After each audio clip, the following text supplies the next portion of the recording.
Round 5 of the 2016 U.S. Chess Championships. A star is rising. The seemingly unbeatable Nazi Pakidze faced off against 14-year-old Jennifer Yu and dominated the game from start to finish to take sole place atop the leaderboard. Wesley So, one of the top 10 players in the world, played a dazzling game against the luckless Firouzja Nakobian to jump into a tie for first place. Five-time champion Gata Kamsky went on the attack early against the youngster Jeffrey Zhang, but a blunder in time pressure left him completely devastated as the neophyte took down the former champion to stay close to the leaders. It's the halfway point of the U.S. Chess Championships. Round 6 coming up next.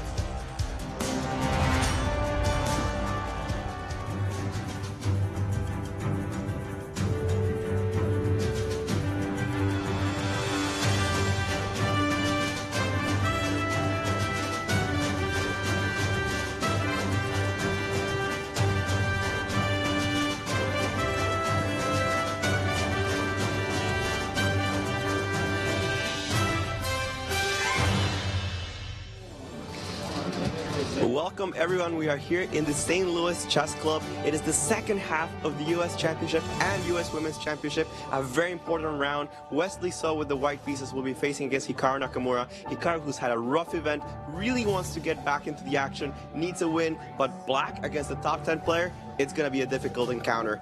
Also, the battle of the youngest players in the tournament. Jeffrey Zhang will be playing against Akshat Chandra.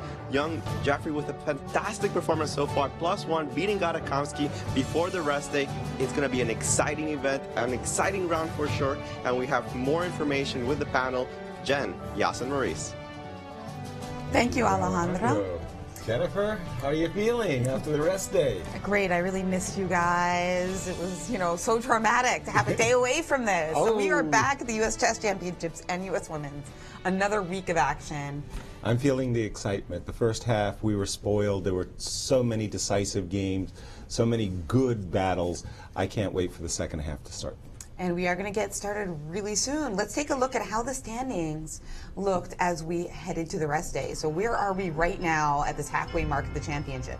Wesley So and Fabiano Caruana tied for the lead with 4 points each. Ray Robson wishes he could be there with him if not for his blunder, but on the other hand, still having a good tournament. Nakamura, can't count him out yet, and Onischuk and Jeffrey Zhang also right there in the hunt. And we see the players are arriving. Alexander Onischuk, he's on +1. I think I saw Irina Krush in there. And of course, it's easy to spot Tata with the bright purple hair. Yes, she stands out, doesn't she? And how about the standings in the women's section? That's right. Nazi Pakidze is leading the tournament with 4 points. And undefeated in both women's championships she's played so far. She looks regal. She's really playing impressive chess. That's right, and Tatev Abrahamian and Irina Krush just half a point behind. They're always fighting for first in this event. As is Anna Zatonskih, half a point behind the second and third places. And I loved her attitude in the interview before the rest day. I feel like she's finding her form and that we might expect some really good things for her in the second half. Exactly. A bit of that rust is working off, and now she's rounding into, a contender. That's right. And we've got Grandmaster Maurice Ashley with today's key matchups. Well, after 5 incredible rounds and 1 day of rest, the players are back at it here at the championships. And round 6 promises to be exciting as well, as we've got some incredible pairings. Well, first of all, on the men's side, nothing could be more exciting than this. The top players, when we see top 10 players, we all start to rub our hands together. Grandmaster Wesley So, who's played 2 scintillating games with the white pieces already. He gets another white against Hikaru Nakamura, a fellow top 10 player who is desperate for a win. He needs to get back into this tournament. Expect these two to play an incredibly sharp game. And on the ladies' side, we see the youngster Carissa, the darling of the tournament so far. She started off like a rocket, but she's come back down to earth after 2 losses. She'll have to face off against a woman who has not lost a game in 16 tries in the ladies' championships. Nazi Pakidze just looking like a world beater, so serene, so calm, and so dominating so far. Will she be able to continue her unbeaten streak here at the championships and show that she is a true contender to win the title? Big matchups all across the stage. We'll see how it goes in round 6, starting now in just a few minutes. Thank you, Maurice. Maurice. And the pairings. That's right. Let's take a look at today's matchups in the U.S. Championship. We've got a Veruja Nakobian against Alexander Lenderman. We've got Gata Kamsky versus Ray Robson. And the two youngsters of the tournament, Achat Chandra against Jeffrey Zhang. Fabiano Caruana playing against Alex Onischuk. And a real battle of the generations of those two. Fabiano Caruana is going to make a debut on our Olympic team. Alex Onischuk has played in nearly 10 Olympic teams. So a real clash of generations in that match. That's right. And Onischuk not that old to have played in 10 Olympiads. It's amazing. Starting young. And we've got, in the women's championship, some really interesting matchups as well. Ashrita Swaran versus Elsie Malakina, Baikatsev versus Zatonskih, Gorky versus Krush, Tatev Abrahamian versus Sabina Voiger, Jennifer Yu versus Katerina Nemtsova, and, of course, Yip versus Pakidze.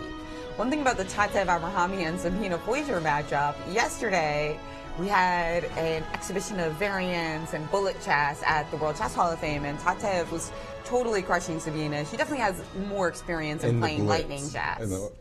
Particularly lightning. Tatev's pretty fast. Right. But Sabina came back, and somehow with 4 seconds on our clock, she managed to find every perfect move, and she checkmated Tatev, and you know, now Tatev has a chance to get her revenge. A foretaste of what we're about to see today. She actually checkmated her with only 1 second left on the clock. Did Sabina against Tatev. I'm sure Tatev won't be letting that happen today. Also, importantly, yesterday we saw Nazi Pakidze lose her first game that we've seen. She lost in her blitz matchup. So is that a foreshadowing of things to come as well? Carissa fans would be thrilled to see that happen again today. That's right. Alyssa Melakina actually won that game, which, you know, even though it was just an exhibition game, I think it did give Alyssa a bit of a boost of confidence because they were playing on Yoko Ono's all-white chess set, and I think Alyssa was a little nervous that she might get confused, and she just saw the position perfectly and managed to win. Absolutely. And the format. And the format of our tournament, it is a 12-player round robin, so we've got 11 rounds for you. Now, we are going to have a playoff if it comes to that, right? There's no math tie breaks here. We've got $300,000 that we're playing for. The first prize will not be split. The champion title will not be split. This goes to the death, or to Armageddon, as it sometimes occurs. And this is how the playoffs look. We've got a two-way tie for first, but that's the most likely if we do have a playoff. There will be a 2-game rapid match, and that will be followed by an Armageddon game if undecided. That Armageddon game will be rapid Armageddon, not Blitz Armageddon.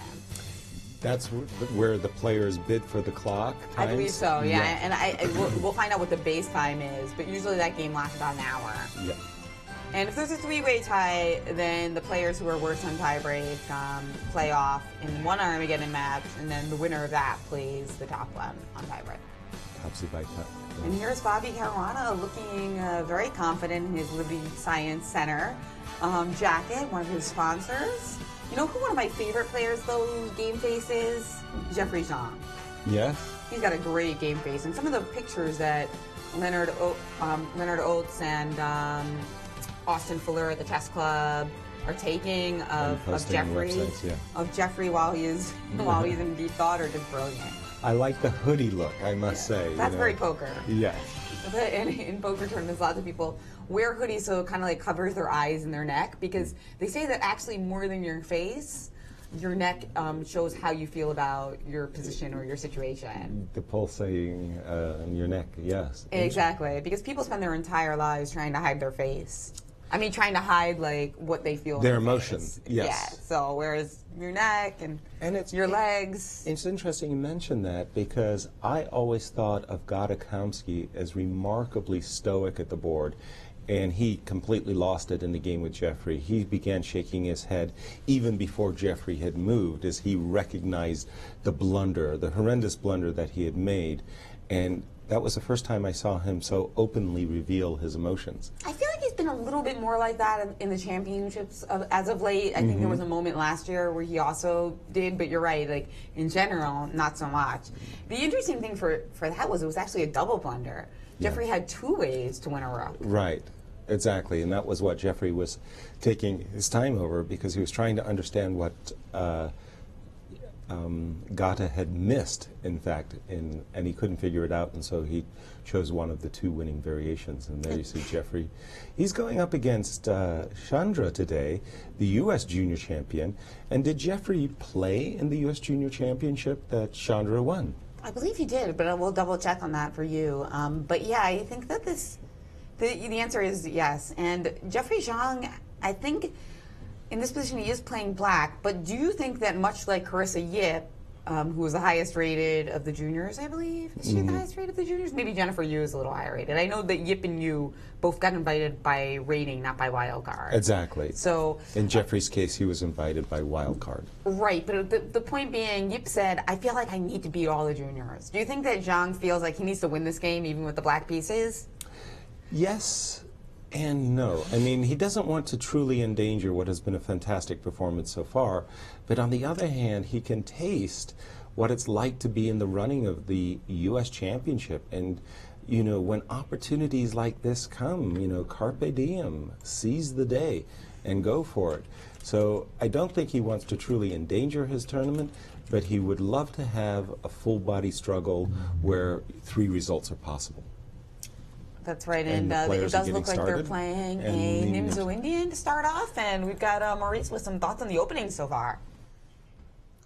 Actually, before we get into the games, I just want to take a look at the big board to give an overview of this round. It's in the open side, it's basically the Olympic day because the Olympic team seems to be playing each other today. We have Wesley So versus Hikaru Nakamura. They're 2 of the top 3 players in our country. Fabiano Caruana against Alexander Onischuk, who would qualify for the Olympic team right now, and Gata Kamsky against Ray Robson. Also 2 players. The top 6 players in the country by rating are playing each other right now, and they could represent the country in the Olympics. However, it seems as though Gata might recuse himself this year and give Sam Shankland a chance. Of course, Gata's fans hope he doesn't do so because the U.S. Olympic team is going to be tremendous, absolutely, at the Olympiad. Has a very good chance to take first place completely. On the ladies' side, the women's championships, we see it's teenagers versus veterans. On 5 of the 6 boards,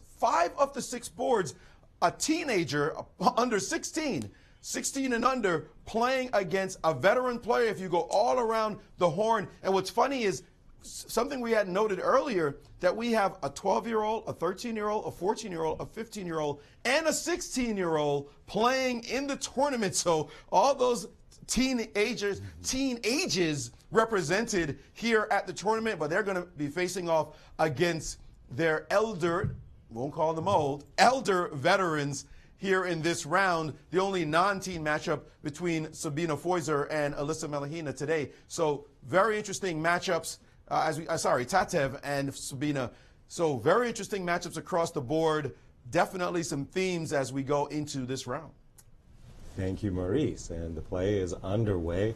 I can't help but, of course, go to the game of Wesley So and Hikaru Nakamura. And remember last year where Hikaru won an absolutely splendid, brilliant King's Indian defense against Wesley So. Today, Wesley opened up with a king pawn, not wishing to see King's Indian, I suspect. And again, Hikaru can play everything from a Berlin, if the situation in the tournament standings was different, to a Najdorf, to, as we see what he chose today, a French defense. So Hikaru showing early that really he does want to play for a win, but this oldest line, the Steinitz variation of the French, is one of those positions I've always kind of liked for white. It's just that extra space at the center of the board that these pawns represent. And these cramped knights, I've always felt that it gave white a long-term small advantage that can be nurtured into the ending. We'll see how it goes after bishop e7, queen d2. All of the play has gone very rapidly this far. Often in this line of the French, white castles kingside, and that gives us both players the opportunity to hunt one another's kings. Inside, yes. Yeah. But, okay, after takes, I remember I had this position against Nick DeFermian, and Nick chose a completely different idea of bishop d3 and castling short. And he, too, got an advantage in that game against me. It was eventually drawn, but I remember feeling uncomfortable. Indeed, and yeah, you mentioned that game from last year between So and Nakamura. I mean, absolutely. The King's Indian, wasn't like that an absolute stunner? Indeed, right. Sacrifices, and White's king goes all the way up the board and gets checkmated on G5. It was a beaut. Indeed, and maybe rivaling Nakamura's game against Gelfand for his best King's Indian win. There you go. And in the game, one of our tournament co-leaders, Caruana as White, opened up E4 against Alexander Onischuk, King Pawn defense, and the players quickly got into a Rui Lopez position, and then Bishop C5. I've always thought of this as the Archangel defense, but I'm not 100% sure of the move order and whether or not it in fact is. C2, C3, very obvious move in the Rui Lopez, very common move, I wanted to say, pardon me, just to establish the pawn duo in the center of the board, pawns on E4 and D4, so C3 is preparation for D4. B5, Bishop C2, D5. Oh my. Well, this is really a surprise as Black is playing for the initiative so early. I'm going to have to refer to my colleague Maurice Ashley, and we'll get his view on that. But let's just see how the game continued. A2, A4. Wow, really surprising moves for me. I'm not familiar at all. This is what happens. You cannot come to the elite level and not have your openings down pat. A lot of these moves are really surprising for me. A2, A4, and it seems to be surprising for Alexander Onischuk as well, as he's now gone into the think tank. A4. Whoa, what a response that is to D5. And how long did he take to make that move, let's say? Well, I'm showing a minute, an hour 33, I'm sorry. So, not too long, just a few minutes. And again, the players are playing quite rapidly. A4, it looks like captured on E4. It looks like actually Fabi's played instantly. Oh, I beg your pardon. Well, yeah, 133, that makes sense, right? So he's played every move instantly. Yeah. Including A4. So he's, gaining time on the clock. 90 minutes, of course. So, right, he starts with 1 hour 30, and he's gained 3 minutes and 43 seconds. So Fabiano is showing that Alex's opening surprise is no surprise to him, as he's just blitzed out these moves. And whether they're good or not, I don't know, but I can tell you this, Fabi is really one of the best prepared grandmasters in the world of chess, and this is a really sharp position. Don't walk into this without, careful preparation. AB5. Well, let's try to figure let's just analyze it even for ourselves for a second. Okay, so it takes an F3. So it's clear that thanks to this rook pinning this rook, there's no capturing on B5. You don't want to lose your rook. So if you take on F3, now let's have a think here for just a second. I really don't want to capture on C6 and have my king side all busted up, but I'm afraid, well, let's have a look at the obvious. Queen takes F3, right? Okay, this at first blush looks really good because the knight is being pinned to the rook by the queen. The pawn is going to attack the knight, and you just think, oh, great, I win my piece back, until you stop and consider this move, E5, E4, cutting the electricity, so to speak, between the queen, and knight, and rook.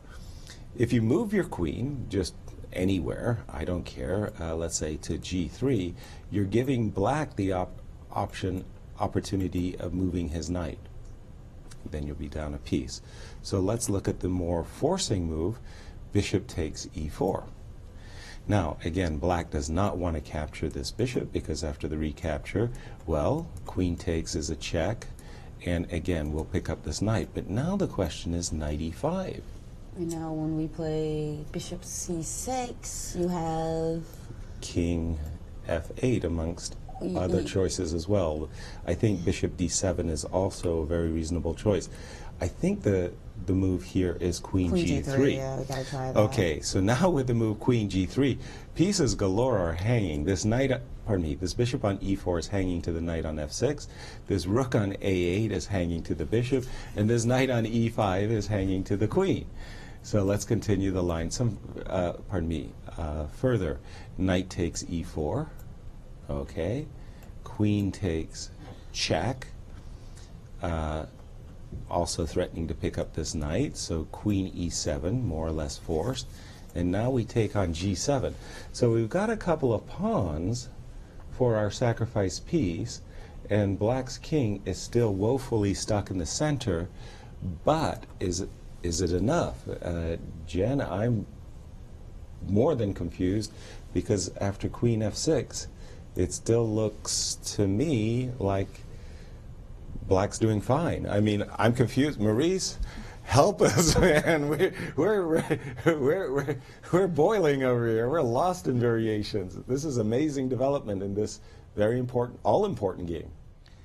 Incredibly so. And when you start to look into the belly of theory, you see so many lines that you have to look at, you have to be prepared for. And unquestionably, we see that Fabi has come prepared to this game. Really fascinating opening development. Of course, we have this line we see here on the board. And the move d5, typical of this position is the move d6. But he played d5, and it turns out that Onischuk has played this before. He played it in one game we found in the database all the way back in 2006. Now, after the move d5, almost always the move e takes d5 is played in this position. Now, Onischuk's opponent back in 2006 played the move d4. Of all the games, and I mean there are quite a few games with the d5 move actually, although it's not the main line, the move a4 only appears once. It only appears once against with Ganguly, with the white pieces playing against America's Michael Molyar. So he actually has seen, we have seen this position before, and the move d takes e4 was played in the game, and now takes on b5, and now we're already in original territory, original analysis with this move, bishop to g4, considered best by the engine. So it seems as though Fabi has decided to go down this very forcing line with a4 and check all the variations. And this move, bishop to g4, stands as best.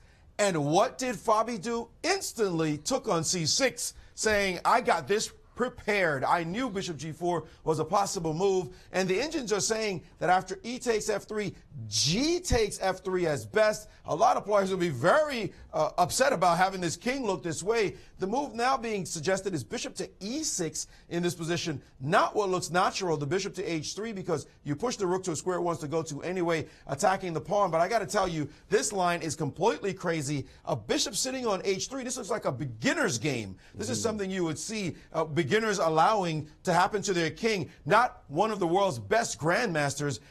It's a completely wild position afoot, and Onischuk knows that Fabi has this deeply prepared. There's no question about it. He did not just waltz into this line super sharp with a4 because he didn't know something about what to do in this position. So Onischuk knows there's serious danger here, and he could just land in a worse position, Fabi style, and we've seen what Fabi has done. Now, that's one game to look at. I want to show the other key matchup we mentioned as well, the game between Carissa Yip, if I can just find it, Carissa Yip and Nazi Pakidze. Here we go. The youngster Carissa Yip. Look at those pawns. Incredible. Let's just show how it happened. It came from a quiet Carol Khan. Yeah, quiet this. After d5, e5, bishop f5, she threw out the move h4, known in this position, h6, and now g4 gets played. The bishop didn't want to drop back this way, so she played bishop to d7, h5, shutting down this side, and after e6, f4, only pawns having moved, 5 pawn moves in the opening alone, c5, yet another pawn move, c3, knight c6, and finally she decides to develop a piece. Check out this formation to start a chess game. 2 completely wild games in our featured matchups of the day. Well, actually, the Fabi game wasn't the exact featured matchup, but that's a big dog matchup as well. Just incredible chess on 2 boards starting out round 6 here at the championships. Thank you, Maurice. And I just want to turn our attention to the game between Gata Kamsky and Ray Robson. Very, very big game for Ray, who's having a tremendous tournament. Should have been in the leadership group. He's playing against Gata Kamsky. Gata is really known for his London opening with bishop c1 to f4. The idea of the London is to avoid opening theory and to play a quiet, staid game.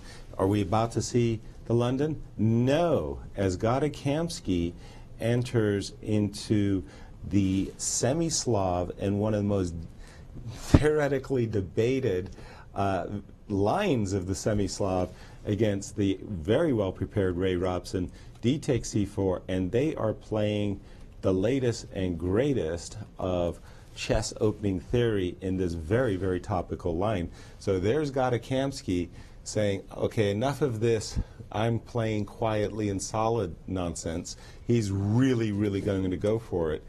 And, oh, by the way, we have a caller on the line. That's right. You can always call us here at the broadcast and keep your tweets coming into our hashtag US Chess Champs. So welcome to the show. Let us know your name and where you're calling from. This is me, right? Yes. Yep. Mm-hmm.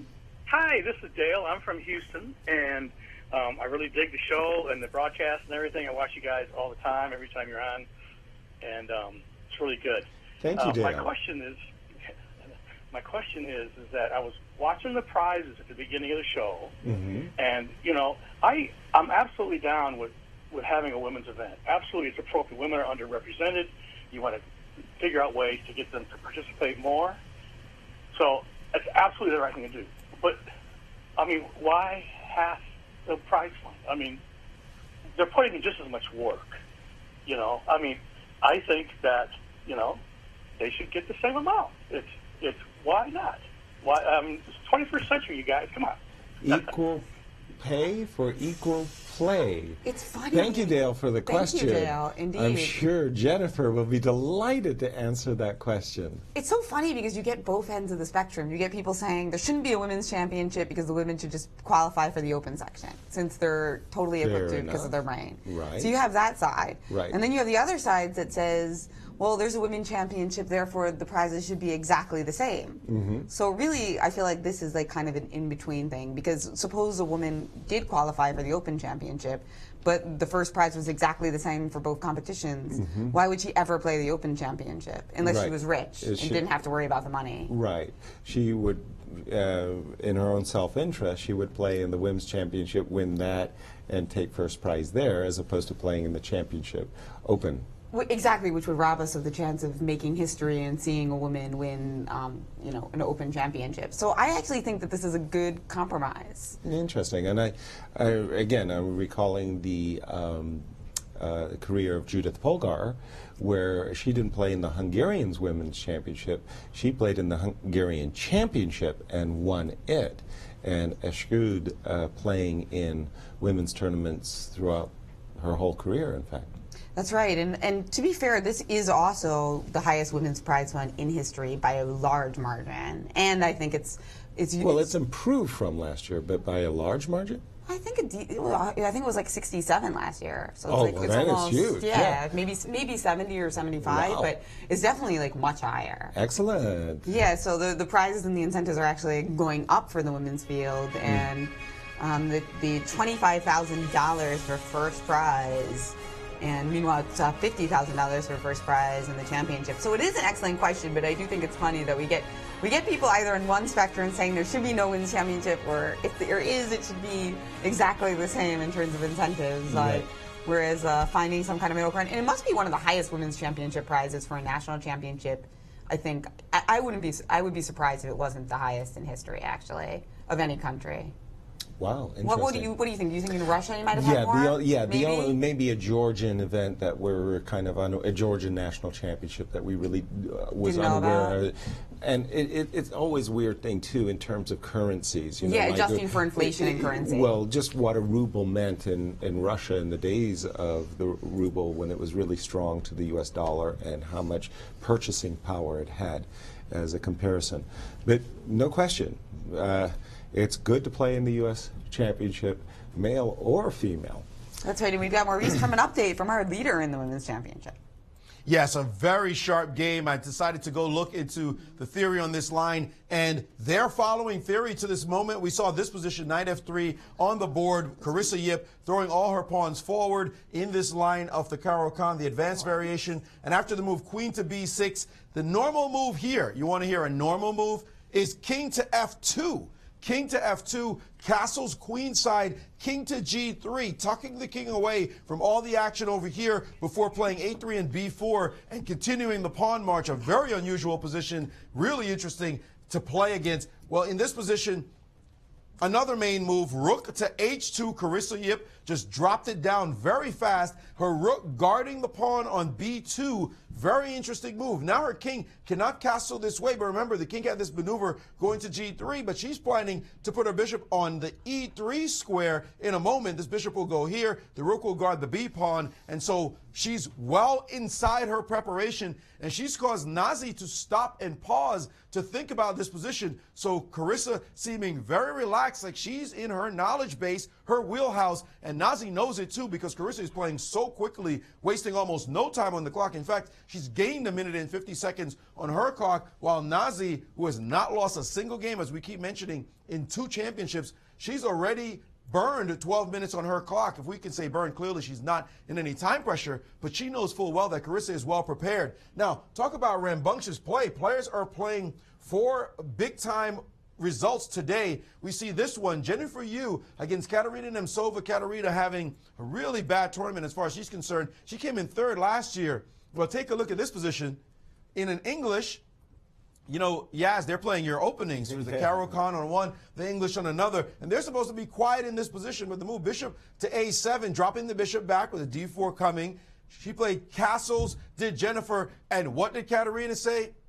I like your king. Let's go, h5. And after the centralizing d4, let's go, h4, attacking with this pawn, steaming down the board. It's an idea that has been seen before, but clearly aggression on this board. And what did Jennifer do against this move?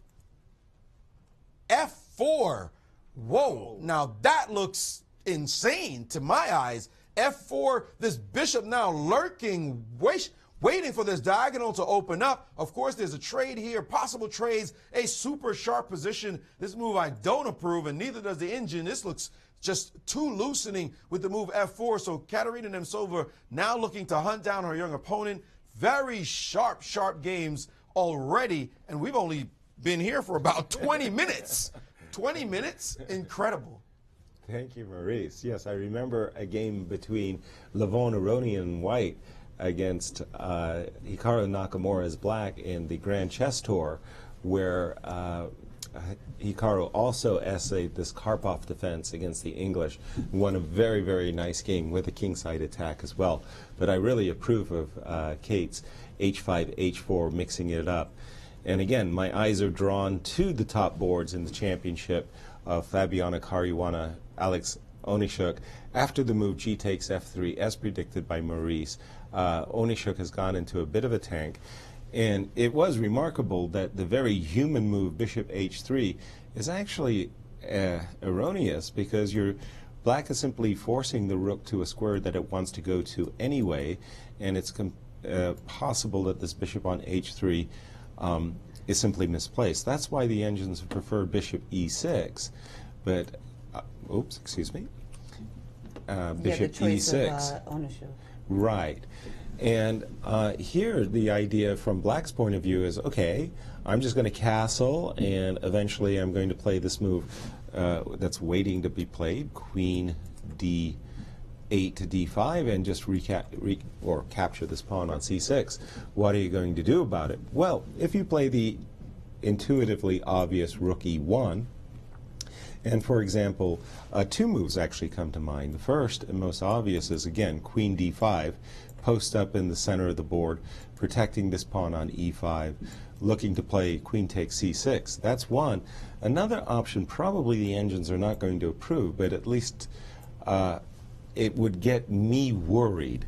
If you castle and, you know, go ahead, carry out your threat, rook takes e5, bishop drops back to d6, rook drops back to e1, and Maurice said, no Marshall gambits or don't look now, though. This sure has overtones, The contours of a Marshall absolutely. gambit, and that white king is in danger. So be careful, please, Fabiana Caruana And and Fabi's Maurice. thinking for the first time in the game. We've got Maurice with more in this game. Fabi is thinking for the first time in the game, but you know, we've seen really paradoxical play so far, unusual type chess coming from the players. And right now, Fabi does have a move, and there's no question he's considering it that would be unusual. This move, rook to a5. I mean, right out of the opening, not developing your pieces on this side of the board and not coming toward the center, but instead trying to attack the bishop from this direction. The most natural move is bishop to d6, but then suddenly d4, threatening to take that pawn on e4. And this is no Marshall gambit this way. After queen takes, suddenly all the white pieces have burst onto the scene. The bishops are great. Only this knight looking to get into the game. Bishop g5 and white's rook posted on a fantastic square. So that is certainly great for him. The engines give after rook a5 the move queen to d6. And now the move queen to e2 we'd have to inspect. And check out this line, castles b4. Greed is good. Go after the e-pawn. After bishop back, rook takes, queen takes, and now d4. And you look at this position and you say, isn't white a little worried? This g-pawn should be on g2, but the engines are liking white here anyway. So, yes, we used to have some things called opening principles. Throw those out the window. It's all about concrete play. Now, what's happening in the position? Where does it lead? This is how the players play in the modern age as they analyze with engines. And they get not only in original positions, not just the positions they prepare, but even in original positions, they have a great intuition as to how to proceed. If I can win a pawn and you can't prove anything, I'm going for it. Rook a5, a really interesting move right now. Opening generalizations fall to the wayside versus concrete analysis. Very interesting opening theory. We have a caller, Jen. Yes, we do. Welcome to the show. Let us know who you are, where you're calling from, and what you'd like to chat about.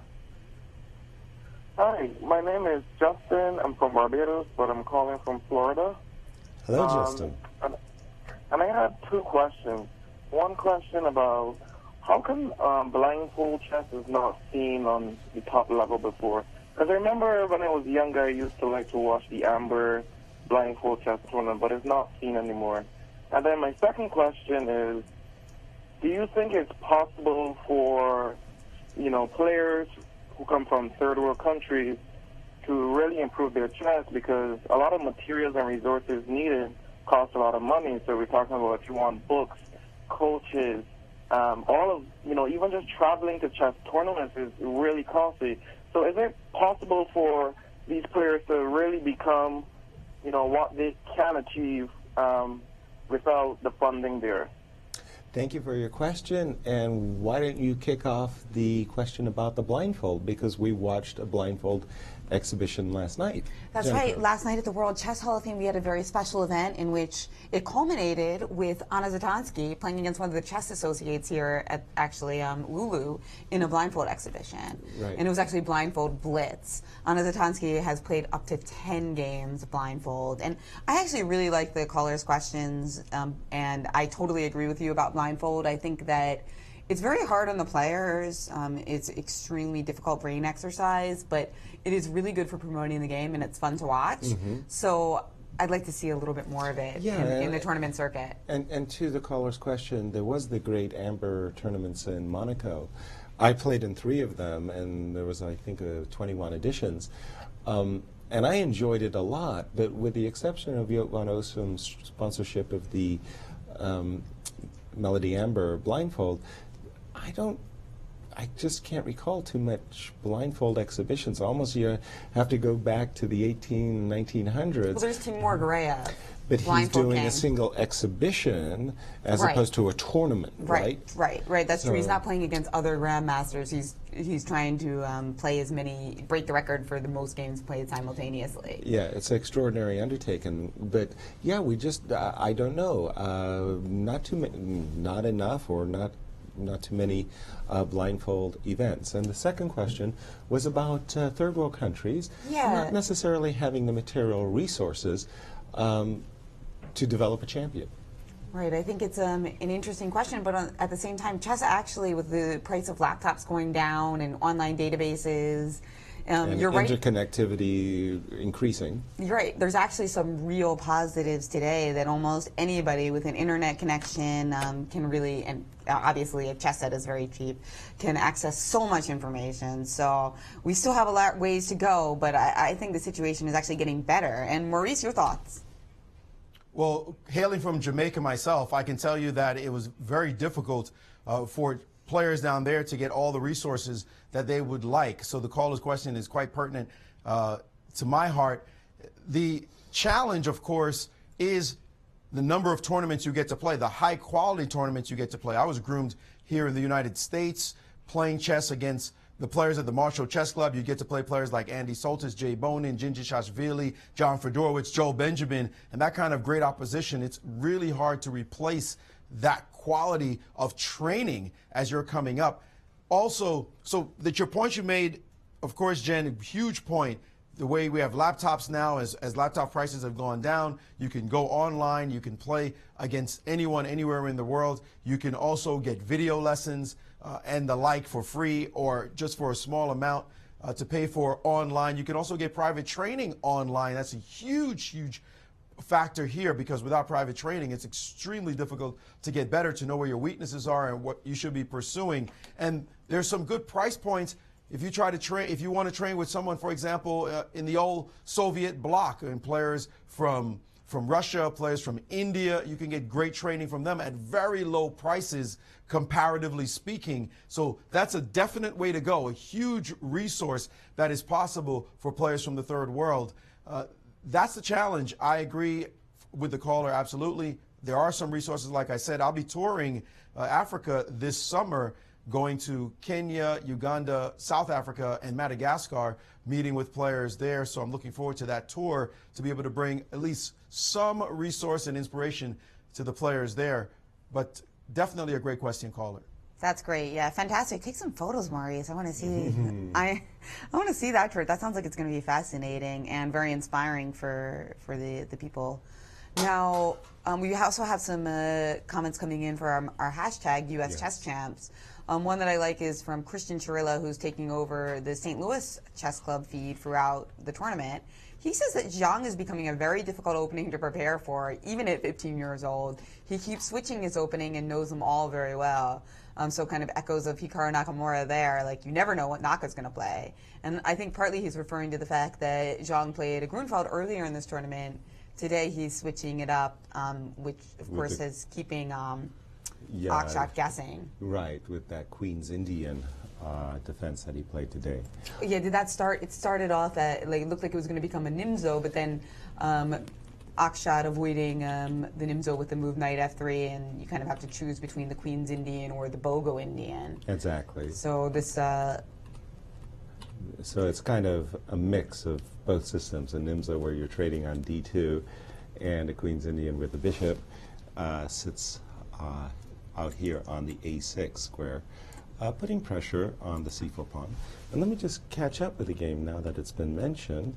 I believe this is still, we're still comfortably in the bowels of theory. And we also have, I am Eric Rosen, Webster University student. He's doing the U.S. Chess Twitter today. And he took some really great photos of the exhibition last night. I think one of my favorite chess photos ever, actually. It's Grandmaster Maurice Ashley, our colleague, of course. You both in purple. No, and well, actually, this one didn't even have me in it. And it's still one of my favorite. So as a huge narcissist, you know that really means a lot. Right. So Maurice is blindfolding on his Zatonskih with the help of a 6-year-old chess fan. Right. Oh, it's just adorable. She was trying to get in there and play some of the moves. The little 6-year-old, she had to give up her seat for Lulu. I thought that was very cute as well. Yeah, that was adorable. Well, Anna Zatonskih has a policy that anytime she gives an exhibition, she looks for the youngest person in the audience. There actually was an even younger sister. I think she was about 3. Right. But, okay. She couldn't even climb onto the chair by herself, right? And again, a shout out to Christian. He is also annotating the games. That's right. For our website. So for those of you who would like to recap the games with Grandmaster analysis and feedback from the players as well, you really need to check out the St. Louis Chess Club website. And then we've got another comment from Akko1983, who I don't think Naji Pakidze is going to approve of. This one is, I always like Yasser's comments on the game so much that I can't stop watching. I thought I was going to go work out, but now I can't. Oh. No. You can do the push-ups and the squats while you're watching. That's right. Especially squats and lunges. You can definitely do squats and lunges while looking at the screen. Yes. No excuses, man. No excuses. Come on. And we have a caller. Or first to Maurice, I apologize. Just a thought about this particular game that we see in front of us between Carissa and Nazi. And Carissa has decided to play a line that was only played once before. After her opponent castled in this position, she played the move rook to c2. This was seen in the Women's Championship in Greece just 2 years ago. And the players continued in this position with this move, rook to c2. This move is really interesting. Remember, we thought bishop e3 was going to happen first, and then this idea about the rook now on c2, eyeballing this king on c8. Yasser, Jen, please. Have you guys ever seen a rook maneuver like this in the opening? The second rank cleared for a rook to attack a castled, queenside castled king. I have no memory of this anywhere I can refer to this idea. Well, that game continued with queen to b8.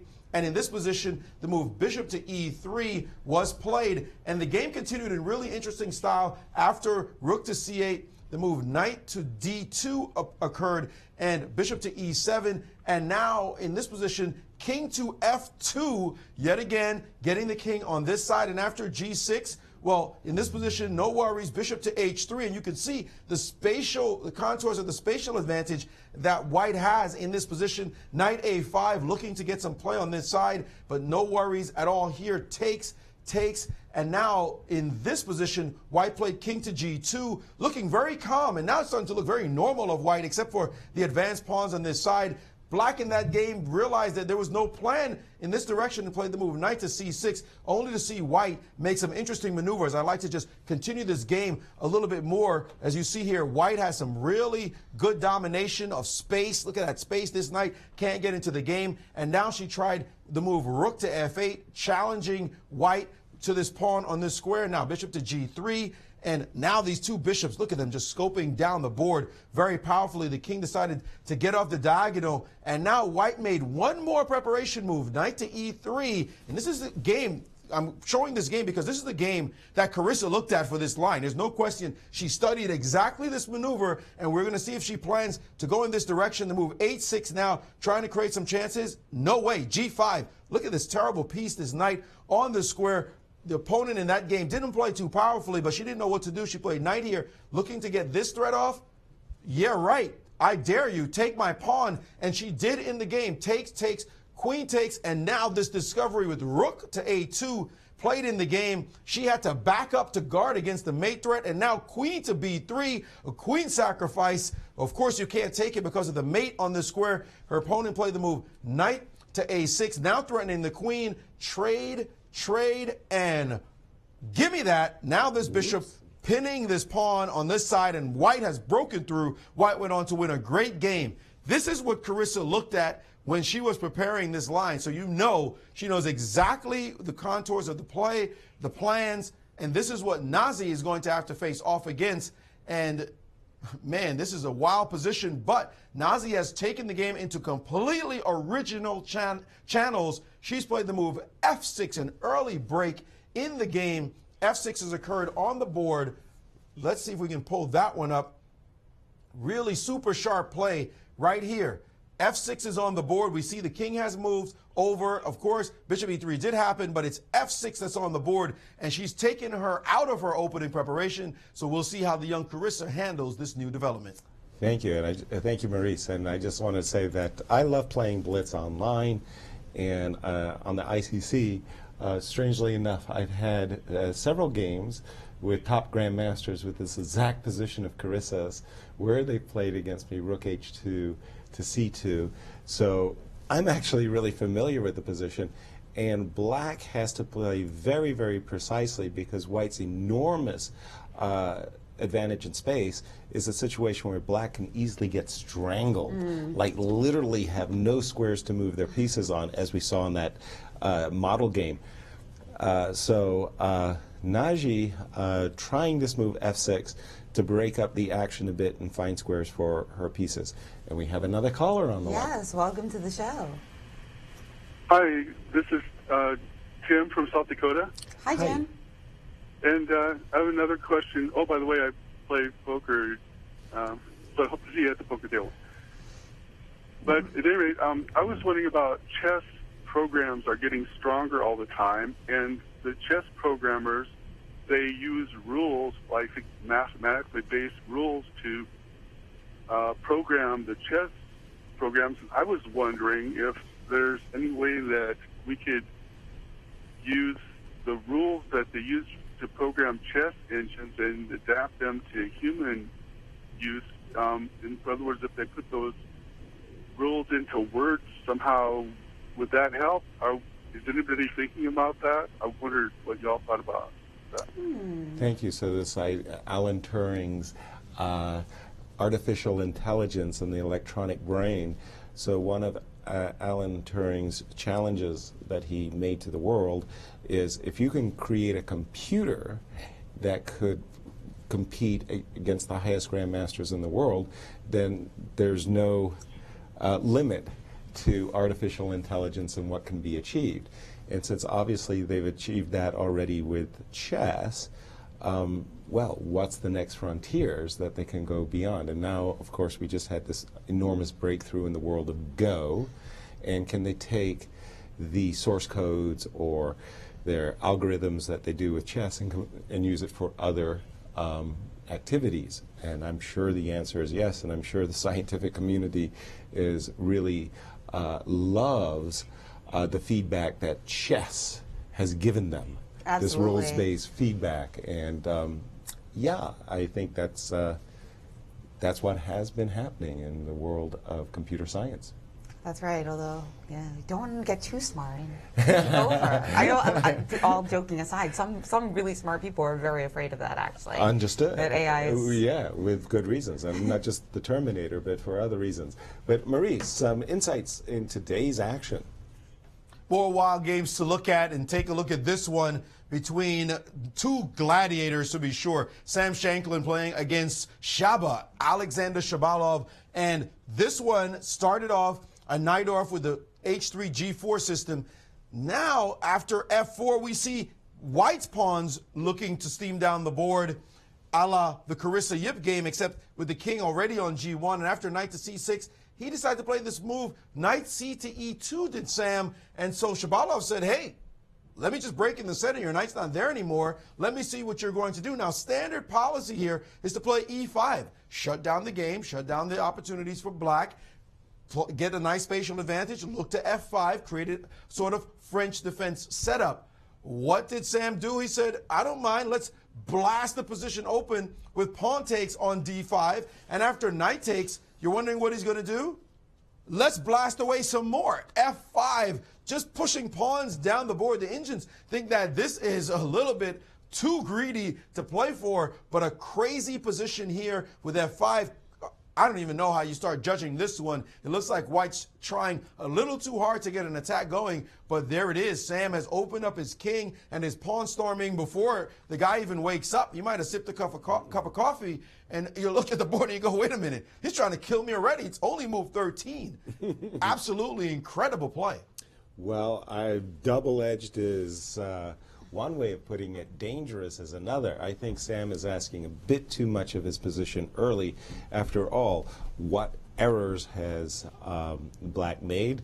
I can't see one, and it's very possible that this early initiative by white is going to boomerang. I don't like Sam's play in that particular game. Drawing our attention to the key matchup of, in my view, Wesley So, one of our co-leaders, facing off against defending champion Hikaru Nakamura. We just saw knight takes e5 castles, a7, a6, telegraphing the very obvious idea of b7, b5, followed by b5, b4, giving the knight on c3 the boot. so that this knight could post up on this wonderfully attractive square e4. Very cagey move by Wesley So. Queen d2 to f2, attacking this knight and forcing black to actually modestly play the move b7, b6. So stealing a little tempi away from black's counter attack or attack on the queen side, as white usually plays for h4, g4, and attacking on the king side. Wesley then essayed the move knight d4. It still feels like it's theory, or at least they're in very familiar pattern that I know. But this move knight d4 and queen f2, I must say, initially it really gives me a very good impression, and I like what Wesley has done so far, even though he's taking a lot of time. Why is Wesley's clock ticking after he's played the move knight d4? I'm not sure. We don't have him. Oh, we have a move, queen c7. Queen c7 has been played. Yeah. Very good. Okay, so and now Wesley's been playing well in these types of positions, in these types of attacking positions with queenside castling. Of course, his game against Verusian, and then the game where he castled by hand against Akchad. Well, okay, that was a little dangerous. Yeah. Though he played well for a while, and then he let it slip a little bit in Akchad's time. By a little bit, he blundered for sure. But yeah, but most especially that game against Verusian, where he sacrificed first the knight, then the rook. That was really a sparkling tactical brilliancy. And he's really impressed. No wonder he's a co-leader along with Fabiano Caruana. He's one of the top 10 players in the world with, as mentioned before, perhaps a very high ceiling, considering that he's a bit of a newcomer to that elite group and hasn't gotten all the opportunities that perhaps he will in the next few years. They're coming, aren't they? Starting with the Grand Chess Tour. And look how crazy Fabiano Caruana's game, it's just exploded with all kinds of intrigues and new approaches. Check this out. Yes, indeed, Maurice was right. Rook on, you don't see this often, if ever, in the Ruy Lopez, that the rook on a1 moves to a5, developing itself before any of White's other queenside pieces, putting pressure against the bishop, as well as x-raying this pawn on e5. We did see the move queen to d6. And now, check this move out. f4. Bam. In your face. Asking, do you really want to capture this pawn on f4? The answer is you really don't want to, because after d4, attacking the bishop, if the bishop went, the rook swings across to g3, and hello, if you castle, now comes the move queen f3, and you've really walked into a real dangerous attack. You don't see this rover, you love that, Jen, you know, this rook coming up and over, and it's all fabby. That's not really the normal way for a rover to be executed. Usually use the third rank. Yeah. Not the fifth. So real explosive ideas here in this game by Fabi and Maurice. It gets even crazier, in fact. It's incredible, this move, f4. This f4 move is just absolutely a wild move. Not the engine's first choice, but the second choice. But this is certainly taking the game down original paths. You can't even explain this to a beginner. This is just crazy. Why would you expose your king this way? And there are challenges to the position. For example, even a solid move like e4 will run into d4, and even here, it's like you're figuring black has developed all the pieces. Black's ready to castle. White still has 3 pieces on the back rank. What justifies what white is doing? I mean, it's really hard to imagine you could explain this and explain it logically after, for example, this capture on this square, and it's just the c6 pawn happens to be there, the pressure on a6. This rook is actually a strong piece, but it's really hard to say black did so much wrong to get to this position. Now, I'd like to bring your attention to this one line. In this line here, after e takes on f4, the move d4, bishop back to b6, and the engine's actually like rook to e5, preparing for this capture on f4, and that will be quite challenging as well. But let's take a look at even another line here, the move bishop to h3. Now, what's this one about? Bishop h3. Now, if you take on e5, suddenly queen d5, and you can't stop mate. This is mate on this square. You cannot stop it because of the pin on the long diagonal. The game would simply be over. So after this move, bishop to h3, you cannot play that move. You could play rook e1, and now the engine's giving what? Castles calmly. Now it looks like you get a free piece, but we just pointed out there's a mate on the long diagonal yet again, and you cannot stop this mate without throwing stuff in the way. So that one is terrible. So what do you do after bishop h3?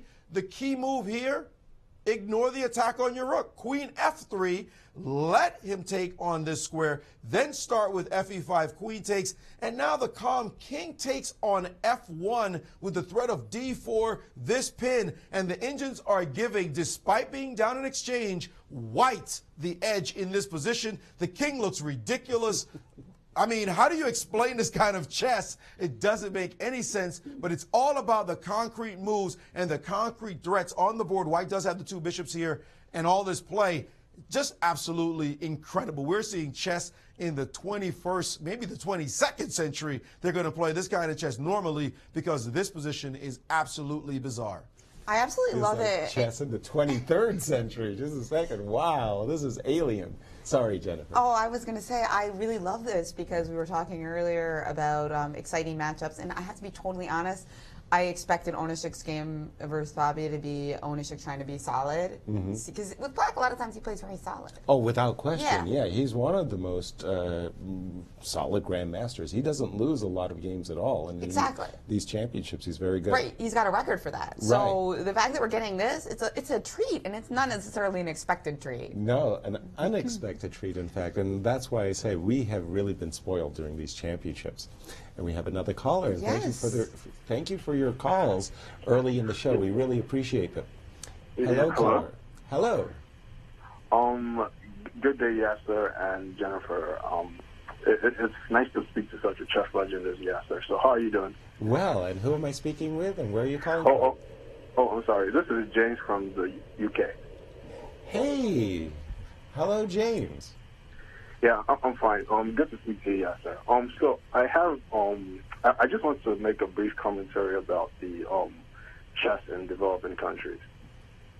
Please. So I'm originally from Nigeria, and I think the biggest problem we face as far as like getting stronger players is it's not easy to go to Europe to participate in these international tournaments because it costs a lot of money to buy tickets. And the price you're probably going to pay for the ticket is similar to the prize fund you're going to get if you manage to win. So I think it's a challenge because in order for you to boost your rating, you actually have to play international tournaments. So I think many of the players in Nigeria that actually play chess are somewhat underrated.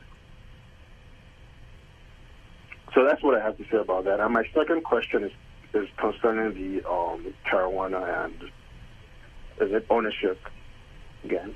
Yes. Okay. I think you said that open is called the Archangel. I think it's the Neo if Bishop C5 is included. If it's just Bishop B7 and there's no Bishop C5, I think that's the Archangel. Well, this is like the Neo, I think. I'm not sure, but I think so.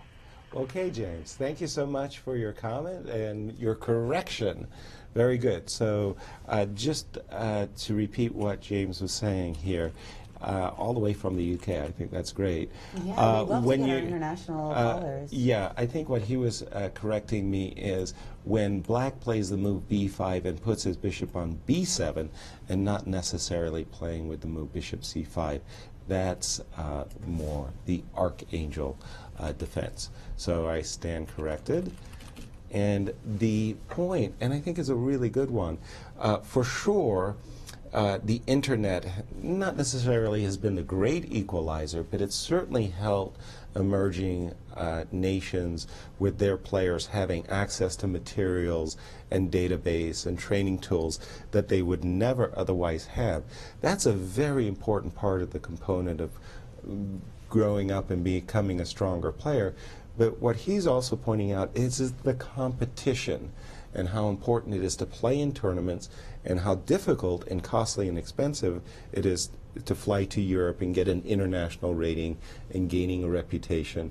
And really, it's about Africa and African nations hosting tournaments themselves that will give their players an opportunity and let the Europeans travel to Niger or South Africa or anywhere in Africa. So the situation is getting better, that chess excellence is more accessible. That's why you see people like Magnus Carlsen, who doesn't come from a place where there's like a rich chess tradition, Right. but manages to create one. Right. You know, you see Kadendroff from Utah. You know, there's just so many examples of people from a place where there's not a hotbed of activity that they study online and become great players. Again, but there's still a lot of work to be done. Truly.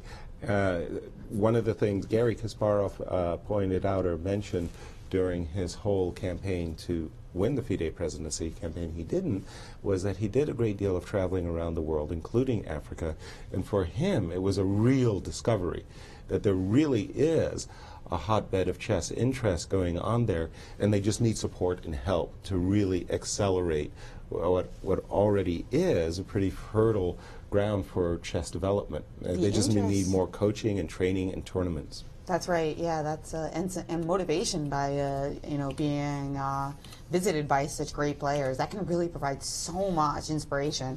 We got some questions also coming in to our Twitter feed. Samuel Youngkin asks all of us, can you think of any well-known players who are great at classical chess but terrible at blitz?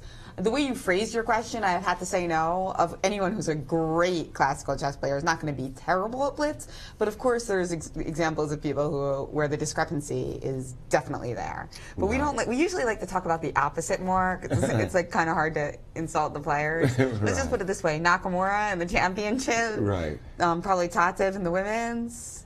And counter examples. Are you comfortable with pointing any out? Yeah, two in particular. First, we don't know how terrible he was, only that he really hated blitz chess was Michael Bodvinnik. Bodvinnik said, don't play blitz, it's for gangsters, and you know, it's the seedy side of chess, and you ruin your game. Don't play. So we don't know whether he would have been a terrible blitz player or not, only that he really didn't like blitz. And Let's bring him back. Yeah, find out. And I watched Efim Geller, who is a great, great classical player, but Efim was also a time trouble addict. He would get into time trouble on all of his classical games, and in blitz games he was even worse because there was no time control, right? So he would lose a lot of games on the clock. If he didn't mate you in under 40, he was going to lose on time. Yeah, I understand the feeling. I do like to play blitz, but there are those occasions where suddenly you get sucked into the position and you're interested in it and you don't want to move right away. Right. So I get it. But interesting question, and we've got an update on one of the games from Maurice. Couple of games on the ladies' side. We've already seen explosive action in other games. This one has developed accordingly, and it looks like after the move F4 that Katerina Nemtsova decided she was going to take advantage of this move, and after a couple of trades, yet another trade on D4, and now the move knight to H6, aiming for that F5 square, aggressing this pawn on D4. A difficult pawn to defend.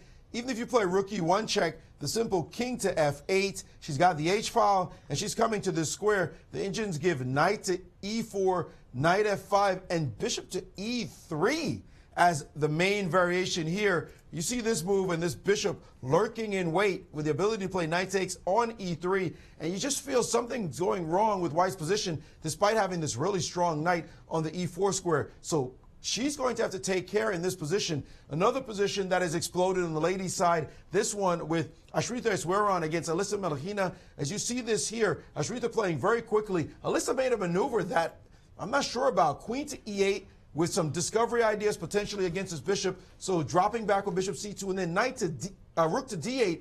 But knight E3 and F5 playing explosively. Knight D5 saying, what's your rook doing on D8? Nobody can guard the C7 pawn. She's going to have to actually come back and defend it, which means a full loss of tempo. And when you look at the position, all of White's pieces pressuring the center of the board.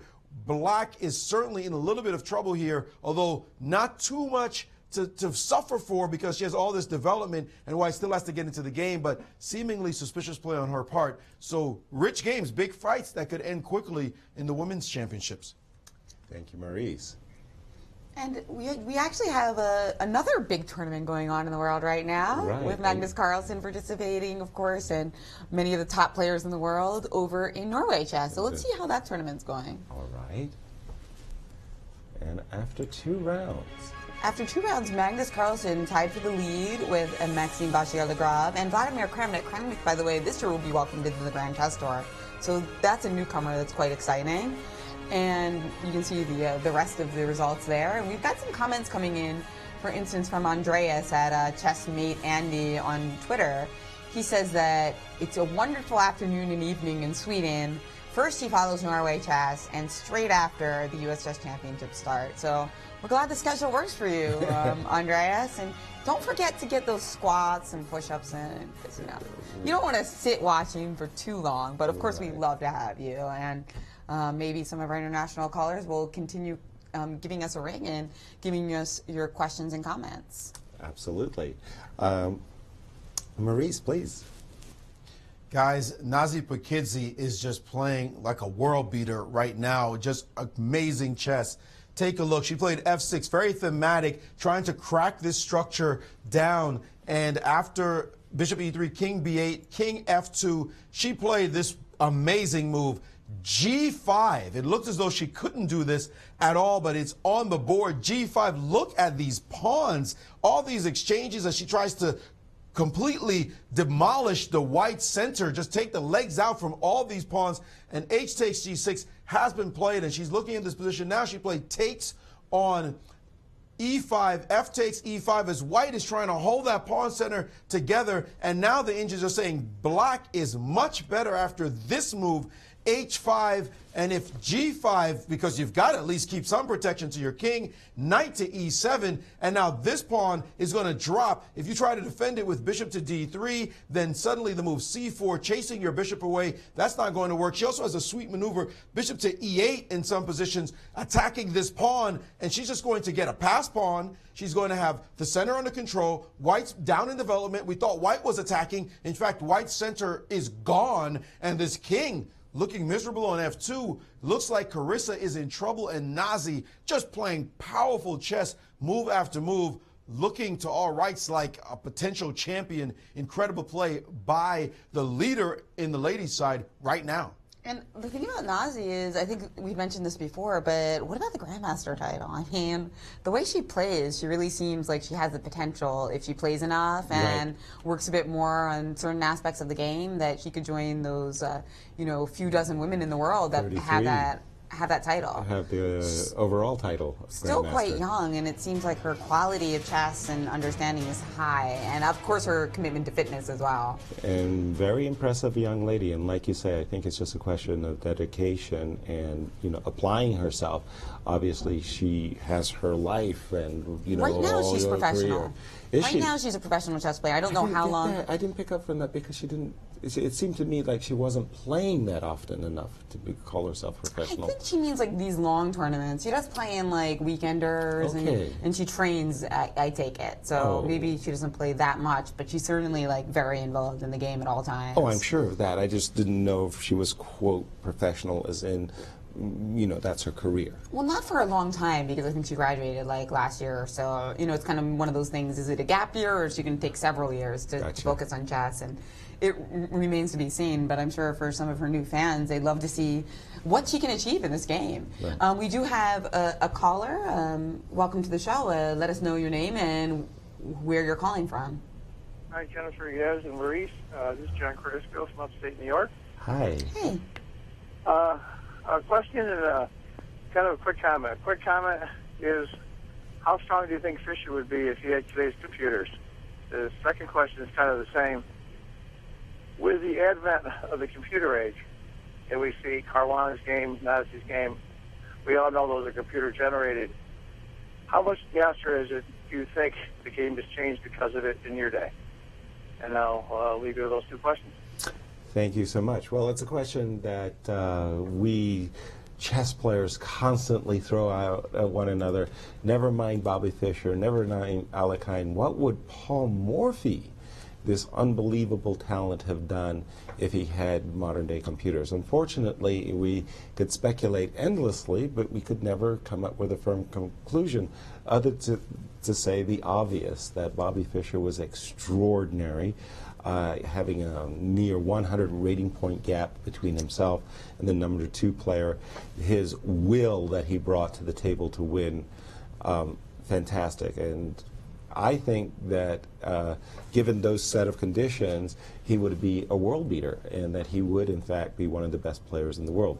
A question we can never really answer ourselves, and definitely the computer, the impact of the engine in the databases has changed chess absolutely dramatically, as we can see in this round today. General rules that we use in openings that we've used in the past to guide us through 100 years of play have been swept aside in favor of concrete calculation. You may think you're better, but guess what? I have this move, and this move brings me an advantage, and that's what the players rely on, as opposed to just general principles and general grounds. Thank you. Yeah, thank you for your calls, and we're also getting a lot of questions into our hashtag at US Chess Champs. We even got a nice throwback to our hashtag of you playing against Karpov, and you didn't even have an afro. Wow, you look very dapper in that photo, Yasser. That must have been right before your Cosmopolitan shoot. Yeah, there you go.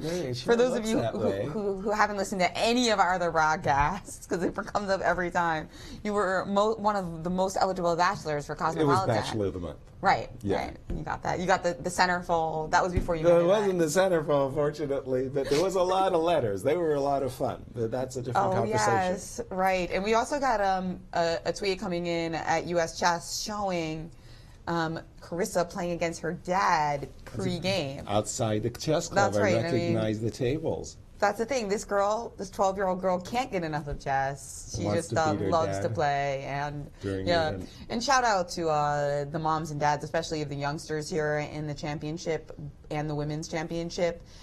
It's clear that for them to go that far at that young, they've got very supportive parents. Absolutely, and we spoke about that earlier in the rounds when Carissa was actually leading the tournament. All of the investment that you put into your child and taking them on tour and playing in tournaments, is it worth it? And then you see your child playing in the U.S. Women's Championship, leading the event, and looking at your child smile. Yeah, it was worth it. And inspiring so many other girls. Absolutely. I mean, Carissa was part of our pop-up event yesterday. She actually won a really nice attacking bunkhouse game. Yeah. But you could see there were 6-year-olds in the audience and 8-year-olds in the audience, and they were looking at Carissa with starry eyes. You know, like, look at this girl. Like Carissa, yeah, we love to see that. It's better than wanting to be like the Kardashians. Although I'm kind of a fan, but I still Carissa. I want to be like Michael Jordan, but the shoes didn't help me. There is no Carissa Kardashian, actually. Yeah. You know, their names all start with K. Yeah. You do know that, right? I did. Okay. Okay. Well, we're going to take our break, but we have a very special clip during our break. Do you know what it is about? The craziest moments you've experienced in chess, and that's from our competitors. So check it out, and we'll be right back with more from round 6 of the U.S. Championships in U.S. Women.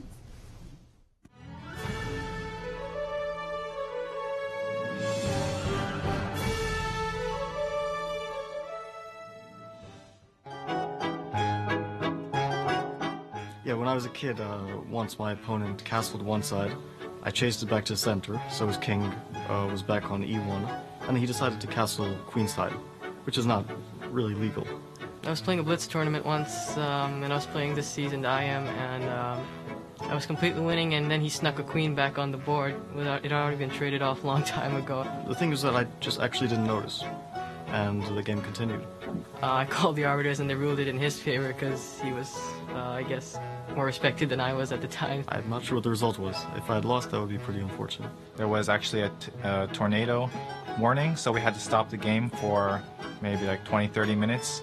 It was my move when we stopped the clock, and by the time we came back to the board, I found the best plan, and I played it, and helped me win the game. I was at a chess tournament, and then I think someone blundered a piece or something, and then he swore really loudly. I got off the board during the game, and when I came back, I sat at the wrong table, and I kept thinking. It took me about 5 minutes to realize it was not my position. Well, I wasn't really sure what that meant, so I asked my parents, and then they weren't happy about it.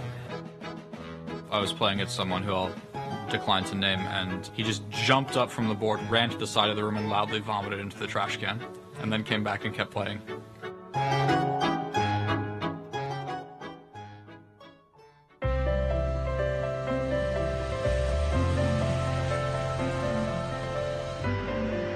You could fly to Venice, or Paris, or even Copenhagen. You could fly all over the world. But why? When you could just come to St. Louis. Your trip begins at ExploreSt.Louis.com.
Welcome back to the 2016 U.S. Championships and U.S. Women's Chess Championships here in the capital of chess in America, St. Louis.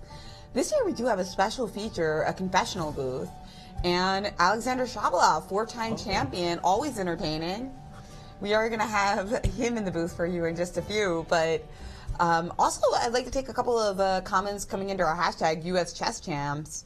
Josh Friedel, Grandmaster, who's always giving us some clever comments, says that it looks like Fabiano can get away with letting his king get opened up, but Carissa and Jennifer cannot. Well, we'll see about that. Yeah, well, it's true. Lots of dynamic games, this struggle, isn't it? Always. And Fabi's one who can break the rules. We'll see if it works for Jennifer. At the moment, she's under pressure.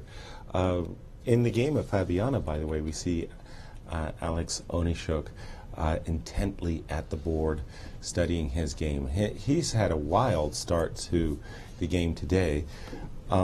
After this move, f4, he did play e4, trying to shut down the activity of white. d4 came.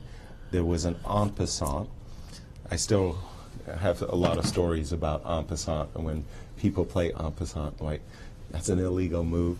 But en passant was played. Queen takes d3, castles by Onischuk, and then the simple I will trade queens capture. Here's where Alex is thinking very seriously about the recapture with the pawn,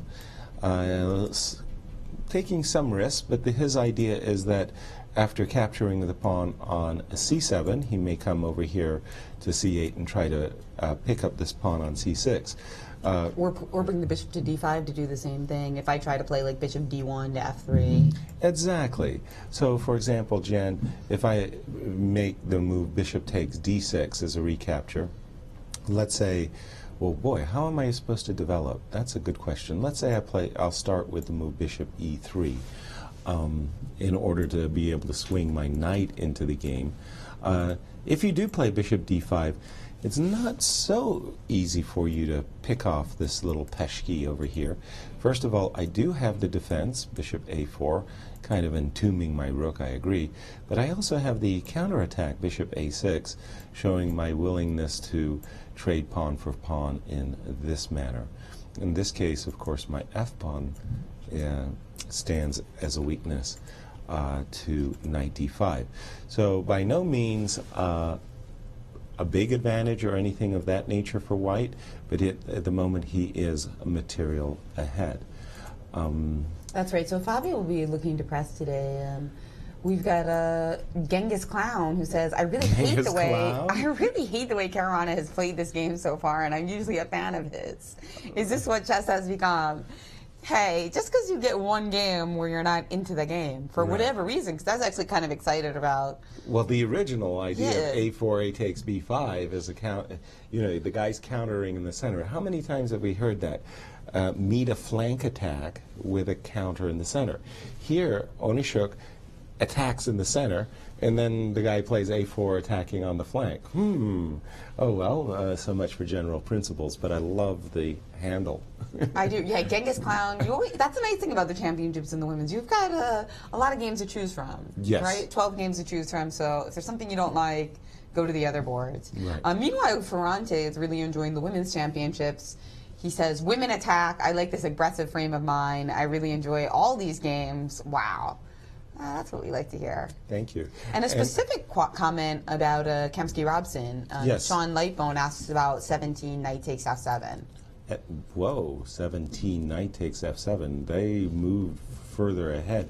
I just wanted to say this is a very important game, of course, for both players. Gata Kamsky playing poorly at the start in the first half. He was in the midst of weaving an extraordinary, brilliant game against Jeffrey Zhang, and wouldn't you know it, just one howler ruins a virtual masterpiece, and so he is having a poor result, and he's playing against Ray Robson, who's doing really great, and individually, Gata has a 2-0 record against him with several draws. So a big game for Ray. Let's get into that game, but I wanted to say about the confessional. I think instead of calling it a confessional booth, it was Fabiano's confessional booth, because he was the only one in there, and we're going to have a tape of Alexander Shabalov for you as we have a new confession. I'm just told by the director that Shabby couldn't figure out how the confessional works. What he has to do is simply sit down and wait 5 seconds for the camera to activate itself. He was probably looking for some knob or nozzle or something to turn it on, and he couldn't find one. Well, let's see what happened. First of all, I was really surprised in that Ray Robson game. Okay, so a Semislav with b7, b5 as black shows with his pawn thrust to b5 that he wants to keep this pawn that he just grabbed on the c4 square. The game continued knight e5, a7, a6, castles, bishop b7. And again, it looks to ourselves like, hey, black wants to keep his pawn. Not so. After a4, bishop e7, takes, takes, takes, takes, takes, takes. I always thought that these positions were very good for white, that is to say, where he establishes material equality and he wins the two bishops. I always thought these were very good positions for white. Ray continued, the game continued bishop d2, queen c7, bishop d2. And I'm no longer that convinced that white was better. But after rook d8, e3, knight d5, where I think the gentleman was suggesting knight takes f7. Yeah, he said what a sacrifice. He did say that the computers couldn't handle it, so perhaps he was looking at it with an engine and it didn't like it. But he might be thinking about like going after the e6 pawn here. So after queen h5, king has to g8, go back. Bishop h3. Just this blunt attack with king bishop h3, but. Can't we just defend that pawn with the queen, like queen d6? Well, I guess there's some follow-ups here to really consider. I'm looking at a move like trying to play e4, yeah. to liberate. First impressions is not enough. No, there's just not enough attacking material on that side of the board. e4 we also have like knight f6 and. Oh, sorry, e4 you have. Yes, yeah, we have knight e6 that's kicking that queen out, and it just looks like it's a little. It's not quite enough. You need like one more piece in this game to make things work, right? I mean, what are you? We don't have e5. No, it's just, it goes down to p. Right? No, I guess it's something like this, like this, like this. This is only 2 pawns though, and no, I don't know. Maybe. Well, these are the type of variations that you can really sit at the board and wonder. What kind of time investment do I want to make into this sacrifice? Because it can be very absorbing, and you can talk yourself into making a sacrifice like this. I'll just boldly point out the obvious. On E4, yeah. If you do take on e4, I do have this captures on f6. Yeah, if we take on e6, you can take on e7. If we take on h4, you take back on h4. Right. So everything is working out for you somehow here. Somehow. I hate that when it happens, but still, I wouldn't say that this is a very good position at the end. Well, we have g5 though, don't we? Ooh. That's a problem actually. That's something long. You always. That's a very good move, of course. Yeah, and this is all forced actually, because you had to take back with the bishop in order to keep your material equality. But instead of knight takes f7, what I was thinking that white was going to do was trying to utilize this a file to be able to bring the rook on a1. If you were thinking about sacrificing the knight, and I can understand why you might be thinking that direction, maybe a better way of doing it is to play queen c2 first, with the idea after knight c6 to capture on f7 in order to be able to capture on h7. Again, a very speculative sacrifice to be sure, but it's the type of sacrifice that you're thinking about because you just do blow open the king side. And hey, I love to look at sacrifices like that because you know what happens a lot?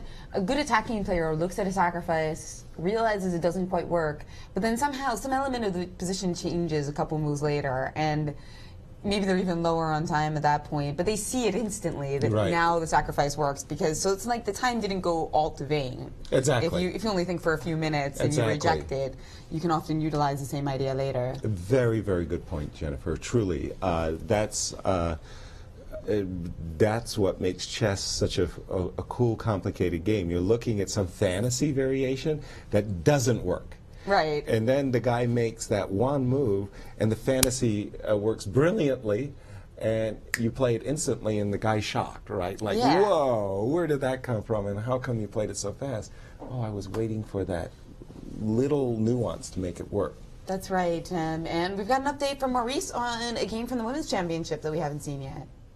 Oh, we have seen this game. It's the one where Katerina Nemtsova decided to toss her H-pawn down the board and open up the H-file against Jennifer Yu. And this game now really critical for White to figure out what's happening, because bishop f3, knight takes e3, rook takes. Now the bishop gone from the board, this d-pawn under heavy fire, and she's played the move queen to f6, just looking to prove one bishop will dominate the entire game. Well, the only move to guard this pawn that makes any sense is the move knight to e2. But how would you feel if this happened on the board against you? Queen to h6, threatening exactly what? Is no mate exactly down here. There's nothing that's going to end the game.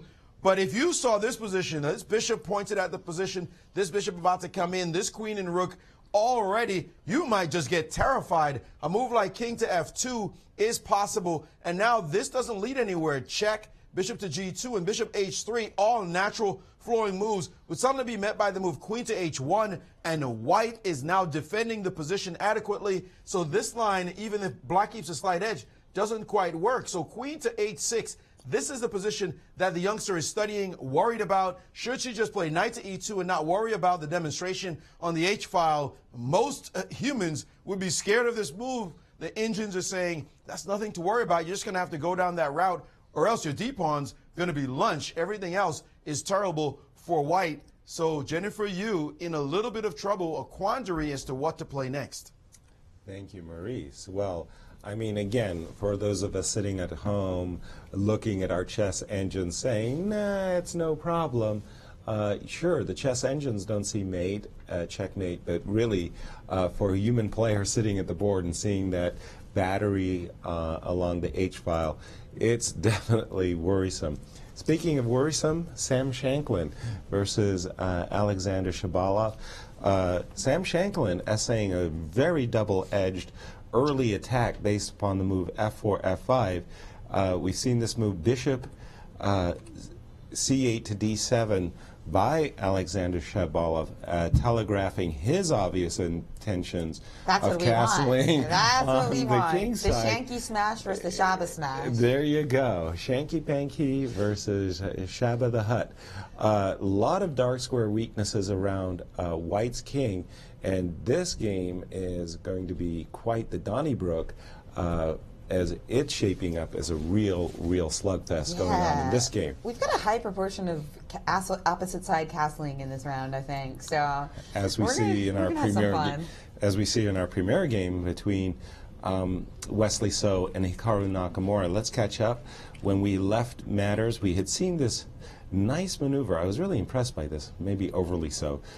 Queen d2, f2, forcing Hikaru to slow down with b7, b6, knight d4, queen c7, king b1, a move we like to describe as tucking our king away. That's what right. you might do with your child, tuck him into bed.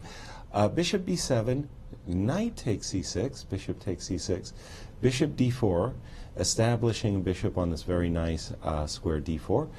Bishop drop back to c6. Okay, sorry folks. Oh, I see what he's planning to do. He with the move bishop c6, he's reinforcing his knight so that he can play b5, which he did at this point. We've caught up to the players. And now White wants to play f5 at some point, right? Yes, no doubt, no question about it.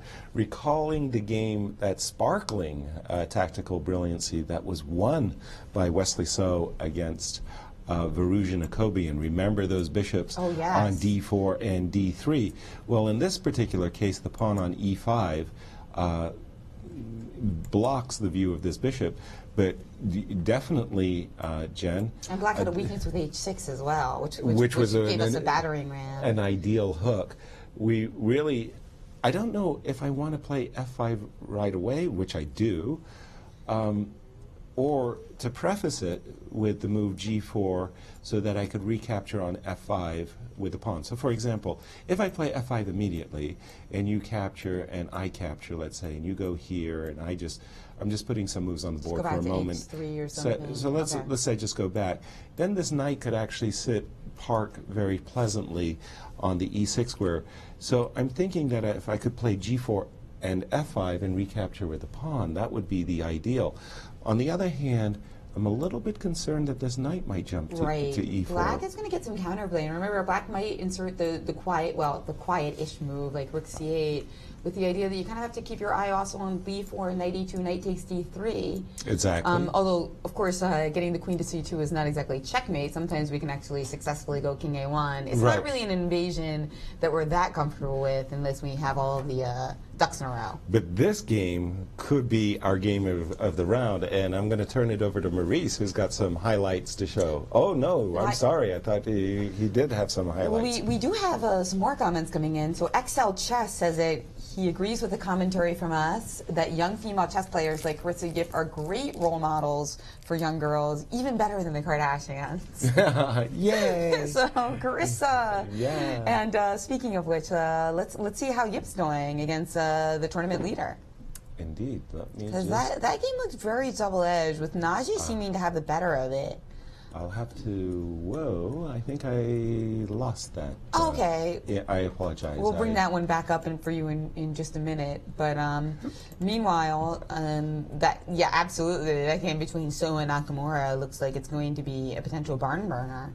Exactly. So, by the way, in the game between Fabi, one of our co-leaders, Fabiana Caruana, and Alexander Onischuk, after some thought, Alex recaptured on d6 with his bishop. The game continued rook f1 to d1 and bishop to g4, annoying the rook, asking the rook where does it want to move. And so we're up to date, and I think we've just had the move rook on d1 to d4 played, posting up. There's something very attractive, I must say, pardon me, about this rook on d4 and this rook on a5.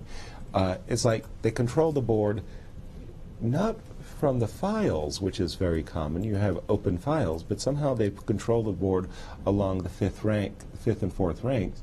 And we can see on a good day that this rook could easily slide over to the a file and just take away this pawn, giving white a big edge, big majority on the queen side.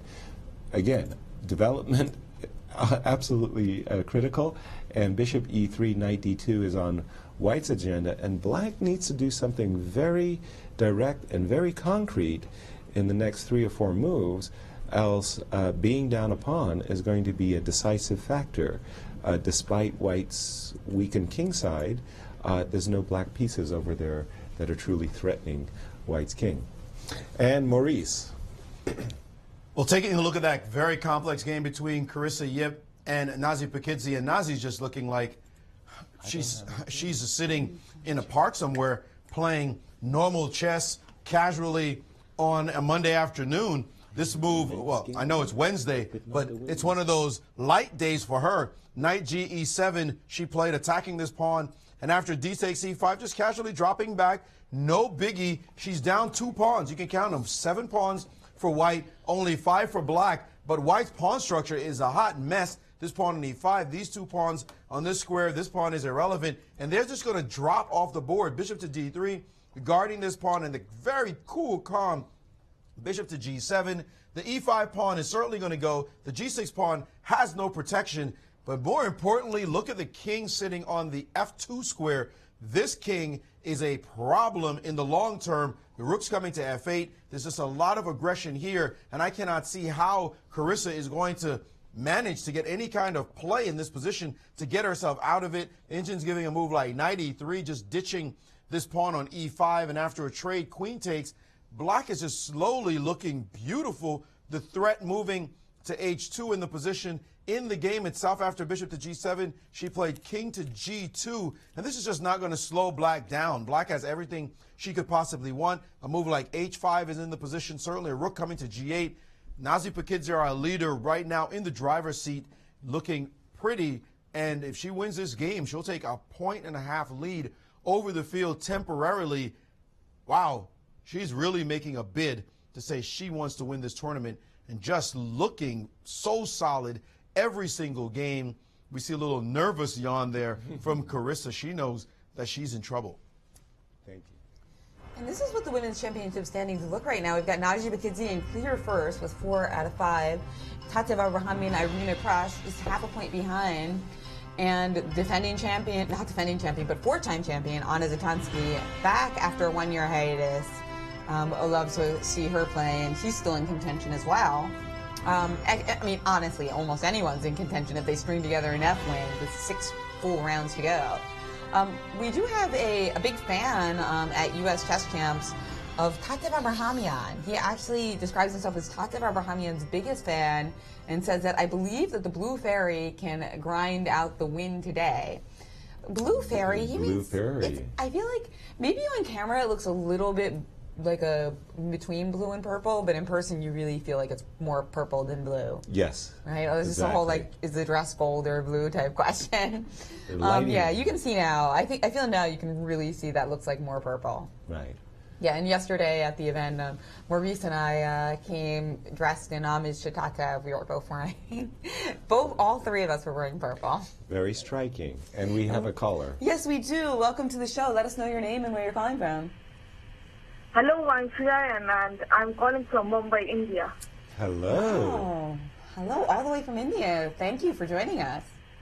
Yeah, I love the stuff that you all do at the club. And my question is, how best is it for a club player to approach a game against an expert or a master level player? I mean, like practically, is it best to play a quiet game and try to save pieces? Or is it better to go for a sharp and complex game? And how does the IM approach a game against a top GM? And how does he prepare against him? Wow, great question. So the question is, how do when you're the underrated player, if you're an expert playing against a master, or master class against player an IM, against an expert, or an IM against a GM, what the player who's lower rated, their approach, what should their approach be? Well, I think actually asking the question is almost the start of the problem. You really want to be just playing the best moves. And you told me, I think at one of my earliest women's championship, dance with the one who brought you. Right. And you were telling me, like, don't switch your openings in the middle of the event. That's Right. crazy. Right. Don't You be got to the intimidated. level that you got by playing these openings, and you're improving. So, I mean, I certainly don't think you should shy away from complications. If you err on one side, probably err on the side of complications, but really don't overthink it. Just try to play your best chess. And what I mean by if you're going to err on one side, err on the side of complications is just that generally the window of opportunity to beat a stronger player is often in them screwing up in a tightrope walk. Right. So and you see like a lot of times strong players really like it when their opponent shies away from, for instance, an open Sicilian or something Right. really sharp. Exactly. Well, most of my career actually have been in the position of being the favorite of the game. And especially when I play in opens in the early rounds and I'm really the much higher rated player. I always loved it when my opponent would softball moves, easy lobs, not putting pressure on me. And I always really disliked it when the player was playing the most aggressive move in the position and really come and put a lot of pressure on me early. So I would say that for the underrated player, the idea is not to shy away from complications, not to back down, and even though you may not calculate it as well as your opponent, you'll have the comfort of knowing that that the guy across the board from you is sweating. Whereas if you just stand back and say, well, I'm going to build a fortress, come and get me, guess what? That doesn't work very well. They will come and they will get you. So be aggressive. That's right, and just keep your confidence up. More than anything, I think the mental game of playing a stronger player can be really tough for a lot of people. So, you know, maybe before the game, go over some easy tactics, take a look at some of your very best games, go over them, because you don't want to go in there with the attitude like I'm probably going to lose. That's even if it's technically true, like from a mathematical point of view, that is a terrible self-fulfilling prophecy. Exactly. So go in there with like your best face. Get some inspirational music, Eye of the Tiger. You know, work out, Eye of the Tiger. I love it. These are great suggestions. I'm going to the game of Tatev versus Sabine Feuser. It looks like it's a Breyer defense. We've seen that earlier in the tournament. And Tatev has just played this move, Knight H2, obviously telegraphing her desire to switch her queen to F3, to continue with Knight to G4, and to really, with this knight on F5, to press her kingside initiative. Sabine did a very interesting thing. She moved her king, King H8. This is a very cagey move.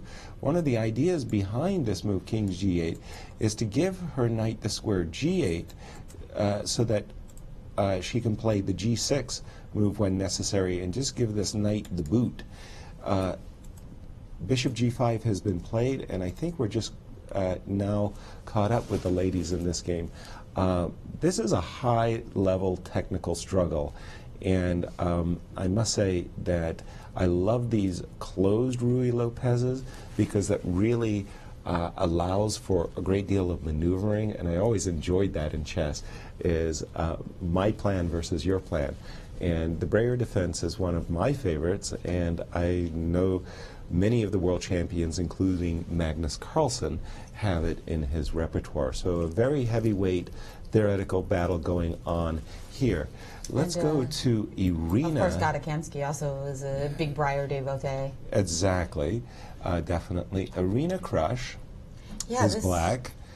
This is a pretty key game for Irina. You know, she really wants to start running up wins in order to keep pace with her rival Nazi Pikidze, who's a half a point ahead of her at the moment. Exactly. And she has played the Rogozin system with bishop b4, queen a4 check, a move I well, not introduced because nothing new under the sun, but a move I kind of made popular in a game I played against Alexander Belyavsky. That forces the move knight c6. Oftentimes in this defense, black wants to play the move c7, c5, so white obliges her opponent to play knight c6 in order to protect the bishop. And the way Irina played it really hasn't given Irina any chances of really mixing things up. It's a very well, tight, simple position without any imbalances so far, and nothing terrible has happened, and it looks very, very tame. Very hard for our defending champion to get any advantage when white basically plays all the reasonable moves. I mean, if your opponent plays well, what can you do? So here, for example, if we played a move, let me see, what move would I like? Let's say I play bishop back to e1, gaining a tempo against the queen on d8, and after, for example, queen e7, change, just plant the knight on the d5 square. I see this as a very, very hard position for black to win, or for that matter, for either side to win. But advantage white, if anything. I think. Exactly. Yeah, exactly. So I can't really blame Akshita, because I think if we saw the colors reversed there, we think Irina might have a little something to chew on. But you know, nerves and time pressure sometimes comes into play. So, oh yeah. And usually, even if the position seems really balanced, it's not the intention of the players to make a quick draw. So sometimes it imbalances when we least expect it. True. And by the way, I see yet another French defense going on in the game of Anna Zatonskih versus Agata. What's happened today? I mean, it seems like everybody's suddenly playing the French defense. F7, F5. Okay, well, we see that Anna has managed to do what all French players dream of, which is to get rid of their light squared bishop.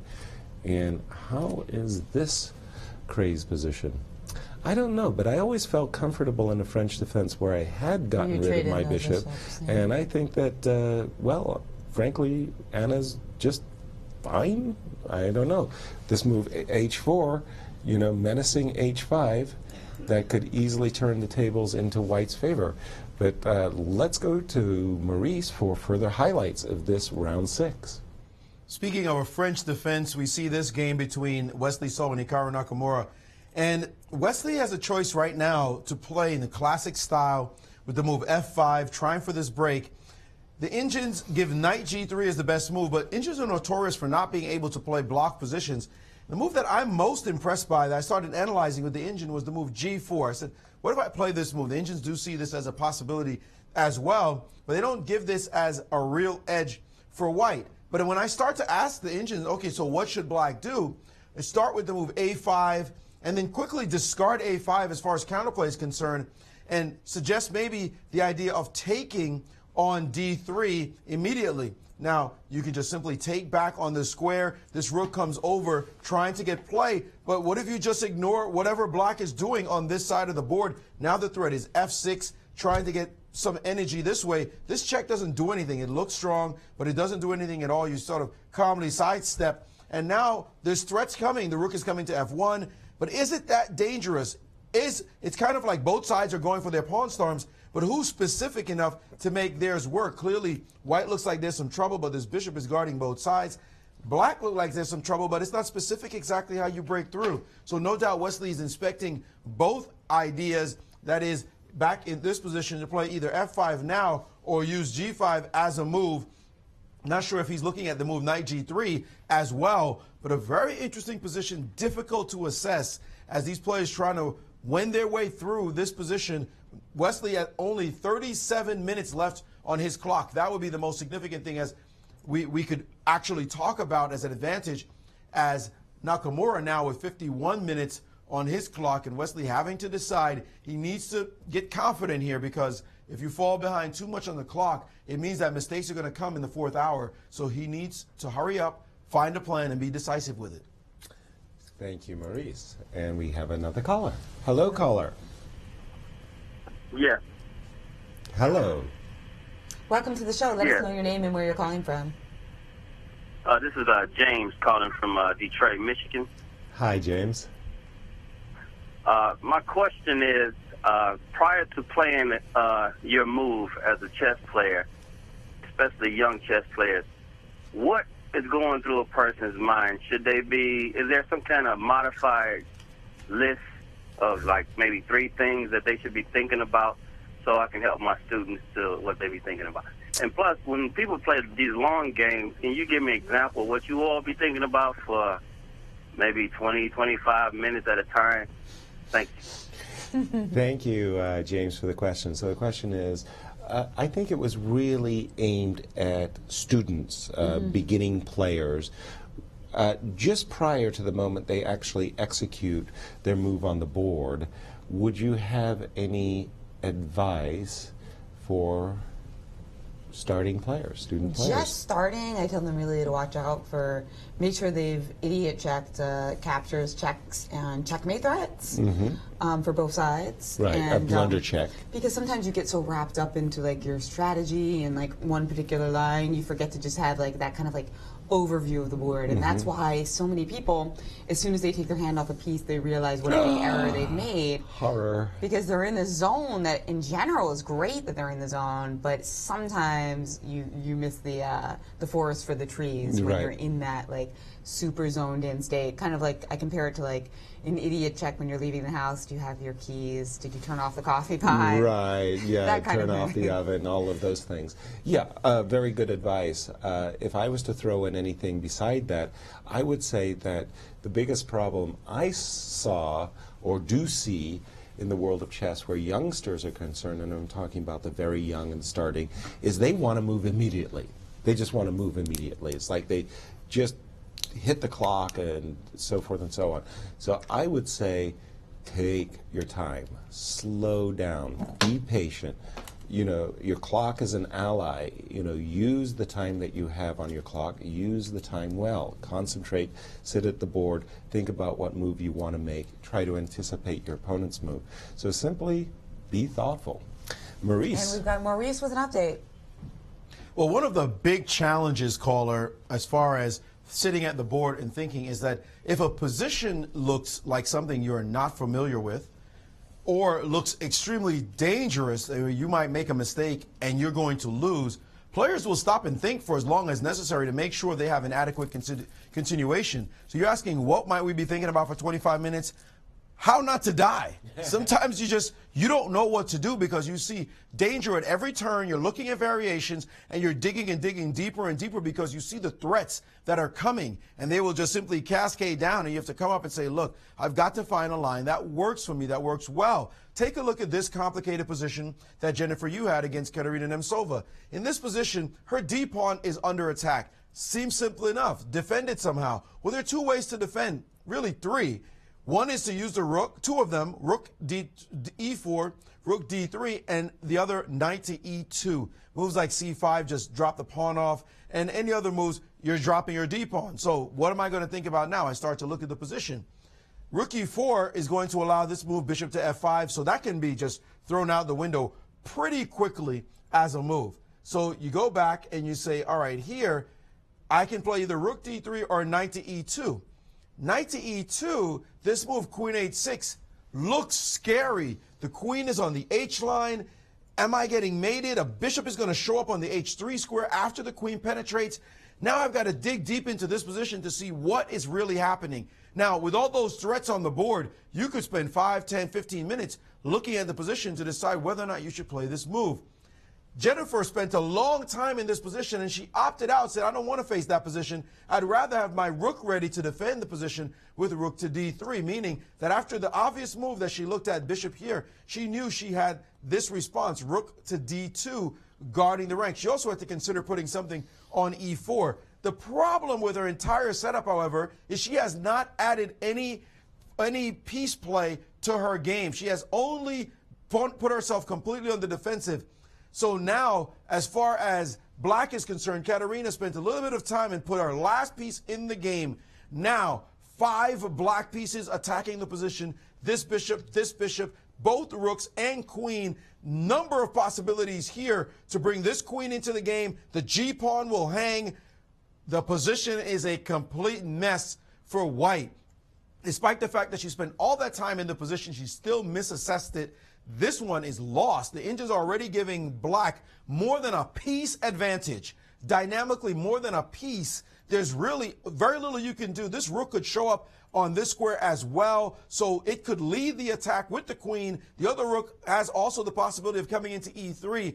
Black is all over white and completely winning. So despite having spent all that time, just the complexity of this game we call chess, white wasn't able to come up with the staunchest defense. And now, Katerina Nemtsova, not having a great tournament so far, but trying to get on the comeback trail in this game, her position is fantastic. Thank you, Maurice. And we have another phone call. That's right. Hello? Hello. Welcome to the show. Hi, this is David from Milwaukee, Wisconsin. And my question is, I'm a professional educator. I consider both of you to be brilliant commentators. And I'm wondering, as an average chess player like myself, what's the best way to help me improve my game as I watch these brilliant players play chess? Is there an active learning method that I can use to help myself improve my skills while I'm watching? And I will hang up and listen to your answer. Wow, what a fantastic question. Yeah. I don't think we've ever gotten that before, but I think it's a great question. And one quick idea I have off the top of my head is when Maurice goes over the key matchups at the beginning of the round, or perhaps you have a favorite in the tournament, try to follow that game and guess the moves. Precisely. That was exactly what I wanted to say as well, is put yourself in as if this is your game and you are playing, and take the side of one of the players, your favorite player, if that's the case, and guess their moves.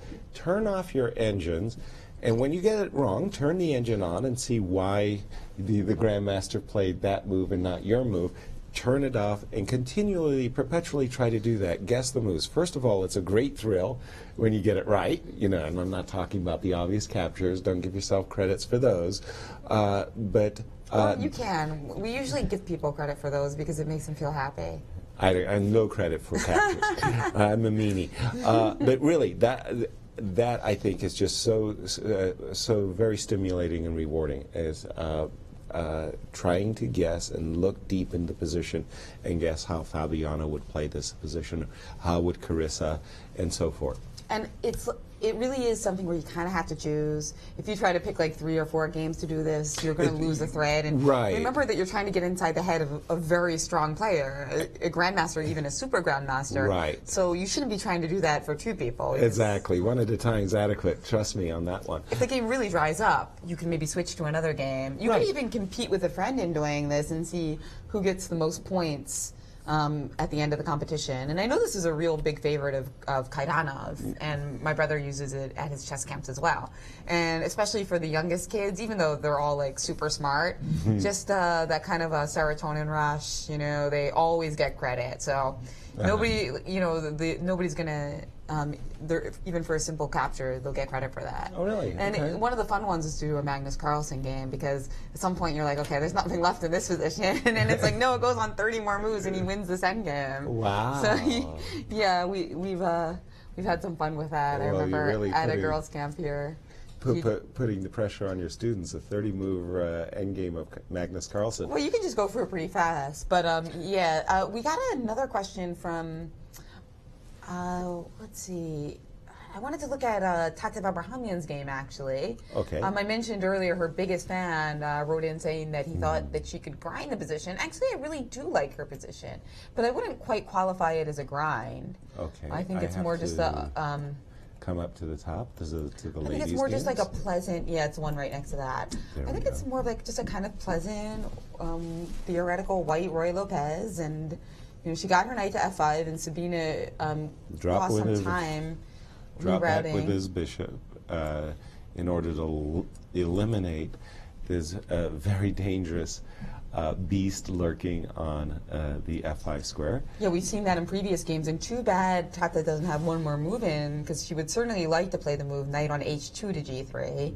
To g4, yes, knight on h2 or to g4. I was going to say knight h2 to g3, so that after bishop takes f5, we could recapture with the knight. But she's one move too late for that. Oh, I see. I was joking, yeah. Okay. Sorry. But knight g4 to double the pawns. Okay, so the problem with, I think, well, let me put it another way. Knight g4 is a very decent move here as well, because obviously you want to double these pawns. And for example, after a move like bishop takes f5, bishop takes f6, g takes f6, e takes, this knight is very good against these double pawns, but the question is how good is this bishop on c2 versus the bishop on f8? This is a very tough judgment. I mean, it's natural to say, oh, I really like white because of these double pawns, but don't get overly enthusiastic. I agree, black's kingside shield isn't great, but the pawns are only weak if you can attack them. And it's not very easy for white to get all of her pieces over there. So maybe queen f3 is the proper move to begin with, but then after, for example, a move like bishop f8, queen f8, bishop e7, how close is black to equalizing? After all, this is a very handsome steed on the c5 square against this bishop on c2. That's why I call this a heavy theoretical pitch battle going on here between these two ladies. And Maurice Ashley. Pitch battles going on another board, and looks like Shabalov might be getting a big advantage against Sam Shankland. We saw Shabalov in his play letting this position appear on the board, white being very aggressive with these pawn pushes, but he is going to regret it if the possible moves that we think is going to happen hold true. He played queen e1 here. He had to get rid of this knight and lock the position down by trading on this square. Even though he's giving away his bishop, his pawn formation would be enough. He'd be able to play a move like bishop f4 and trade off these pieces and stay solid here. Queen d2, maybe play queen f4 next and keep the position solid. Instead, he decided he didn't want to make any trades. He played queen to e1, allowing bishop to f6, fe6, fe6. Of course, Shabalov is not worried about this isolated pawn. c3, rook he8. By the way, this pawn is not just isolated, it's passed. This one could come down the board. His king is safe on this side. Knight to b3, backing up No way. Knight e5 now surging into the position with the idea of knight d3 being possible. Now knight f4 has been played on the board, and bishop to b5 suddenly. And look at this position. What are you going to do about your rook? If you put it on f2, you get pinned, and there goes the exchange. And if you play rook to g1, really just an anemic looking move to have to play, suddenly that is met by knight takes on g4. Thanks for the pawn. Glad you pushed it, because now if you take my knight back, I'll take here, and I'm just up a pawn with bishop slicing into the position. White down a pawn with this passed pawn. His piece is just miserable. I'm not even sure what he's going to do here after this move. He almost might feel like resigning, to be honest. His position is so bad, is Sam. And I remember, Yaz, you saying this earlier, that you didn't like the way he was throwing his pawns down the board, and he realizes it now. He is busted. His position is just miserable. What is he going to do? He has brought it on himself, in fact, by throwing those pawns up the board. And now with no initiative, rook under attack, nothing to speak of. It looks like Sam Shankland is going to lose this game. Wow. Really, I called it a boomerang, and it so very often happens with white. You think you have ability to make all kinds of moves, and you're really thinking about what you're doing, but just visualize the position, if you will, at all of black's development. Very, very harmonious picture. White's rook on a1, bishop on c1 have not moved from their initial square. Usually a very, very bad sign when you're so behind in development in an open position. Speaking of a great game, really great game, that I want to just take you to is the Jeffrey Zhang game for just a moment, because to that caller, it was this idea of try to anticipate Jeffrey's moves. He's just played the knight capture, knight takes e5, d takes e5, knight back. Now you sit here and look at this position, and you might think to yourself, white's doing very well. I mean, everybody's got coordinated pieces. This bishop on g2 sure does look much more impressive than this bishop on b7. Who knows, maybe on a good day there'll be a4, a5, maybe even c5. This knight, if it could, you know, jumps to the center. So you got to like white, and then you think, well, I've got an initiative. I'm going to play e2, e4, and man, I just got a great game. If you take, it's just going to be if you take that bishop on d7, that knight will jump to d6, or if you capture the other pawn with d5 takes c4, this knight is going to jump to d6, and white is boss. He's calling the shots. This is simply great opposition. This is what these top elite guys do, is they really shock you with their moves. You're sitting here thinking, I'm white, I've got a really good position, my opponent's in trouble, what the heck can he do? Well, Jeffrey borrows the pages of the classical grandmasters, this beautiful pawn sacrifice d5, d4, which is a very well-known pattern in these Queen's Indians. And after queen takes d4, what's the problem? I'm a pawn up. Well, remember those bishops when they were in opposition vis-a-vis d5 takes e4? Now this bishop, yes, you're a pawn up, but this bishop becomes very passive, and after this great move, c4, c6, c5, captures, knight captures c5, holy cow, suddenly you're the one being thrown on the defensive, as it's very clear that Jeffrey has sacrificed a pawn, but first of all, it's a double pawn. White's minor pieces are passive, and suddenly it's black that's ready to play rook to d8 and take advantage of this d3 square. And I actually like black's position, and you know I'm a pawn grubber, so that's saying something very serious. Great conception here by Jeffrey Zhang, who's just 15 years old and looking so confident in this championship. And hey, if you were playing our game, solitaire chess, guess the move, and you got d4 right, I think you deserve double points. Oh, big double time. points Oh, on yeah. us. Oh, no, that's 10 out of 10. No question about it. Good. And our friend Grandmaster Alejandro Ramirez doing commentary here every day at Kingside Diner, and also sometimes giving us a little treat with his insights. Which he's about to. Hello everyone, I'm here downstairs in the casual playing area of the St. Louis Chess Club.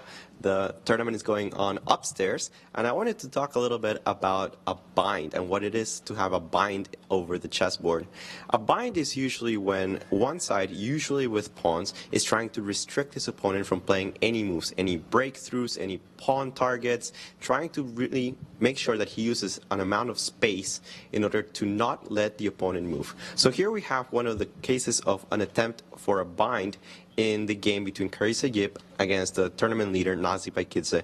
And here we have a perfect example of what happens when a bind fails. Now, when a bind fails, or when one side can break through out of a bind, it's usually a very strategically disastrous thing for the side that was trying to establish that bind.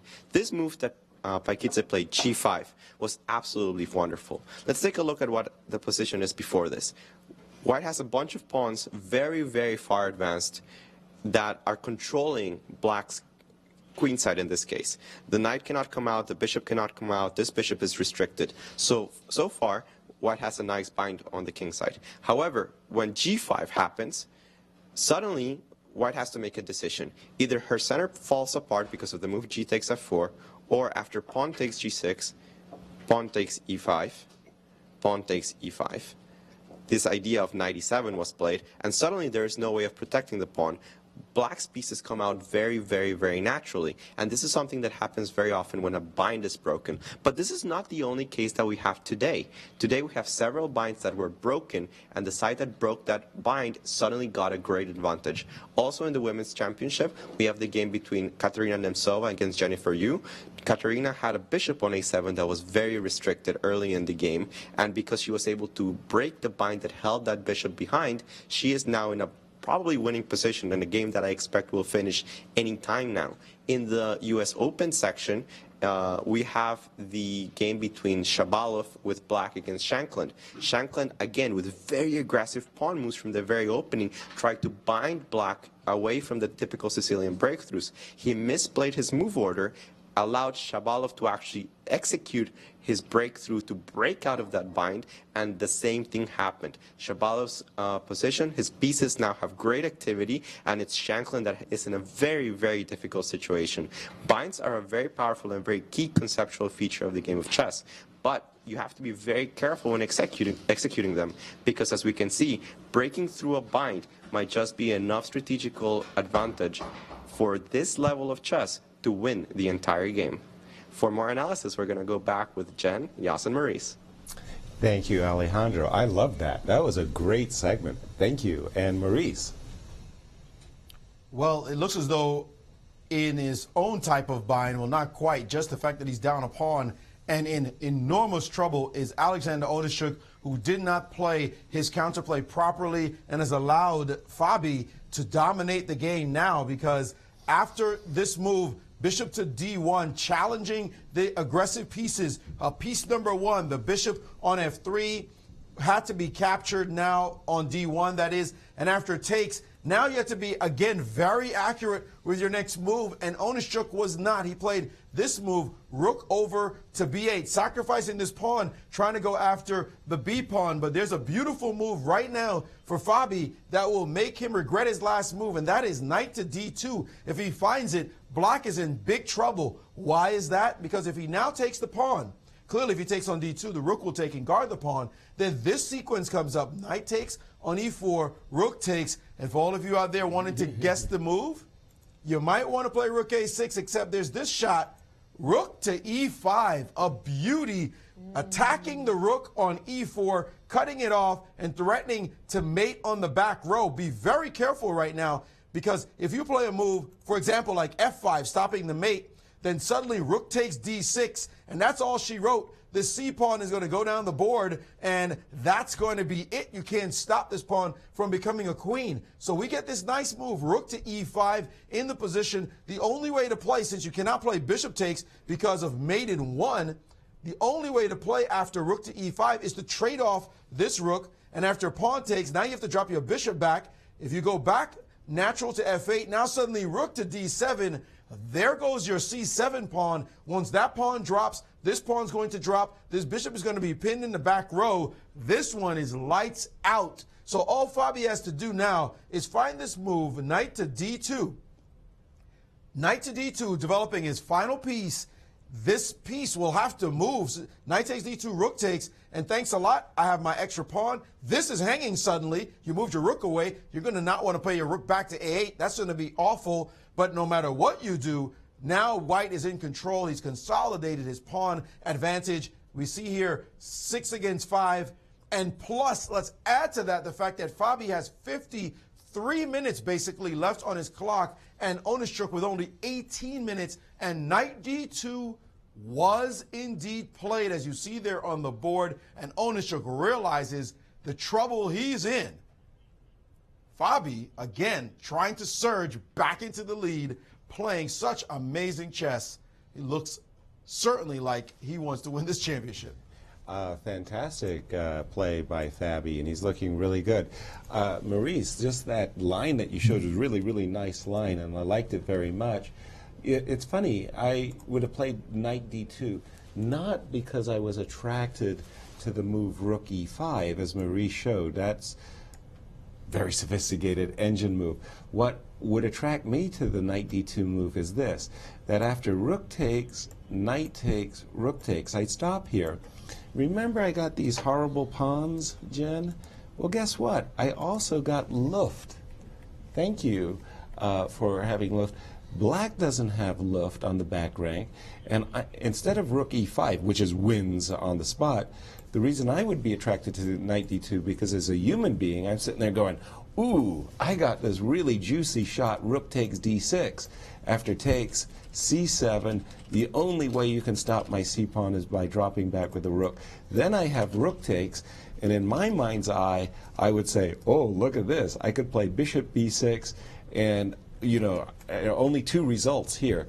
So knight d2, and then when my opponent's thinking, I might find the move rook e5. But this is an exchange sacrifice that would have forced me to play the move knight d2.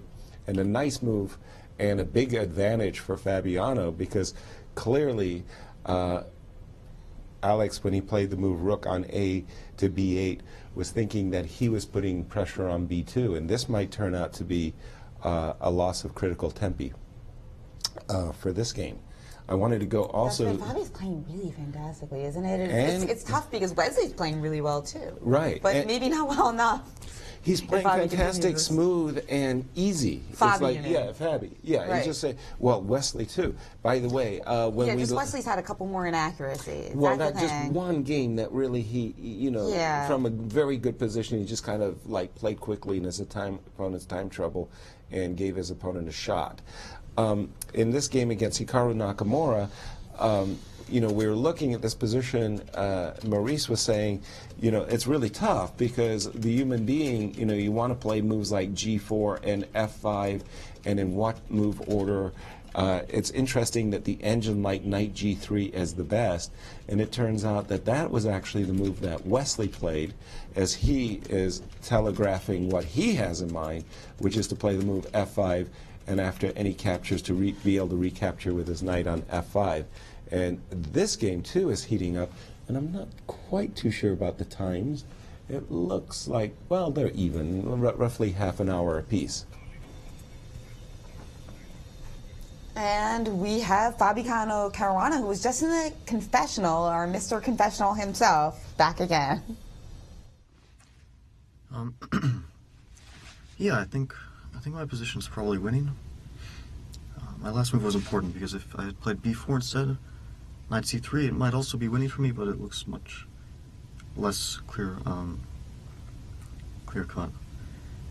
And the point of knight d2 is if he plays rook takes b2, knight takes e4, rook takes e4, rather than rook a6, which is obvious. I have a very, very strong move. Well, actually, devastating move, rook e5. He can't take with the bishop because of the back rank. And if he plays rook takes, f takes, I invade, capture c7, and just win without any complications.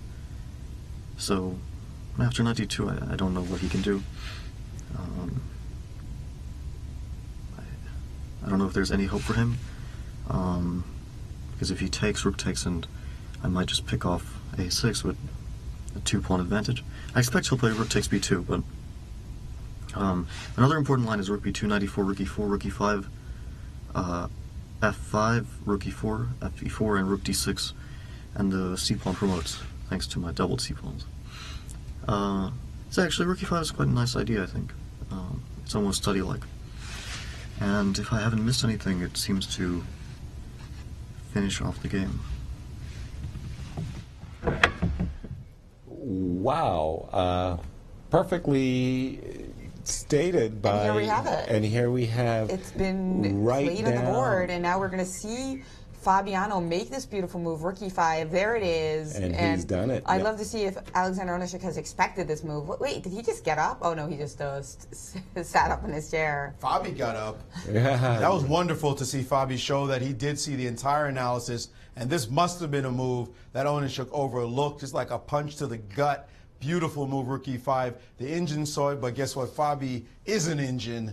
You gonna go shop for Fabi's program? Well, good luck. He's done it on hard work, blood, sweat, and tears, a lot of practice, a lot of losses, but he has refined his game to the level where he can find moves like rook to e5, those hidden variations, and that's going to be all she wrote. Beautifully played by the currently number 3 player in the world, as he was leapfrogged by Vladimir Kramnik, but he's looking like he's just relaxed. The way he's just leaning back and saying, if I missed anything, we know you didn't miss anything, Fabi. You are way too good for that. And this move here is virtually resigns. After rook e5, Onischuk can dig deep, look all he wants. It's virtually resigns after this move. Thank you, Maurice. Yeah. And I mean, that move, rook e5, is really a splendid shot.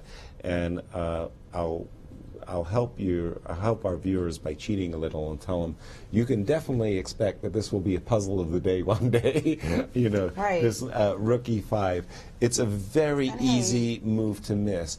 If in your mind's eye you had calculated rook takes a6 and f5, you might have convinced yourself, you know, like, oh, I've got some chances or something of that nature. Or rook e8, pardon me. I think rook e8 would be forced in this particular case. But no, rook e5 is really just a lights-out move. Yeah. It's a stunner. And, you know, I think one of the reasons people sometimes miss moves like this is because in the endgame you don't expect there to be as many tactics. Right. But this sideways move, this comes from the side, right? Normally the threats come in front of you, and this was a very nice zinger. Combination of double attack and back rank mate. Most combinations that occur in high level games aren't one pure tactic, but some kind of medley. And this example, 2 of the most important tactics for beginners, actually. Mm-hmm. Back rank mate, gotta stop it, gotta Right. make some luft, g6 or h6, Right. and double attack comes up basically every game in variations. Oh, definitely, definitely. And we're gonna go to a break, Jen, but we're gonna leave the live webcams on the Fabiano Caruana game, so you can watch the play. yeah, we'll be right back.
Welcome back, guys. We are at the 2016 U.S. Championships in U.S. Women's, and our big news in the middle of the round, we've got Fabiano Caruana has defeated Alexander Onischuk, and beautiful move, rook e5 to seal the deal. And I think this was the first time we saw the use of the confessional in that way, in which somebody was about to deliver a devastating blow, and we got a spoiler, if you will. Yeah, it's like a spoiler alert for us, right? And it was a very impressive game once again by our co-tournament leader, Fabiano Caruana, who wins in a fine fashion. But it started from the opening. It was sort of like Onischuk played this early d5, a kind of a side beat line, and Fabi was prepared for it. He came with his a4, this idea, and he took it to the max. He won a very impressive game, and this young man is just an extraordinary chess talent. That's right, and he really is looking like the Sinkfield Cup winner in 2015 in this tournament. Can he keep it up? And the big question is, Wesley So also playing great, but if Fabiano plays like this, it doesn't matter how great you play, right? It's kind of like the old Fisher saying, you know, you got to try to win the exhibition if you can't win the main tournament. Right. I mean, win the tournament if you can't win the exhibition. But there's still a lot of rounds left to go, and can Caruana continue to play like this and just string together so many wins? Meanwhile, how is Wesley So? I did like his position against Nakamura, but has it amounted to anything? Well, he has actually, Wesley, that is to say, has gone up a pawn. We left the game after this move, knight g3. It was very clear what White's intentions are. He just wants to play f4, f5, and burst open the position. Hikaru thought that he had a good plan. He played the move rook ac8. His intention, as we're about to see, was he met White's pawn break f4, f5 with his own, and that was f7, f6. Well, there's a 4 sequence of trades that Wesley went for. He traded and captured on c5, which allowed him to capture this pawn on e6, which is what he have done. We're not up to the game position yet. Rook e8 was the last move. Wesley to play, Wesley a pawn to the good. We would anticipate him playing a move, for example, like rook on h1 to e1, protecting the pawn, and unless Hikaru wins this pawn back soon, well, he'll be suffering. I assume that what Hikaru had in mind is the move bishop back to c8, attacking the pawn, then this move bishop here, rook takes d5, bishop takes e6. If I've got it right, this is what Hikaru has in mind, anticipating that this bishop will give him adequate compensation for a pawn. I don't know if that judgment is correct. There's a lot of moves here in the position for White. Yeah, just simply dropping the rook back is for the moment. Well, you have to drop it all the way back, because otherwise bishop takes a2 is in the position. So there's kind of a double pin going on here. Right. So that's one option. If Wesley went for all the trades, this is the position I think that Hikaru felt that, well, he has compensation, but okay, he has a compensation. Did we have knight h5 at any moment, like maybe earlier when everything was in take? Like in this moment, knight h5. Just taking advantage of the fact that at this moment you can't play bishop takes a2. Right, because, yes, he has played instead after, let me get caught up with the players as, sorry, I just have to refresh my, and after, oh, that's interesting, rook d1 to e1 by Wesley. Right, so you were expecting the other rook because it's much more natural indeed. And then we saw the move g6. But we'll take a look and see what Wesley can get out of this. But meanwhile, we have a special guest, Alexander Onischuk, today fighting against a very well-prepared Fabiano, who also played lots of perfect moves. Not an easy task. He's with Maurice. Yes, with Alexander Onischuk, who's a past master, make that grandmaster of the Rue Lopez. But Alex, today he played a line that had only been played once before in a system that you have played yourself. And what happened? It looked like he may have even refuted your variation. well, I'm not sure. I need to check it with the computer. You know, bishop c5, if you play this line with black, you have to know so many lines. I mean, like literally hundreds lines. You know, and this was one of the lines that I also prepared, and bishop g4 was already played. But the novelty was probably to take on c6, right? And then I take on f3, and it's, you know, during the game I felt like my position was okay, but maybe I was wrong. Even in the end game, I thought that there has to be something for black. But I mean, obviously he played better, and you know, completely outplayed me. How tough is it playing against an opponent? You prepare yourself, somebody as well prepared as Caruana is, and then you see him blitzing out the opening moves like he's just got you in his sights. What is that like?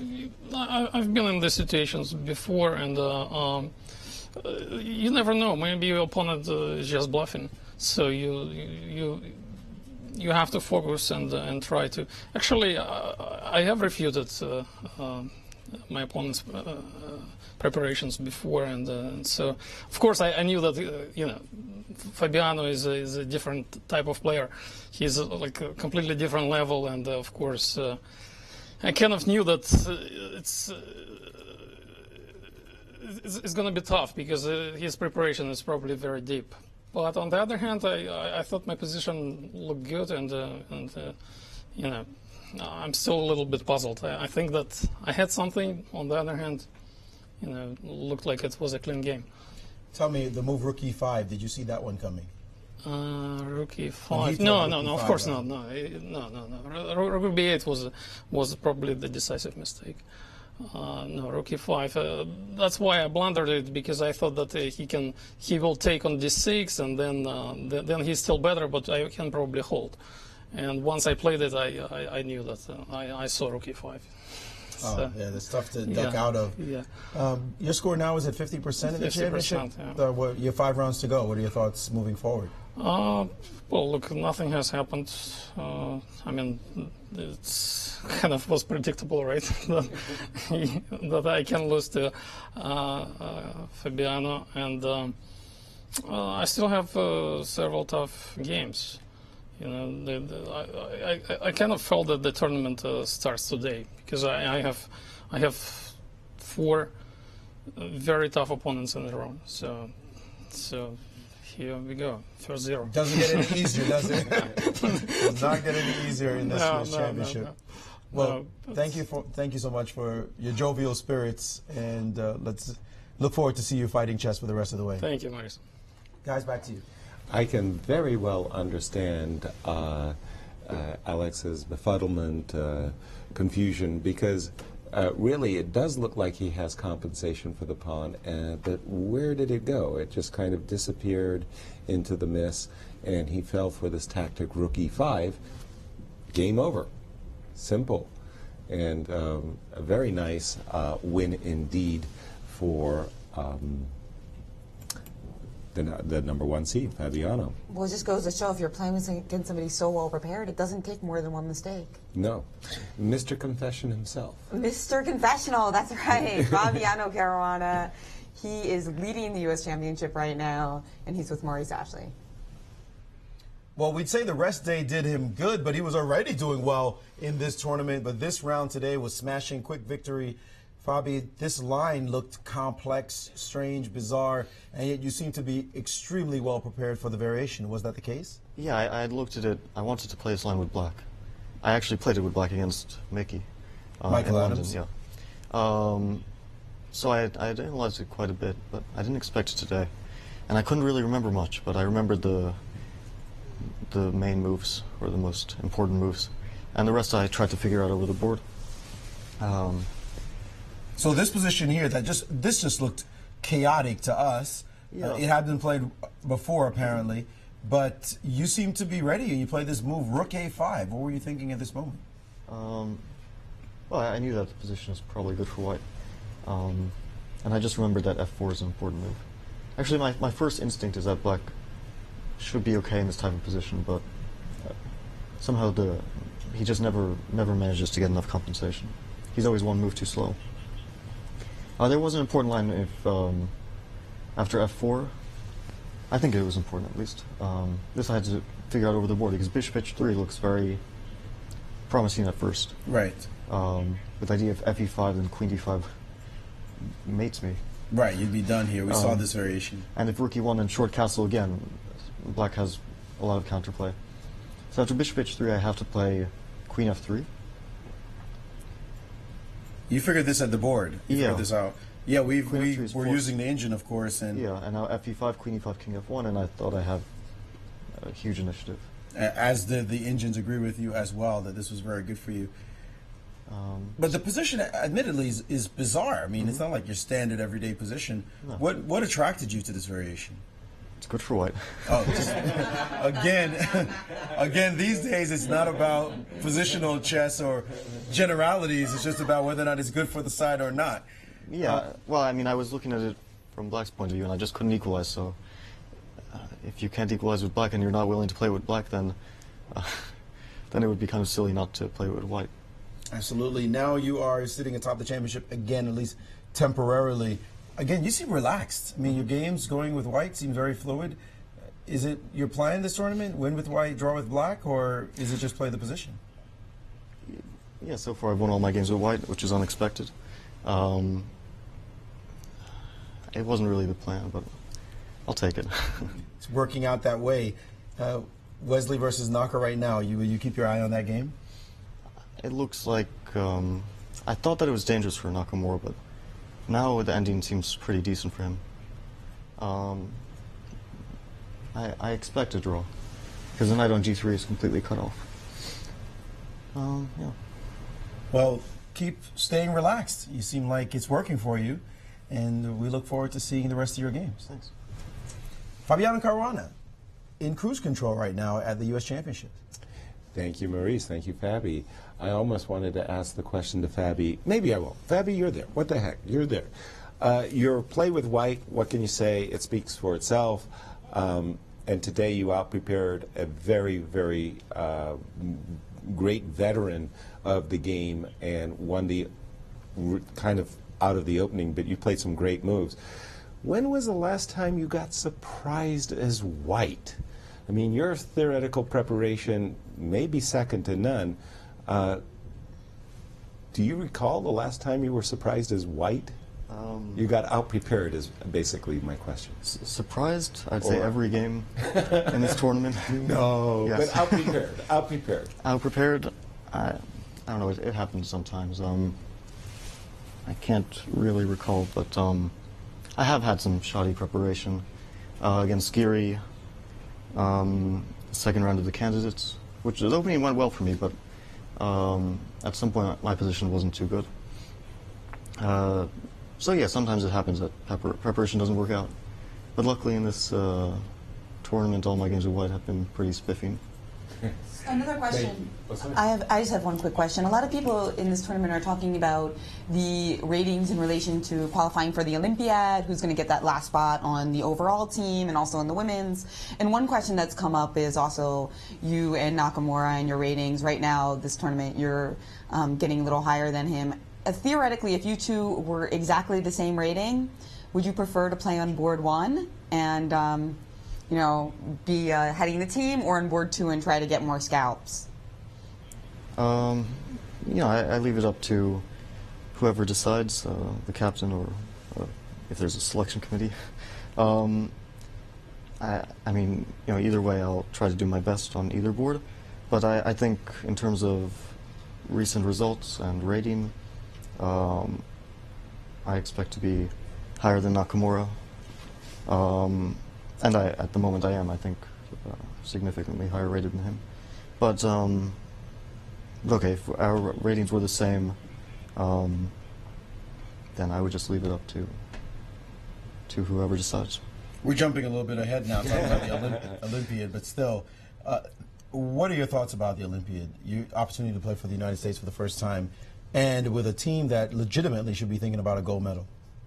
Yeah, we have really good chances. We have... I mean, I don't know if by rating we're the strongest team, but we're certainly one of the highest rated teams, and every player I think is capable of producing a great result. So yeah, we're definitely contenders for medals and possibly for a gold medal. But again, it's a really long event with a lot of strong teams, and we've seen in the past that the highest ranked team hasn't won, or sometimes even hasn't gotten medals. So it really depends how every player comes together and manages to show a good result. Well, we look forward to that, but again, that's jumping the gun as the U.S. Championship has to end here. Thanks again for joining us. Thank you, Fabi, and congratulations. Keep up the great play. Very inspiring to watch indeed. And leapfrogging over Kramnik again. So you mentioned it yesterday. They're going back and forth, it seems, in the Norway. So, and we have a graphic for the remaining rounds of the top 3 players at the moment. The road to potential victory here for Fabiano Caruana. Let's look at his future opponents. He's got black versus Yang, black versus Lenderman, black versus Chandra, and white versus Robson and Kamsky. And Fabiano Caruana's pairings in this tournament seem to be lined up so that he's playing against a lot of the higher rated players with the white pieces. So as you mentioned yesterday, you prefer it that way. Oh, without question. He's got the ideal drawing of the lots, no question. So you're saying he's lucky? He's good and lucky. That's a hellacious combination. And look at poor Ray. Ray has what a schedule there. Kamsky, Chandra, okay, he's eyeballing Chandra because look what comes next. Caruana, Shankland, So, Nakamura. That's got to be the hardest finish of any player in the event. Wesley So, Nakamura today. He gets by Nakamura with a scalp or a draw. Look, he'll have Shabalov, Onischuk, Zhang, Robson, Lenderman. So a much easier schedule for Wesley. Still tough players. Everybody in this field is no gimme by any chance, but stretch of the imagination. But Wesley does have a very comfortable schedule in the second half. And same thing where the 2 higher rated players, Onischuk and Robson of this group, he does have white against. And fabulous Fabiano on a roll. We got 4 victories for Fabi, all with the white pieces, and 2 draws. So just looking really hot and sizzling in this tournament. And as you mentioned, he is actually significantly higher rated than Nakamura right now. Almost over 20 points in the live ratings list. That's even more than I would have expected. Really? Yeah. Wow, I didn't guess that. Caruana's over 2,800, and Nakamura has slipped to 2780. Obviously because of the results in this tournament. Yes. That's right, but that is a big. I thought wow, that was a big gap. Pretty close, but that's true. Well, it's 15. It's a 15-point swing because Fabi's up 10 points and Nakamura's down 4. So if they were close to each other before the tournament, it really does. It is quite logical. And we've got Maurice with an update from one of our women's game. Any blood spilling soon? Just about over is this one, as Katerina Nemcova has played a spectacular move against her young opponent, Jennifer Yu, and it looks like it's just going to be over any second. The move bishop to e4 was played here, looking to trade off this light square bishop, and after queen to f1, she banged down bishop takes on d4. A very nice sacrifice, deflecting this rook from the second rank. Rook takes d4 is what we anticipate. Well, we at least have to analyze it, but the more Jennifer analyzes it, the more she's going to be disgusted by the position, because bishop takes f3, now regaining your piece with knight takes, allows this move, rook to e2 check, and the king is cornered. King g1 allows queen to e3, and that's going to be all she wrote. And in this position, if we go back after rook takes d4, bishop f3, what are you supposed to do with your king? If you move it over, then suddenly rook h2 appears on the board, and that's going to be it. So no moves. Rook, that is here. Bishop takes pawn on d4, attacking a rook, opening up the game finally with that fantastic bishop that we saw all the way back in the opening was a power piece, and now white's king is being ripped apart. Katerina Nemcova looks as though she's going to wrap this up with ease, and I'm not sure if she has resigned. It looks like she has not. She has doubled rooks on the D file, but the computer is singing mate in 8, starting with the move queen to h6, threatening all kinds of nasties. This move, the queen threatening mate in 1 on this square, all you could do is run, but that's not going to help because of rook takes on f3, double attack, your queen's hanging, the mate is irrelevant, the computer's just mopping up loose ends because clearly white is losing a queen and will resign in this position. So all she has to do now is find the very next move after rook a d1, just play queen h6, threatening mate on h2, no way to stop that in any reasonable fashion and not in the long run either. So Katerina is going to win this game. Thank you, Maurice. And I'm just looking at the game of Carissa versus Naji. Naji, our tournament leader.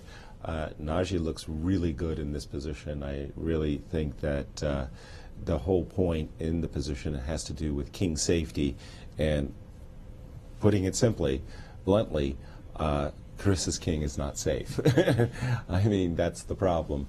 So I'm anticipating a move, for example, in this position like knight takes d4, pawn takes d4, and again this exposed king, rook coming over to g8, setting up for the very brutally obvious rook takes g4. If you play rook to f2, well, first of all, I can take this rook. I think that's, oh, pardon me, I can't take the rook. I have to do it the other way. I can do it like this, and I grab this pawn over here. But even stronger, I think, is to just start with the move rook takes g4. And, just a very good position, I believe, for... Right, that's why after the rook takes f4, you're just going to take back with the rook on the 8th rank. Right.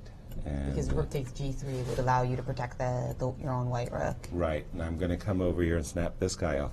And this gives you a little bit of time, yeah. Yeah, very nice play by Naji. Well, while two youngsters are taking it on the chin, two other youngsters are giving their elders all they can handle. In this position, Ashrita Seirawan against Alyssa Melhina, we saw the break by black earlier, and white's pieces all just wonderfully placed.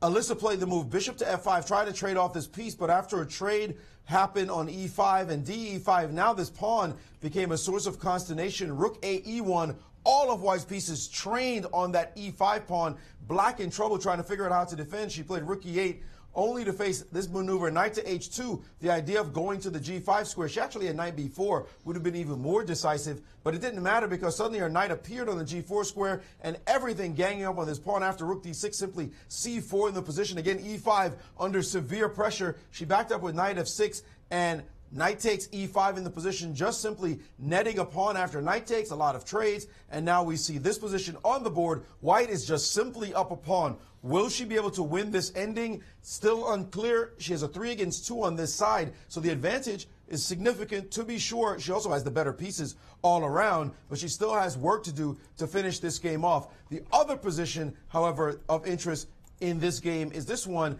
between Agata Bykovtsev and Anna Zatonskih, and the Indians love white's position here. It's all coming down to this knight on g7, just a dead piece, and f5 could happen at any moment. The threat of 5 is coming quite rapidly, and black is also trying to play with this pawn, but her pawn formation looks better as well. White more cohesive with the structure. And let us add one more thing. 13 moves to go. Agata has 19 minutes and 57 seconds, so 20 minutes to 12 minutes and 17 seconds, and counting down for Anna. So one of the pre-tournament favorites in huge trouble against a 16-year-old, and Anna is going to have to dig deep if she's going to save this game because she's in a lot of trouble. Agata looking very ready to take down her esteemed opponent. Thank you, Maurice. And Maurice, my spidey sense is tingling in the game between Wesley So and Hikaru Nakamura. Hikaru just stepped back with his king with the move king h8 to sidestep this threat of knight. Before you continue, sorry, Yaz, I'm just going to jump in right away. There's a mate happening in the game between you and Nemtsova. This position here, she has just played the move rook to e2 check, sacrificing her rook, but just this bishop turned into a monster. We talked about that bishop forever. This bishop now searing down the long diagonal and is going to be mate. If you take, of course, it's mate in 1, and there's really no other reasonable continuations after rook e2 check because mate is coming. She has to throw queen f2 to slow it down one move, but she probably resigned, so we're expecting this to end in a resignation momentarily as rook e2 seals the deal. Nice, Pretty move. nice one, rook e2. That's a pretty tactic. As I was saying, in the game between Wesley So and Hikaru Nakamura, my spidey sense is tingling here, Maurice. And I was thinking, after the move king h8, is there a chance to essay this a piece sacrifice for Wesley? Bishop g6, hg6, rook g6, attacking this bishop on f6. And there you have the handshake, Katerina Nemtsova. Now, she started out the tournament with a bit of disappointment, but I really think she's maintaining her confidence, and we might see really big things from her in the second half. Meanwhile, Jennifer, you going down, but plenty of rounds left. Of course. Rook takes g6. Sorry, I'm sure I'm going to get through this example. Maybe not. Maybe not. Who knows? Knight f5, and look at the position that's on the board. There's some really serious issues that Hikaru is facing, not the least of which is Jennifer's favorite rover, rook to h3 checkmate. There's also a knight d6, which is forking rook on e8, bishop on b7, and there's even a knight f7.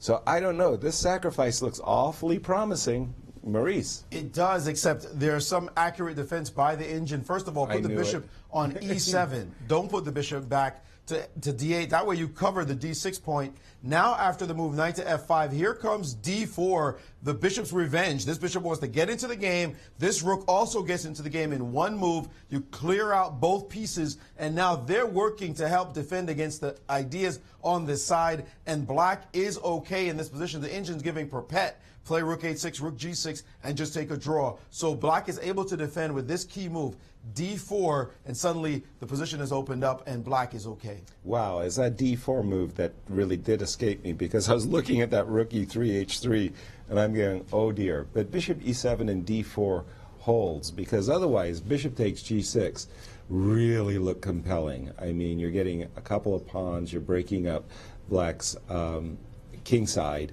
and threats, you're snowballing kind of threats.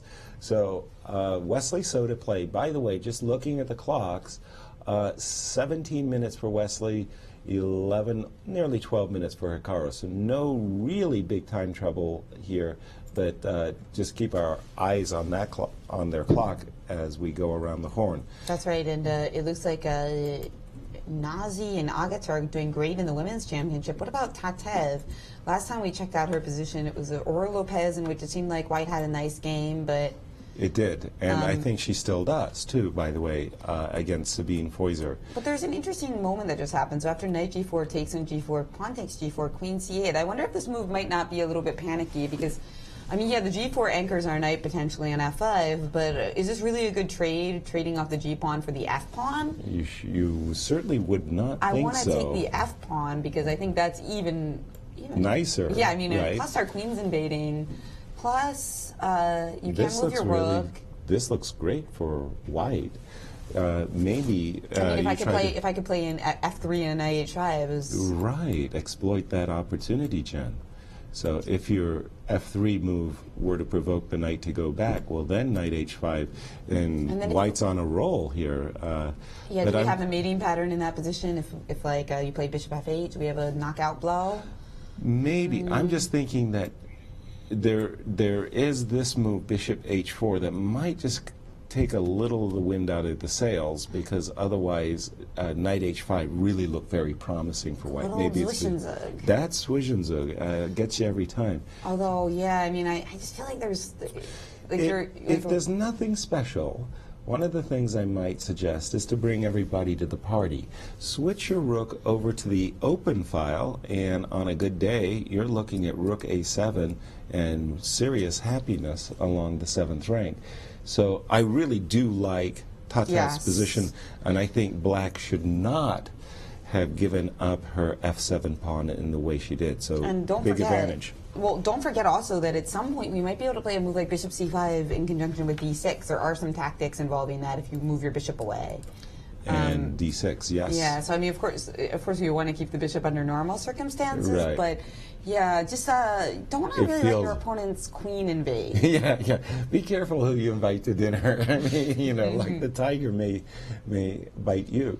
But we have a very special guest in our studio. That's right, Katerina Nemtsova, after the rest day, posting a big win against Jennifer Niu. She is with Maurice. Indeed, Katerina Nemtsova with her sister here at the tournament, providing her lots of support. Today you had aggression on your mind. H4, H5, attack like crazy.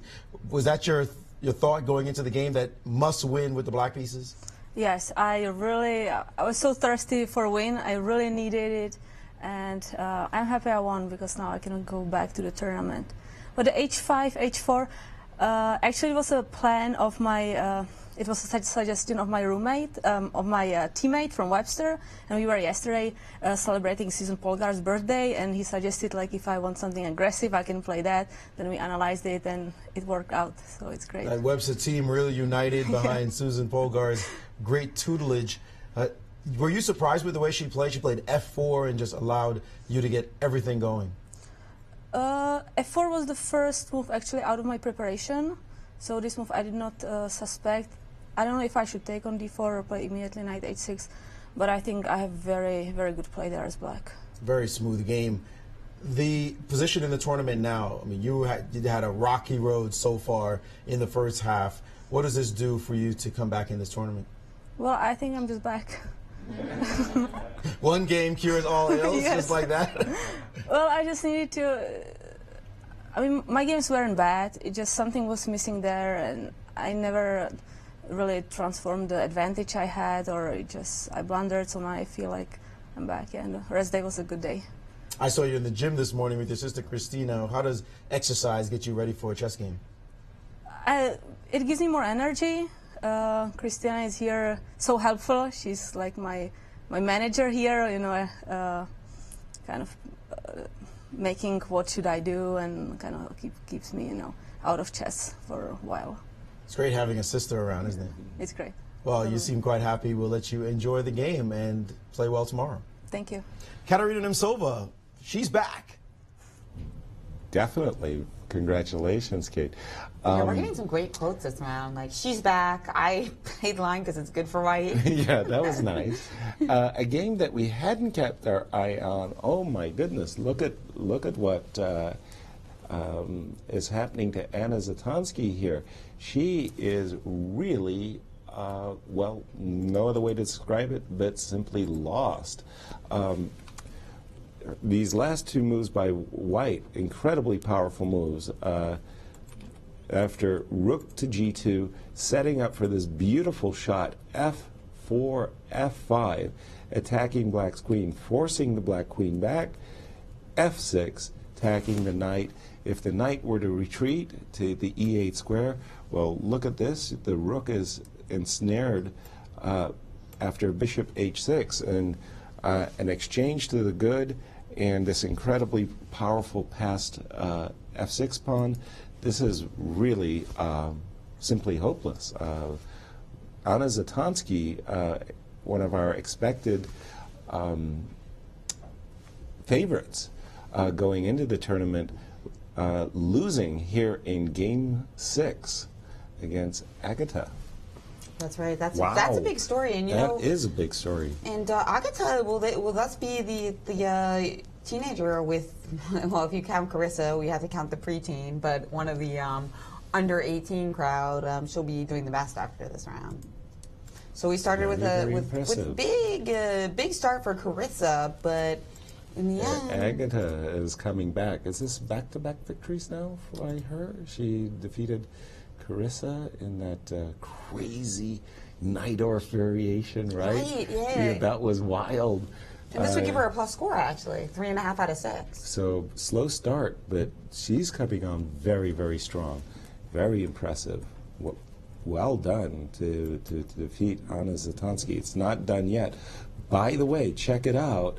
My spidey sense was tingling, and so was Wesley So's. Wesley did essay the piece sacrifice I would have been attracted to. I would have played the piece sacrifice certainly in a blitz game, no problem about, no question about it.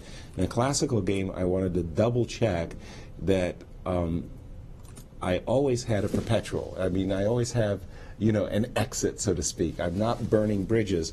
But with this move G2, G4, it's clear that Wesley wants to keep the game going.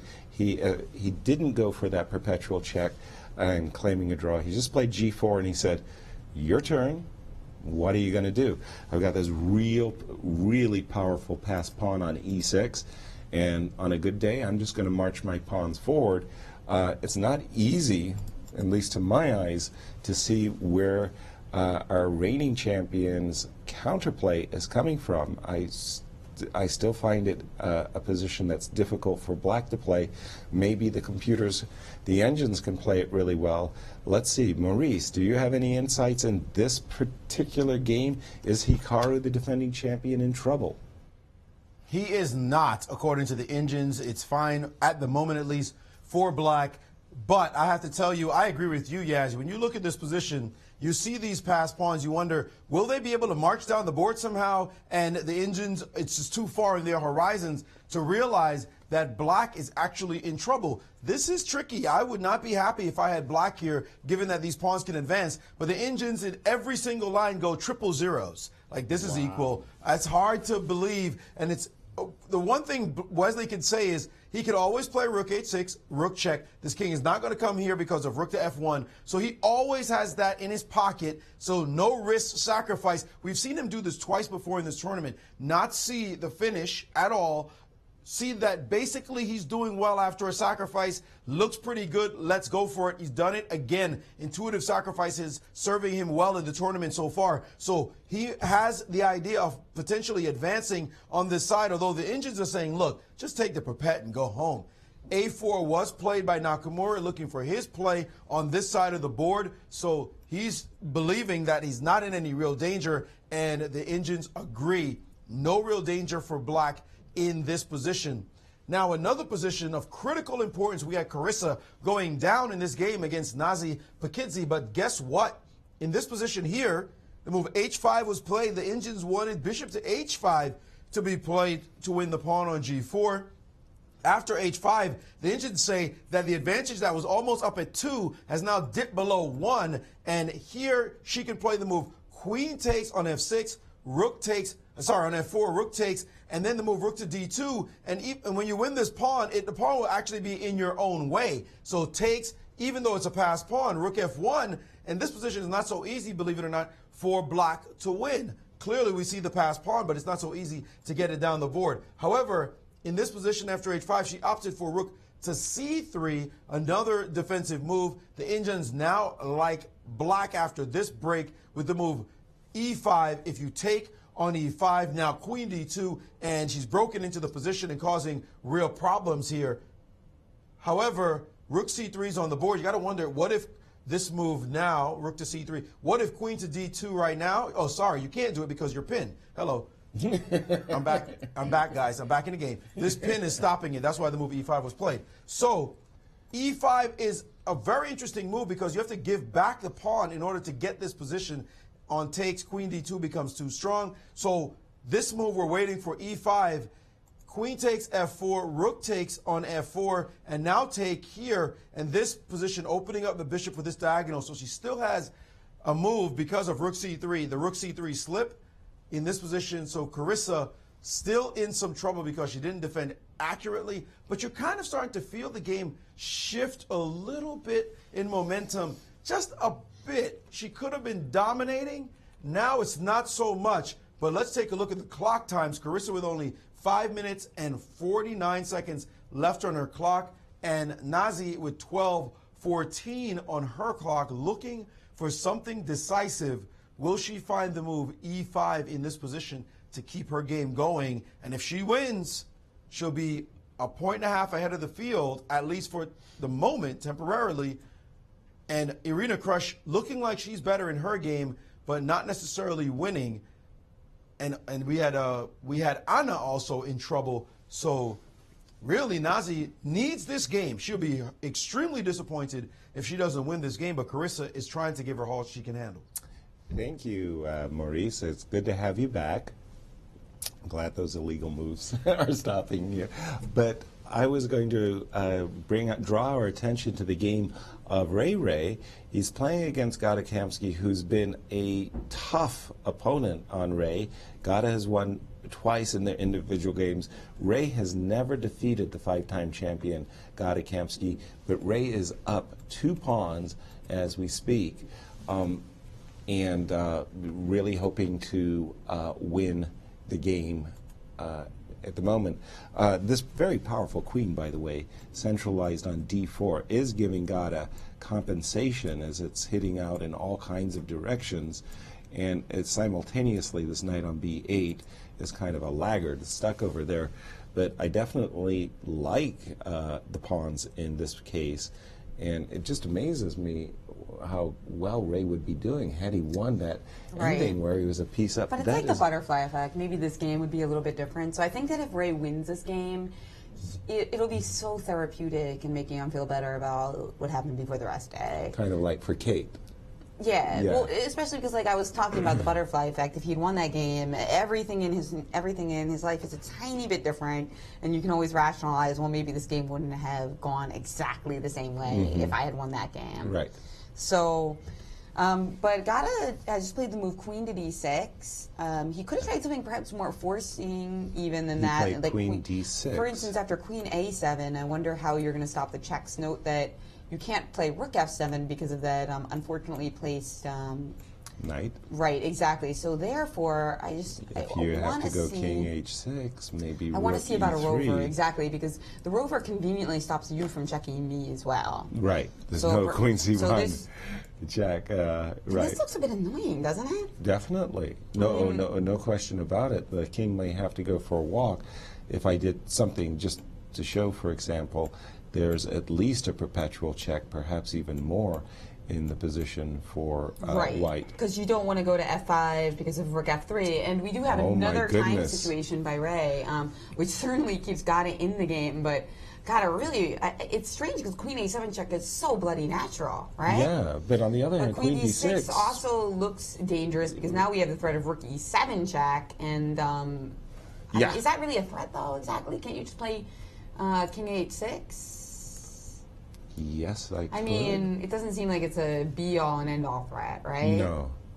Wow. That's why I find, is there some other threat with queen e7 that's more, maybe queen c7? Queen c7 check. But then why not go with that queen a7 check that you mentioned? I tell you. Oh, he's played bishop to d5, so that's his idea. He's trying to play bishop d5 and stop rook f7 entirely. That looks very sensible some kind of dominating structure. Maurice, with 30 seconds left for Ray, what do you think? Again, Ray Robson putting himself in time pressure, and he has missed a gigantic move.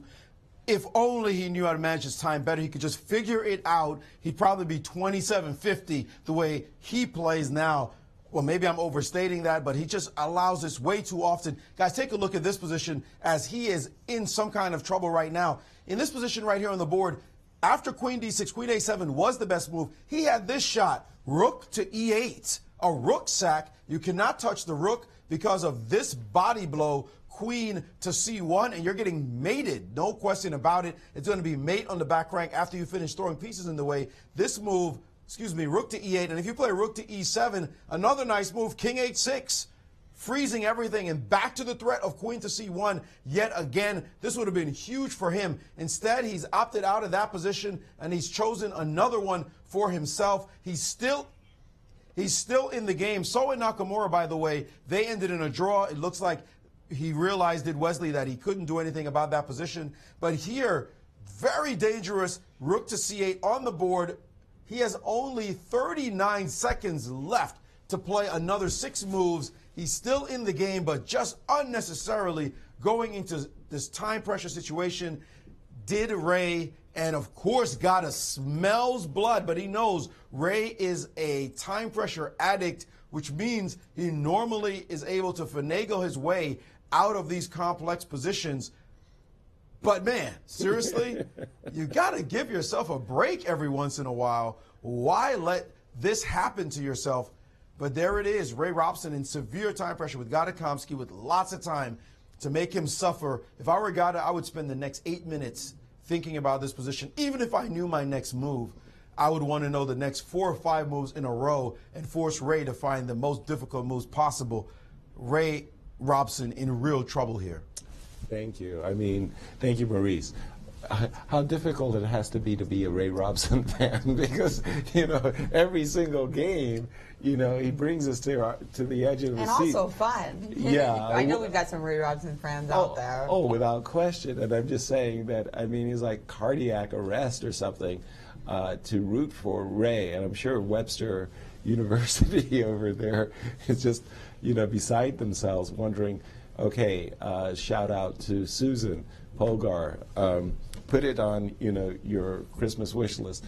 Cure Ray Robson's time trouble. In all seriousness, there are some people who specialize in this kind of stuff, mental game coaching. I know there are some chess players who get it, and it's very popular in the poker world. I know it's very popular in fighting world as well. So. Well, do you have that in the poker world, time trouble? Well, it's not really time trouble. It's more like tilt. It's like tilt, lack of confidence, like people playing differently when they're running bad or running well. There's just all sorts of like mental games that go well beyond like your understanding and your preparation. Like it has nothing to do with that. It's more just like your psychology. It's very important in chess as well, I think.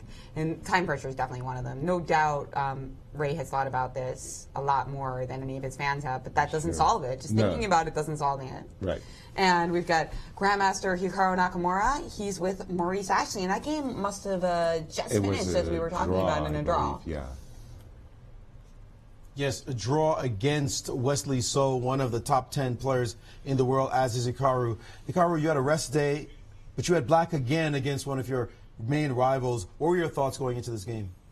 Well, you know, it's difficult because if you have black against Wesley or Fabiano, more so than probably anyone else in this tournament, you run a big risk of potentially losing if you gamble. And I mean, it's kind of what happened against Fabiano. So I tried to play something normal. I mean, again, it wasn't probably what I would play if I absolutely didn't want to lose, but I tried to play something different to get a game. And position was very unclear, I think, at some point. I'm not sure who was better. I think, one of us probably was better or much better. I mean, I was kind of worried that Wesley could have gone knight h5 instead of f5, and it's very messy. I don't know what's going on, but I felt that, White's attacking chances were better than black. But after that, I again did not play the line that forced a draw later. Giving Wesley this opportunity to sack the bishop on g6 because I wasn't sure if it was drawing or if I was losing, but I thought maybe there was some chance that he wouldn't take the repetition and I could maybe win the game. So, but of course he was very smart and didn't do anything stupid. So, a draw is pretty logical. Logical, the draw is pretty logical. It keeps him within striking distance of the lead. Still keeps you a little bit further back, though. So what are your thoughts going into the next few rounds? Well, I think in a way I'm happy that I took a chance against Fabiano because looking at the situation, the way he seems to be running over everyone else, I think at least in retrospect it was the right decision to take that risk. It didn't work out, but that's life. As far as winning the tournament, again, it's not on my mind, but I remember what year was it? Maybe 2005 or 6. I can't remember the year, but I got off to a very bad start. I think I drew a game or two, and then I lost to Camilla Baginskate, Yermo's wife. And then somehow by the end I was back in contention. I think I won 4 or 5 in a row, and in the last round I played Alex Onischuk, and was probably winning that game too. And if I had, I would have tied for first. So that's really the only thing that I can draw on as far as past experience. But again, there are many rounds to go, and I think well, Fabiano is just going to win every game. There's nothing that I can do about it. But you still have to play the game of chess, and hopefully I can win some more games. Still got to play. We look forward to seeing you play as the close this tournament out. Thanks. Thanks. Guys? Thank you, Hikaru and Maurice. Well, he played a very good game and held with the black pieces against a very strong opponent. And like he's saying, very, very tough to have black against your two closest rivals. And I really like, speaking of mental game, let's take a look at Ray's clock. 4-3, and he's made a move. Jeez. With 3 seconds on his And clock. it looks like some of these lines, you know, what the big thing for Gata Kamsky in this line is some of these lines are naturally leading to certain perpetuals, as you've demonstrated. After rook c8, so the thing about rook c8 is it stops us from like doubling up on the 7th rank, right? Right. And also protects the c4 pawn. But look at this move, queen e6, eyeballing the f7 square as well as the rook on c8, and queen f7 check, and queen g8, and maybe this makes a rook lift, and there's a rook g1. A lot of threats hovering over Ray's position, and I don't like his situation. I think this is way too dangerous. Practically speaking, it looks absolutely devastating, really. And I think Kamsky has made a move. What do you play? Well, actually, I don't know what Ray played after after queen e6. Oh, he played c3. What? c3. Oh, okay. He's thinking that Queen if you takes take c5, you take my rook, I'll take your bishop. So c3 was played, bc3, and is Ray's clock ticking down? Of course it is. 8, 7, 6, 5. What Wesley? Why wait so long? Why wait before so playing long? b takes c3? It's a forced capture, for crying out loud. Addiction. My goodness. Now rook g1. And Wesley, who's getting set up for an interview, but is patiently waiting as we see if this ends poorly for Ray, is suggesting the move rook to g1. And keeping in mind that this queen f7 check is in the air, Gata Kamsky sensing opportunity. And now c2, just. Well, rook g1, c2 in this position. And now we can take on c8, right? Well, no, you still can't. I'll take rook g5. Rook take the queen. Okay, we do have a very special guest, co-leader before this round began, Grandmaster Wesley So with Maurice Ashley. And Wesley was playing the role of commentator and super fan, watching that position as it's getting very exciting. Wesley, what were your thoughts? When you play Ray, you know he gets into time pressure. Yeah. What's the secret to handling that situation? Well, as I said against Akshat, you shouldn't keep the pace with him. You know, I mean, Gata is doing a good job right now. He's like 20 minutes up before, and he's using his time very well. By the way, I'm not a special guest because Yasser, I can come here anytime you'd ask. Oh. You're always special when you come to the studio. Let's keep our eye on that game, but also your game today against Nakamura. What was your mindset? You had the white pieces against them, and you were trailing Caruana by half a point as you entered today. Well, we were tied before. Oh, I'm sorry. Round. Yeah, you were tied. You were tied going into the game. Yeah. But he played very well against Alex Onischuk, and I suppose he prepared all these complications with a4, ab5, and so he won relatively quickly today. So what did you feel coming into the game? You must not have been trying to overreach against Nakamura, given the tournament situation. Yes, that's true. I mean, it's good that I had the white pieces. I just want to play a normal game, you know, not to go too quickly for a draw, but also not to get checkmated in 25 moves in the King's Indian. Oh, well, it's kind of hard when you're playing with the white pieces to get mated in the King's Indian. Naka felt like knight h5 was maybe more dangerous. Did you take a look at this move? Yes, I saw knight h5. I thought he has to play knight e4. And here I'm faced with a choice. If I don't capture his knight on e4, this knight will become annoying. You know, he has sometimes some ideas, knight c3 check or bishop c5 to treat the die square bishop. So I didn't see anything clear after knight e4. And if I take, he takes e4. And even if I go knight f6 check here, he simply goes king h8. And he has the bishop pair, and I didn't see anything concrete. Any way to make progress. You're now half a point behind Fabiano. What are your thoughts? You can't play him anymore because that's done. How do you handle the fact that he's playing so well and looking like he just wants to run away with this tournament? Yes, fortunately I drew him on the third round, so and also, of course, Alex Shabalov drew him later. So there won't be a Bobby Fischer prize in the least, or there's no 7-0 like he did 2 years ago. But well, the secret is to take it one game at a time and focus on, I guess, for every player, it should be to focus on their own race and not look at the guy leaving them. You know, you just take one game at a time. Of course, he's playing very well, but at the same time, things can happen. Things can happen. Well, we hope to see more drama and excitement from your games as the tournament goes on. Thanks for joining us. Thank you. And also, Ray, I'm very grateful that he plays this very exciting chess. Every game, time trouble, always some excitement. So this should I'm not sure that Susan Bogar or his Webster compatriots agree with that one. But we're grateful, of course, that Ray keeps it interesting. I'm sure you don't want him to play like this on the Olympic team, though. You'd rather him just play some solid chess so you guys can maybe win first if he's there. Yeah, but I mean, at the same time, he gets into time trouble, but he doesn't lose his game. So, you know, he's extremely dangerous once he's slow on time.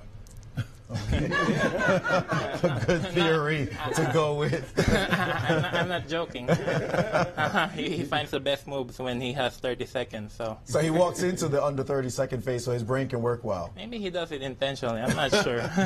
Well, we'll see. He's at 32 seconds now. Gata Kamsky showing some intensity and a little bit of nerves as his time is ticking down. Wesley, thanks for joining us. Thank you very much. Hold on, guys. Just a second. Wesley, you came in. You were being fan and commentator. In this position, it's Gata Kamsky to play. As white, what would you play if you had the white pieces here? Well, it's not an easy situation. You know, I'm thinking. The c-pawn is very dangerous, so I have 3 moves in mind. Either bishop e4 right away. Yep. Or instead of that, queen e7 or queen f7 followed by bishop e4. Right. But now seeing the computer, it says bishop e4 is the only way to make progress. So. Right. Is that what you consciously do, by the way, is you give yourself candidate moves and then you analyze them exclusively? Is that the way you process and come to a decision? You can say that, but actually... and bishop e4, by the way, was played, Wes. Yeah, it's not so simple because you see black's c-pawn. I mean, you take a look at the position, of course, white is 2 pawns down. And you see black's c-pawn is ready to push with c2. Mm-hmm. And also the bishop on d5 is hanging, so I think bishop e4 kind of faces both those threats easily. Exactly. Yeah. But I'm not sure if this is winning for white. As the computer says, bishop e4, Ray has to play rook f8. He has played rook f8. Getting down to 2 seconds, no doubt. And if we capture the queen with bishop takes g6, you reckon that black might be able to put up a fortress? That does look like a fortress, doesn't it? Yeah. How is white going to win that position with rook and knight fighting against the queen and the h-pawn? Yeah, I don't see anything, but... looks like he should be able to save that position. Well, he wasn't losing earlier, anyway. Yeah. But, well, yeah. Wesley, thank you so much for joining us, and again, playing the role of commentator too. Anytime you want to take my seat. You know what? We have a job. We don't need you taking our job. Go play the game. I'll see you tomorrow. Thank you, Wesley. Thank you. Wesley So, a co-leader coming in today's round, now finds himself trailing. Always a pleasure. And we've got a draw. We've got a draw in Kobe and Lander. And another draw in Akshat Chandra versus Zhang. You like that position for Zhang. That ended up in a draw.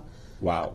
Yeah, we got a The lot results are coming in fast and furious here. And meanwhile, what else? In the women's championship, we've got Tatev Abrahamian. I mean, we've got all the games really going on in the women's except the one that's concluded, Jennifer Nemtsova. So I guess let's keep our eyes on that Kamsky game until time control is reached. Exactly. I was just going through how Jeffrey ended up drawing his game with Chandra. It looks like he won his pawn back, had a very, very comfortable draw with black. So Jeffrey, undefeated in his debut here in the U.S. Championships, looks looks fantastic. Let's go back to that game of Ray Robson. We just have to see, is there anything Gata could be considering here besides? We'll find out. But meanwhile, Maurice with an update from Nazi Pakidzi's game. An absolutely stunning development in this game. Nazi Pakidzi looking like she was just rolling over Carissa Yip. She has completely blown it. She is no longer winning at all. Take a look. She found that great move, E5, and Carissa just played rook E3, trying to fight back, and she had to find this beautiful move. Well, she had other moves as well, but this one, bishop to B5, deflecting this bishop from the G pawn, that would have been a fantastic idea. Instead of doing that, she played the move E4, and suddenly the engines go, no way, this doesn't do anything because of the move rook to F1, and now after check and takes another trade on F1. Well, actually, no, sorry. The game went takes with the rook, most importantly, and now takes on F1. King takes F1, H takes G4, Rook takes G4. She didn't even win a pawn out of the deal, and a couple more moves have been played. A5, Bishop E6, Bishop C6, King to E2, and guess who has the worst bishop in this position? It's Nazi. If anybody would be worse here, it would be her. Thankfully, she has this passed E-pawn that will maintain the balance, but her winning chances have completely evaporated. She has blown what was a clean win, fantastic opening, great play, and Carissa Yip saving the game, it seems, against the leader in the tournament. This one is going to leave Nazi shaking her head because she had such a gigantic winning edge. Now, looks like she's only going to get a half a point out of this game. Wow, what a turnaround that is. Thank you, Maurice, for sharing that. Carissa, 12 years old, and look what she's doing. I mean, it's just fantastic. I mean, words fail. I admire her so much for coming and playing against the strongest women in the country and holding her own like this. This is really, this young lady's an inspiration. Yeah, and it'll be really fun to see what happens with her in the next couple of years when she could increase her rating even more and be a contender for first place. Right. I mean, she's going to be if she's good today, imagine her in a couple of years, a little seasoning, knowing more opening theory. And what about Agata Baikatsev? Has she sewn that up against Anna?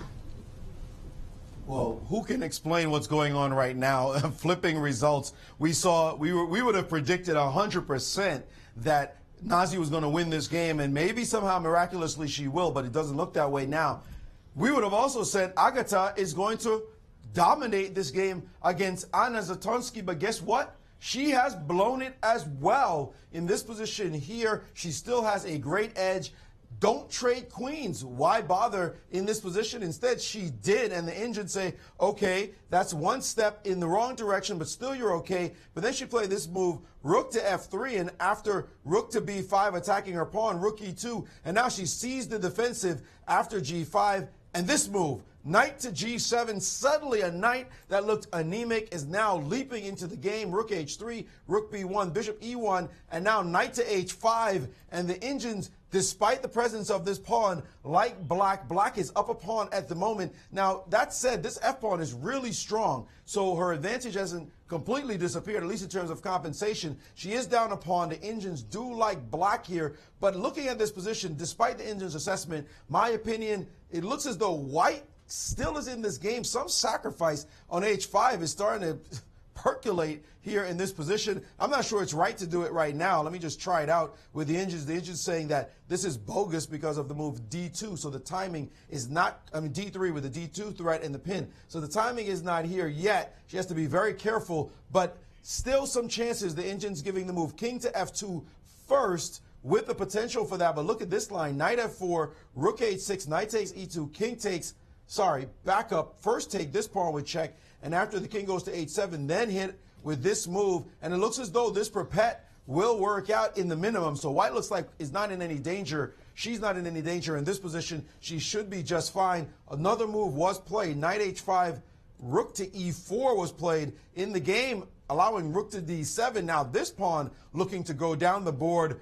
Mistakes abounding in time pressure, both of them at 1 minute plus just a little bit of change. So we're going to expect to see even more mistakes happen. It looks as though she has thrown away her clean win and is fighting for her life, is Agata in this game.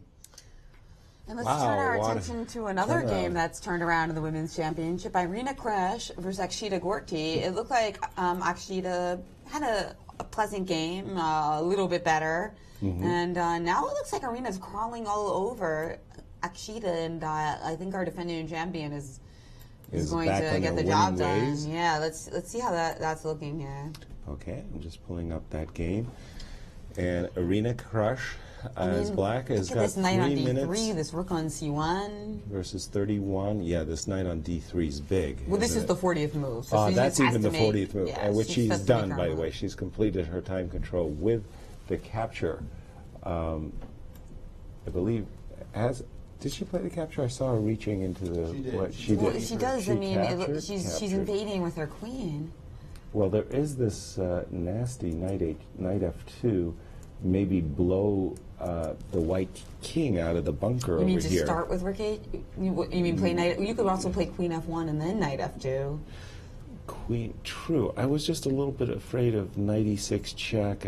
Oh, no, the rook. I can't go rook D7. Rooks don't jump over other pieces, do they? So queen F1, very good. That looks... I mean, I might not even come to strong. H1. But, I mean, well, I'm H1 and then queen E1 check would just be the end of the game. So that's actually the threat rather than a mate. Right. Just to what about rook C2 here? And come back. Oh, no, queen G1 and queen E3. It's a good knight. Yeah, this looks like Irina has managed to get the better of her young opponent, and Akshita has played a move, so we can get an update on that game. Yeah, I think it's FE, and it's Irina to move, no? Yes, and now it's Irina's move with time control made, and just her pieces look to be crawling over Gorty's. Meanwhile, update on Eswaran versus Melekina. Yes, a youngster sending Alyssa, who's in last place now, further tumbling into the cellar because she is completely in control. You look at this position, you think this is bad, up a pawn, maybe some fighting chances. Take a look at how the game transpired. No doubt in time pressure, rook H7, rook to D8, B6, now G5 check, king to E7, rook to C8, eyeballing that pawn, king E6, make that rook F8 with the unstoppable rook F6 coming. You don't want to play a passive move like rook G7. So she went active, but that allowed rook F6 check, king to E7. Thanks for the pawn. And after king takes A2, rook C6 now trying to tie this king down. She played rook to B2. King D7 was possible, but the rook would have just swung, and this G pawn is so strong. Instead, she's taken on C7 with check, and now the king has moved up to D6, and now rook A7 on the board. It's two connected pass pawns. That's going to be all she wrote as Ashrita Eswaran is searching for her. I believe this would be her first win in the competition. Nevertheless, a terrible situation for Alyssa after having that game where she was defeating Irina Krush, and look at the directions as they've diverged. That one game seems to have cost her this entire tournament, and she's about to lose her third in a row. The wheels just simply coming off a very frustrating loss against, it feels like a loss. She only drew the game against Irina, but that would have just completely changed the whole trajectory of this championship. Instead, going down yet again. Chess is cruel. That's it. A game that we really thought that Alexander Shabalov was well on his way. He had just a wonderful, wonderful position way back these parts. We saw this move, bishop b5, which won an exchange. I haven't been keeping an eye whatsoever on what took place after that. And sorry, I'll just speed up to where the players stand at the moment. So, well, to his credit, Sam has won a pawn for the exchange, and he does have the, he's got the bishops in the position. Rooks are so active. True. This is a funky move. Look at that. Bishop h6. I don't like that. Bishop g5. Okay, so far, okay, it's a whole exchange, right? Black should be winning. Yes. Yes. Black is still in an exchange. Oh, well, okay. Very good game by Alexander Shabalov, as he appears to be roping in this point with the black pieces against Sam Shankland. And Sam has experienced a bit of a tumble. he's been on this roller coaster rides of wins and losses, and this is certainly going to take the wind out of his sails in this event as he's playing against the U.S. Open champion. I'm sure he'd hope to do better with the white pieces than how he's acquitted himself thus far. Absolutely. Sam Shankland in some trouble here indeed. Meanwhile, Maurice, update on the Zatonskih game. Yes, Agata has just simply collapsed, to not mince words. After knight to h5, she played rook to e4. We saw she had to play king f2, rook d7, and suddenly this passed pawn became what the whole game was about, d3, and now rook c4, and they just made time control with d2 on the board. A full piece about to go, as this bishop will have to give itself up and hope maybe the f-pawn has some kind of traction, but it's not there. Anna Zatonskih turning this game around against the youngster, and she's going to win this game quite comfortably, no problem at all. And now Tatev Abrahamian also with a dominant position, and it looks as though Foyser should resign here. She cannot play queen takes e7 because of queen to c8, and it will be mate. So in this position, if we just go back, as she has won the game, I want to go to the critical moment, which was right here as we close this one out. We did see the trade, and white managed to trade off the light square bishops, which in this kind of structure, this central structure, is usually a disaster for black. Bishop takes c5, a really nice move. Bishop takes knight, we talk about as one of the most important trades in all of chess. By trading off this knight, she's looking for a passed pawn. Rook e7, queen h5, queen c5. She didn't get that, but she got this anemic bishop. Beautifully understood. Rook a1, rook c8, queen g4. Oops, you can't take me because of a mate on the back row. Queen f8, and now let's just dominate the light squares. This rook, this bishop, just terrible. This knight about to be better. Yes, it is. Knight f5, and now that pawn is hanging. Rook a7, complete control over the board, and now she could just quietly advance. And this bishop e7, a blunder that just allowed simple trades, and now the win of a piece. Well, knight e7 was the last move of the game, and that was it. Tatev Abrahamian still in contention. Now that Nazi did not, at least it doesn't look like she's going to win our game, but we don't call anything in these parts because anything could happen on the boards. Nazi, though, looks like she's not going to win her game. Irina in a very good situation, though it's not quite over, not completely over yet in that game. It seems like the women's side of the draw way up for grabs as the leader, as the favorites, pre-tournament favorites. Tatev has won, and Irina looking very good. Nazi going to be disappointed, and this is going to shake things up as we enter the next round. That's right. That will lead us back to the situation I think we had before with a three-way tie for first in the women. So we'll have Tatev, Irina, and Nazi all at the 4.5 point mark. Yeah, well, I'm just looking at the game of Carissa and Nazi, and to say I'm confused is an understatement. I really don't know what's going on here. Let me just go back to where they started in this bishop ending.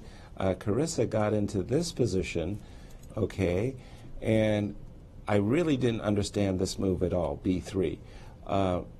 First of all, if anything, why not play b4, right? Because at least with b4, you got ideas of moving your king to e3, followed by b4, b5, right? Instead, she played the move b3 here, and now it looks like Carissa has a very clear idea in mind. She wants to go over here and snack on this pawn, and she figures that she'll keep an eye on this pawn, this passed e-pawn with her bishop. But now, she did bring back, this is how it's gone so far. I wanted to say, if white had gone king b4, well, wait a minute, just a second. After king here, doesn't black get to win the bishop for the pawn? The bishop for the e-pawn. And I got myself confused. Most likely it's going to be a draw, but it could easily, excuse me, it could easily go in Nazi's favor if Carissa overextends herself and goes after that a3 pawn. Right, so we'll see whether Carissa can end up drawing this game and knock down Nazi, because he's just a little bit in this excellent U.S. Women's Chess Championship that she's having. Yeah. But we do have Sabina Foyser in studio with Maurice Ashley. Yes, with Sabina after a tough game. Sabina, the position, it seemed like a very solid Real Lopez, but your opponent just seemed to play very well. Solid chess all around. And did you have chances here to hold the position? I didn't think I was worse, so I don't know what you're talking about. But I thought the position was okay until I let her remain with the knight in f5. I don't think I should do that. Afterwards, I'm positionally lost, obviously. Okay, at the end I blunder, but I should still be losing at that point. So I don't know exactly where I went wrong, but I don't think she had anything. Just I let her have a bunch of stuff. Was it time pressure that cost you somewhat, or? No, I always had more time than she did. So. The tournament is not going the greatest of all for you. What do you look forward to now with 5 games to go? I mean, I'm just playing chess. That's all I'm doing. So a game at a time. All right, well, thanks for joining us and sharing your thoughts. Good luck in the rest of the game. Thank you. And I believe we do have a result in the game between Sam Shankland and Alexander Shabalov. Shankland did resign. Sam did play a move or two further, and after the move rook c3, well, everything is hanging. First of all, the pawn on a3 is hanging, the pawn on d4 is hanging, and last but not least, there's a check, and Sam decided to give it a rest. Indeed, and we have Tatev Abrahamian, who looks like she may be joining the leaders again here at the Women's Championship after this victory over Sabina. Right. Tatev Abrahamian, after playing a really nice positional game. Tatev, did you feel like this was one of your better games of the tournament? I think all my games have been pretty fine so far. I don't think I've ever been worse in any of my games. I mean, I didn't really check my game yet, but I liked my position most of the time. When I had the rook on the 7th, I thought I had some good play on the king side.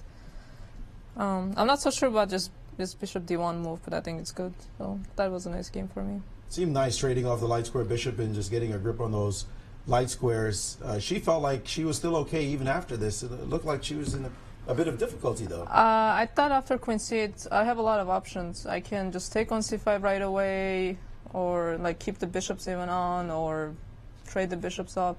I thought if I was calculating queen f7, bishop g4, bishop d1. I thought if she goes bishop d7, I have a nice attack with knight h5. I think this works. So bishop f8, bishop h6, takes. I hope this works, because this is what I was going for. Queen f6. No, queen f6. And then rook e3. And then has to take on e4. And now I take. And the thing is, even if she goes queen d8, she cannot take, so I still have time to go rook e3, rook g3. So I thought maybe she'll try something with bishop f5, bishop g6, but I don't think it worked. Looks very strong indeed. So now you are, well, you're actually in clear first for the moment, temporarily. But it looks as though Nazi may not win, and Irina was tied with you as well. You got 5 rounds to go. What are your thoughts at this particular stage of the championship? Well, I haven't played Irina or Anna yet, so I think that's going to be very crucial for me. And I played, how many? 4 whites, I want to say? Yeah, so I have mostly blacks left. So that's going to be pretty tough. But, I mean, it's all going to come down to the last few rounds, I think, anyways. What's the difference this year for you as you try to wrap up your first championship? As opposed to? As other years when you didn't get your championship. Well, I mean, I still haven't gotten my championship, so I don't know. Maybe nothing's different. Maybe I still want. I'm asking, what are you going to do different this time? What am I going to do different? You have so many fans who hope that you do break their lock, these 2 women who have just dominated over the last 10 years. What do you think you can do different this time to change things? I mean, I think so far things kind of have been going my way. I don't think I've ever been in trouble, like I said. I think my openings are working out fine, so hopefully just a little bit of luck. That's what I need, a little bit of luck. A little lady luck. Yeah. Well, we hope you play your best chess coming up, Thank you. And we look forward to seeing the rest of your games. Thank you. Tatev Abrahamian feeling and looking pretty relaxed as well. Thank you, Maurice. Thank you, Tatev.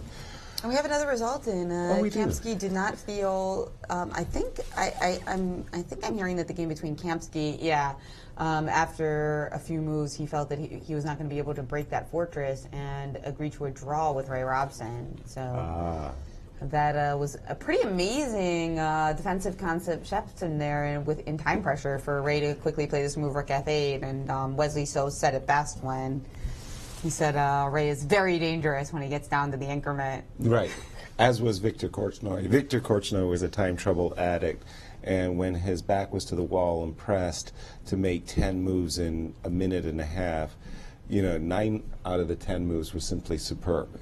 I mean, really, really, really good. But if you did a statistical study of Ray's moves when he was playing on increment and his moves when he wasn't, do you really think the ones on increment would be like filled with fewer mistakes? We'll ask our research team in studio. But we have Grandmaster Sam Shankland with us after a tough loss. Always a sportsman. He's with Maurice. Yes, Grandmaster Sam Shankland aboard for gold medalists in the Olympics, the Olympiad from a year and a half ago, I guess about 2 years now. Sam, we saw you play this line, and it was just all guns blazing right away. Your pawn was on F5 before we could even settle down. But then it didn't seem to work out for you. Was this your full preparation? No, I had not reviewed Queen C7. I don't know. My guess is if you plug this game into the engine, you really wonder if either of us should be in the U.S. Championship. But no, it looked like utter nonsense what he did, this D5, and I just tried to punish him too much. I think maybe it wasn't as bad as I thought, and I should have just been okay with an equal or maybe slightly better position. I just tried to kill him, and before long I was using tons of time and just ended up worse, and then I missed some tactic, and it was a bad game. You had the white pieces this game. That's tough to take a loss with the white pieces in this kind of fashion. I've actually never beaten Shabalov with white. I've only beaten him with black, but I don't know. I take my white pieces seriously. I see it as a responsibility to push your advantage and not just play like a giant chicken. And every now, when you're out preparing your opponents, that works. And usually I am, but this tournament I've been out prepared 6 games in a row, and it's just been very frustrating. But yeah, I picked too much of a fight today. I guess I was too bloodthirsty. How do you settle it down? How do you reel it back so you can finish the tournament strong? I'm a professional chess player. It's very painful to lose with white to a lower player like that, but I promise you it will not be my last loss with white to a lower player in my career. And if I couldn't pull it together and just focus on the next game, I wouldn't be very good at my job. So as hard as it is and as much as it sucks, you just have to go with it. And I believe I'll be firing all guns blazing tomorrow, just like I was today. We look forward to that, and get your rest. Thank you. Guys? Thank you, Sam. We have another result in the ladies' tournament. I believe, unfortunately for Alyssa, she's crashed to her 3rd loss. That's right, but meanwhile, Shritha Swaran feeling good. She had 1.5 points out of 5 games. Not a happy score, but now she's gotten to 2.5 with this victory, and it's really important confidence builder after the rest day. Gosh, yes. Oh, you go to any national championship, and I've said this time and time again at the junior levels as well. You go to any national championship, and you come back away with 1 win. You just got to feel good. I mean, and that is really, really a big boost for the young lady, and very tragic, of course, for Alyssa. I mean, it's remarkable that one horrifying mistake against Irina Krush, and it's just it's all gone wrong. And we have Alexander Shabalov with a victory today, finally showing us that Shabalov smash. There you go. Yes, with Alexander Shabalov, who always likes a wild and crazy position. Today, your opponent tried to punish you, he said, after he saw this move D5. Were you happy to see the position explode the way it did when he played with F5 and super hyper aggression? Yeah, I was really surprised he didn't play E5 after D5, because that would be pretty much exactly the same position he got against Hikaru with the colors reversed. And, well, I thought that's what he's going to go for, but no, he took on D5, and after this, I think, leading development played like decisive role, I think. It was surprising to see him play like this. I mean, E5 looks so natural. He said he's never defeated you with the white pieces. Is it some kind of hex you have on him? It was. I mean, it was for some point. I mean, when he was a kid, when he was a junior, right? But I think he was doing pretty well. In the last 3 games, I only scored like half a point against him. So, no, maybe before, yeah, I was winning a lot, but now no. So it was nice for me to reverse the, the trend against Sam. And well, what can I say? The rest day came like very timely, and also I have to thanks my second Grandmaster Jan Elvis for excellent preparation. That was his suggestion to play this line, and it worked really nice. You got 5 rounds to go in this tournament. How are you feeling at this point? Well, it will depend on the next 2. I think it's Wesley and Hikaru, right? And those guys out. Yeah, well, we'll see. I mean, I'm glad I'm 50% before I'm playing them. Well, thanks so much. Always entertaining, not only personally, but in your play. We look forward to seeing the rest of your games. Thanks. Alexander Shabalov, the man who loves a challenge. I mean, he's got 2 coming up, but he won a very nice game today. Really a model game. And as he said, this was a very strange decision that Sam Shankland made right at this moment when Sam took the pawn. Basically, Shaba said he was very happy to see this, and he had expected the move e4, e5 in its stead. And when Sam made this error in the opening, it seemed like his game just went downhill. That's right, and we got another exciting castle queenside game out of it. Right. But the man who always keeps us on the edge of our chair. Exactly. Is it easier for you to play with a 30-second increment than all of your time? Grandmaster Ray Robson, he's with Maurice Ashley. Yes, we've seen it happen every single game. I saw you in Millionaire win $50,000 with your time ticking away and manage somehow to escape against Yu Yang Yi. What is up with this time pressure thing? Every single game you seem to be struggling with it. Do you play better, according to Wesley So, when there's only 30 seconds left on the clock? I don't think anyone plays better. I think I play very well usually under the circumstances that I'm in. And yeah, sometimes it doesn't cost me and sometimes it does. And every half point counts. So when it does cost me, like perhaps yesterday a little bit or a lot, that hurts. But well, today I was trying to play a bit faster. I wasn't as in severe time trouble as yesterday, but Gata was just putting so much pressure on me, and he kept making so many unexpected moves that I just had to think. Otherwise, he had so many tactics that were everywhere in the position. That makes sense. Gata certainly a strong player. So a draw today, given that you did have the black pieces, a reasonable result maybe? Yeah, the result is reasonable. I think in the game he had a lot of pressure at some point. I was really surprised because I had thought this position was kind of safe, but then he started attacking me. And when I was in time trouble, I was up 2 pawns, but I had this knight on b8, which was stuck, and my king was exposed. So I think I was fine there. But somehow he tricked me again, and I was almost lost, but I managed to escape. And so, in the end, a draw was a good result. There was a moment in the game, instead of playing queen a7, if we could pull it up, I have it on instead of playing queen a7, he played queen d6, and you had this idea of rook to e8. Very sharp move. And if he played rook e7, then you would have been able to play king h6. Did you take a look at this move?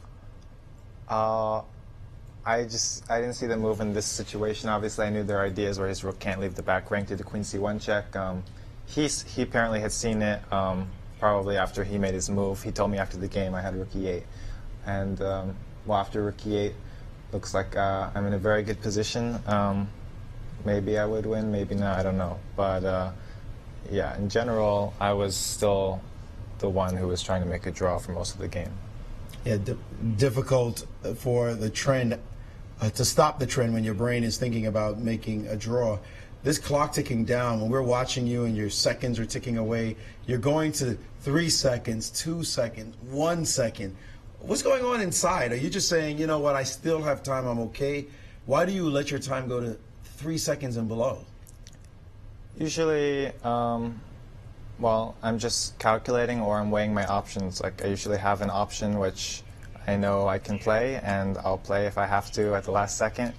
But I'm just deciding which of the moves I see are better, or just calculating at the last second, because sometimes, you know, every move counts, and even if you take an extra second and find the right move, it's better than moving 1 second faster and making a mistake. What would you do if there were no increments whatsoever? You never got this 30 seconds back. Well, yeah. If there are no increments, I would definitely have to play way, way faster, because on the increment, I can often survive for a long time, even against strong players, but without increment, I would just get destroyed. I have a question to add to that. We've been talking about an article by Hikaru Nakamura, 7 Tips to Bullet Chess, rather, and he says that he has the clock in his peripheral vision. And I look at you, and it doesn't look like you ever look at the clock. So do you just kind of have a clock inside your head and always know how many seconds you have left? I am looking at the clock, and I do have it, you know, in my mind how much time I have left. And sometimes I'm just looking at the board for one last second, and I know I'm about to make a move. So. Usually, well, fortunately, I haven't had any accidents recently regarding, you know, just running out of time in a decent position. So you kind of look at the clock from the side of your eye. I guess, yeah. I usually, yeah, I know how much time I have before I have to make a move. Thank you. I actually have a question for you as well, Ray. I got the position up on the board where Gata did play that move, Queen D6, giving you that opportunity for Rook E8. Just out of curiosity, obviously you had looked at the move Queen A7 check. Take us through, would you have played King H8, King H6? Yeah, Queen A7 check, and then originally I thought I could just play King H6, and then I realized he has Rook E3. Right. I was wondering what you were going to do against so this. I didn't really want to do that.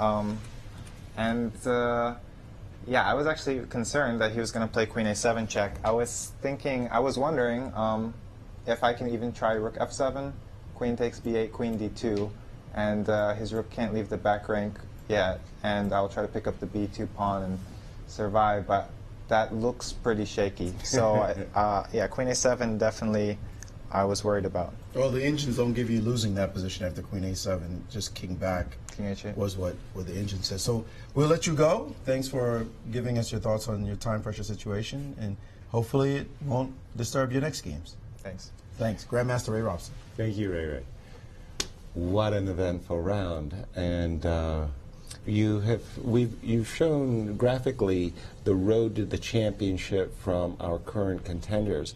How does it look for the women? We haven't seen that graphic. Maybe we'll I don't know if it's prepared yet, but that would be a great idea. Just to see what they have to do in their individual games. Right. Well, Tatev did mention that you still has got to play Irina and Anna, so those will look pretty good. Pretty big battles. And here we do have the road ahead women. Wow, Eric Mosul really is fast, isn't he? on the button. Shout out to Eric. I am Nazifa Kidzi.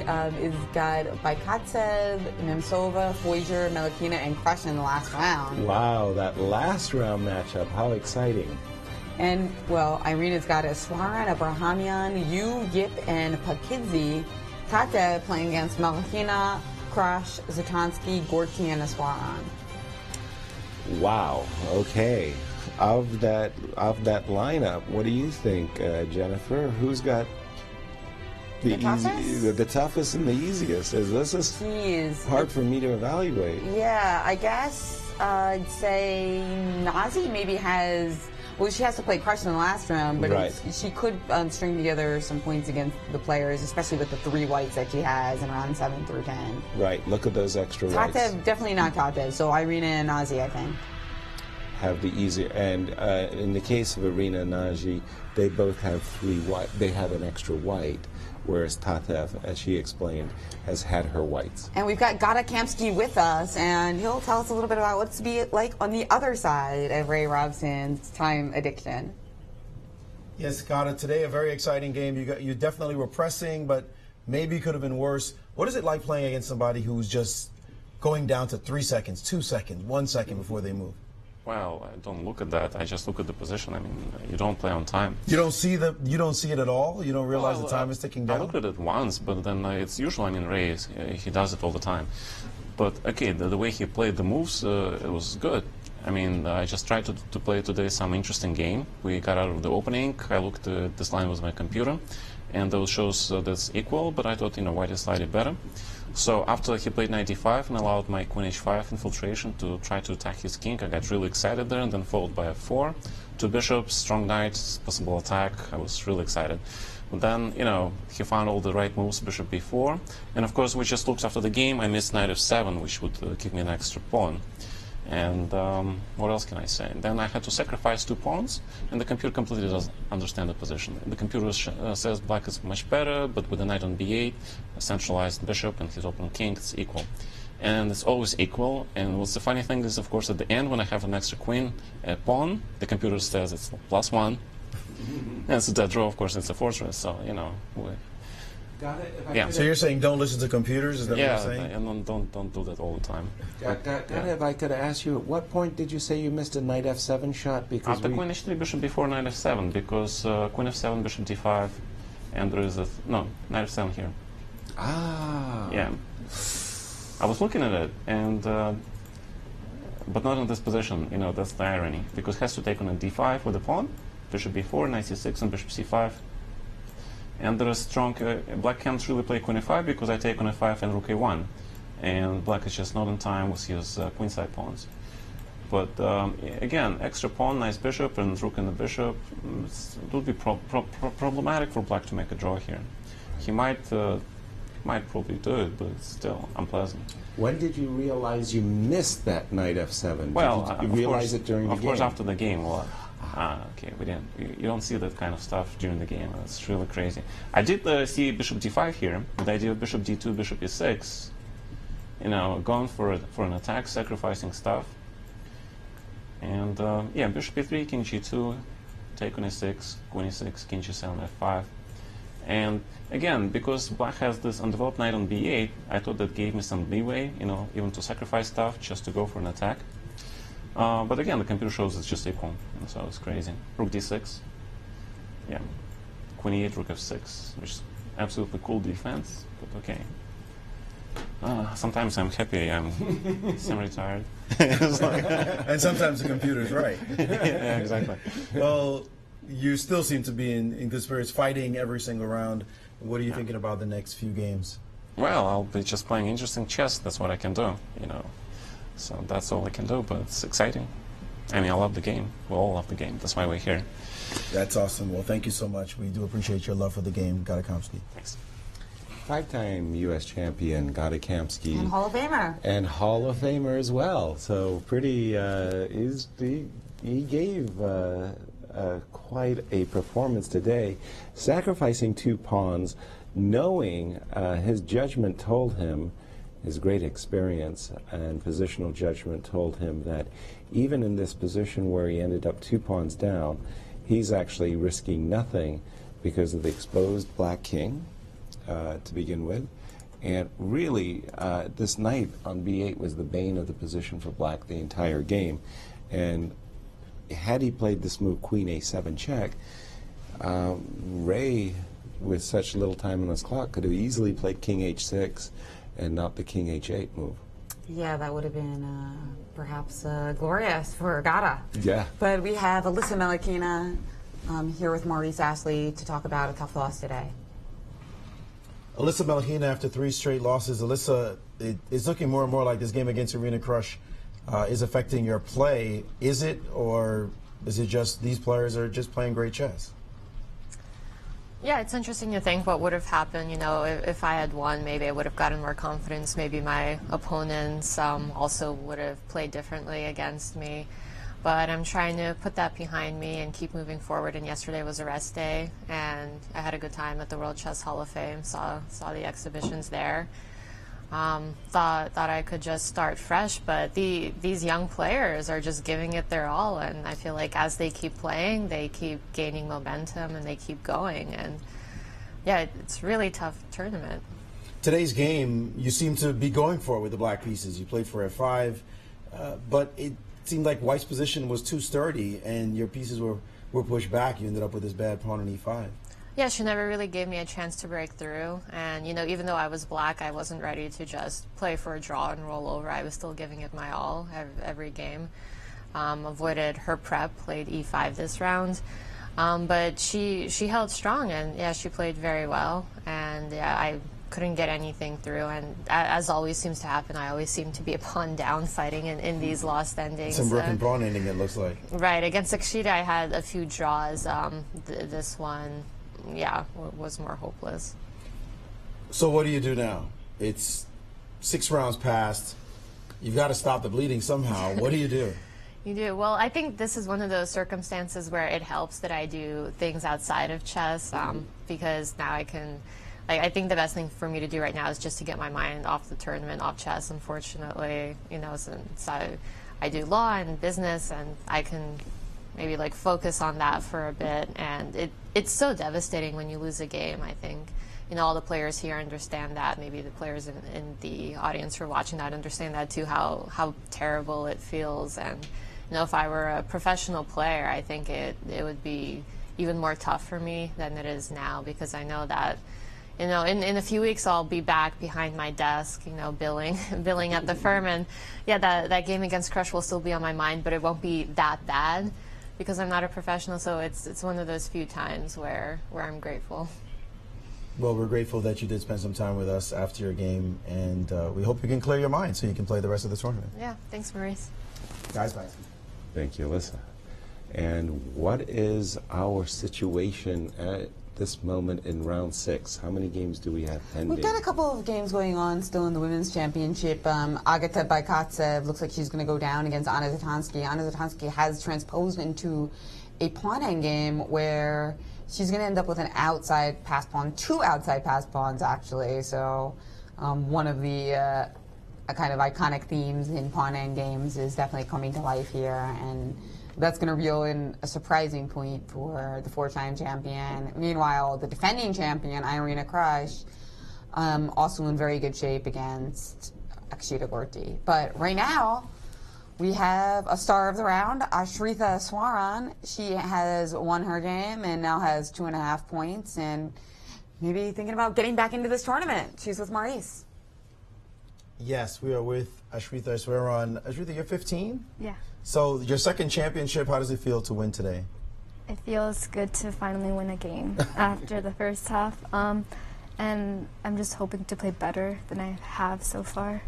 What did you do on the rest day to get you relaxed for today? I did homework, and then I prepared, and I went to the Hall of Fame thing yesterday. How did you enjoy that event? It was really fun. What did you do? You played Bug House. We played Bug House, and we wanted to play more, and then we went upstairs and then played on the, I think, Kings and Queens, that thing. So you just hung out, did some homework, relaxed. Yeah. Today's game, what was your impression as it was happening? I just thought I was better at some point, and then I'm not entirely sure if knight takes e5 was right, because she had some other moves, but then once I was up a pawn, I felt like I wasn't going to lose, and it was pretty safe, and then I eventually won. There's more tournament to play. Who's your toughest opponent still remaining? I still have Irina and Anna. Oh, those ladies. Come on, you can handle that. Your thoughts on the rest of the tournament? How are you feeling now? Feeling much better and just hoping to play better chess in general. Well, we look forward to seeing you play better chess. Best wishes in the rest of the games. Thanks. The youngsters rule. They're playing like they know they belong. Thank you, Maurice. Thank you, Shiva. Wow, nice game, nice game. I think she played really very well and kept control throughout this game. I'm impressed. This was a very well played game. And Let's take a look at the championship overall section standings. Fabiano Caruana leading the way with absolutely wonderful chess as well. He's got 5 points, half a point behind is Wesley So, also playing quite well and a really positive attitude. In third, we've got Ray Robson, and his time for sure addiction is not stopping him from being a threat in this competition.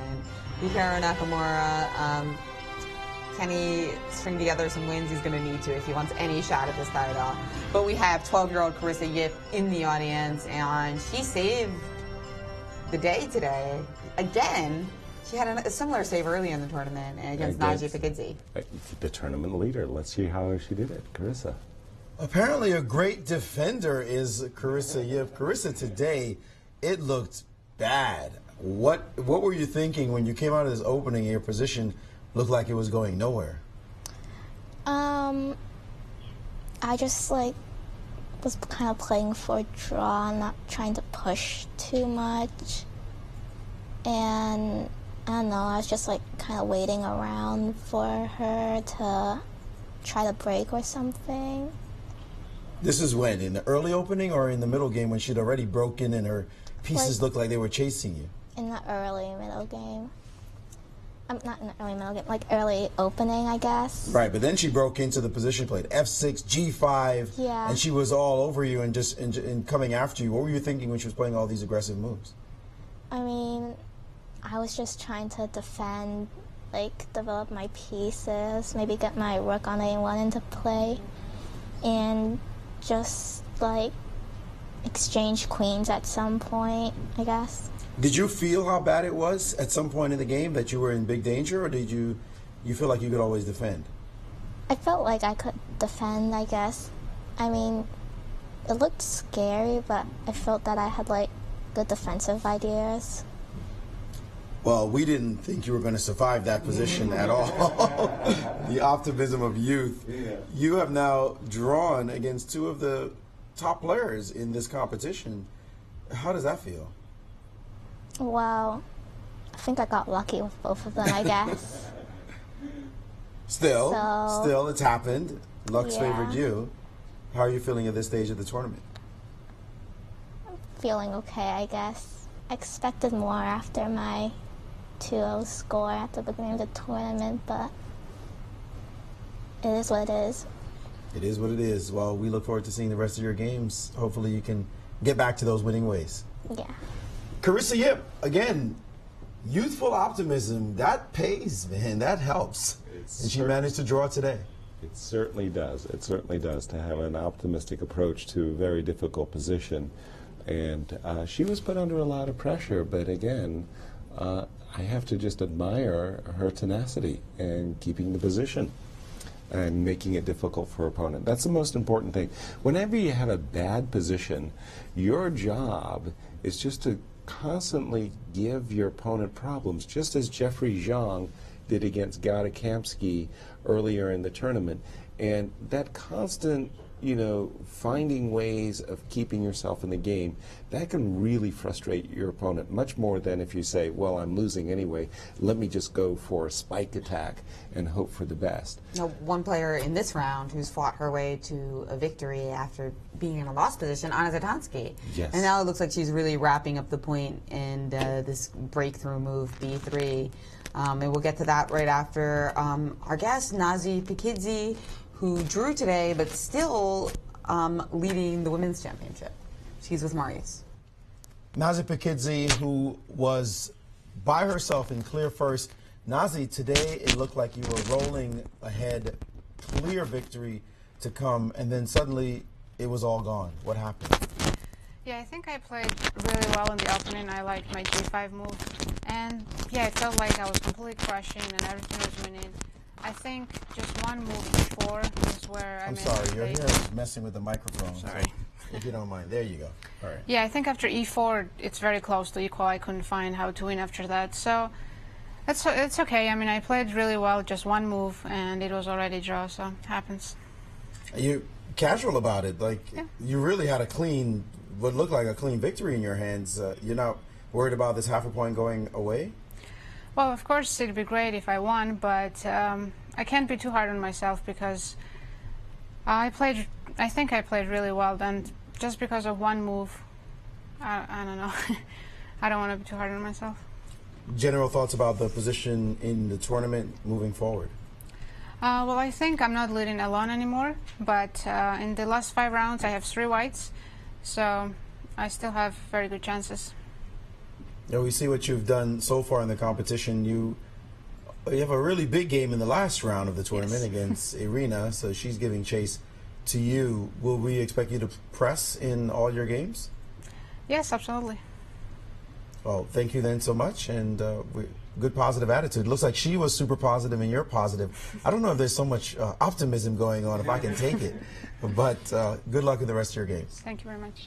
Naji, I think you really pegged the moment that you were right to be critical of yourself with the move e5, e4. I don't know if you've been told this, but you had a great shot in this position. You've been told that instead of the move e4, replace that move with e4 with bishop e8 to b5, and that's where you could have really,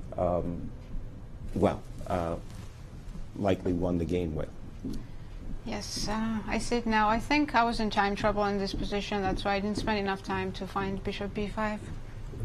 It's a really nice move, but yes, congratulations. You played a really forceful, great game, and I especially admired your g6 and all the breaks that you came up with.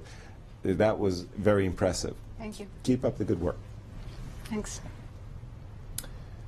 What a round. And what a round. We actually have another result in. So Anna Spills Zatonskih has won against Agata Baikatsev, and Irina is certainly on top against Akshita Gorky.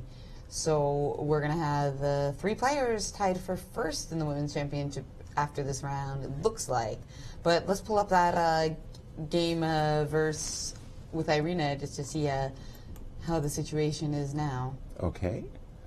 This was earlier game.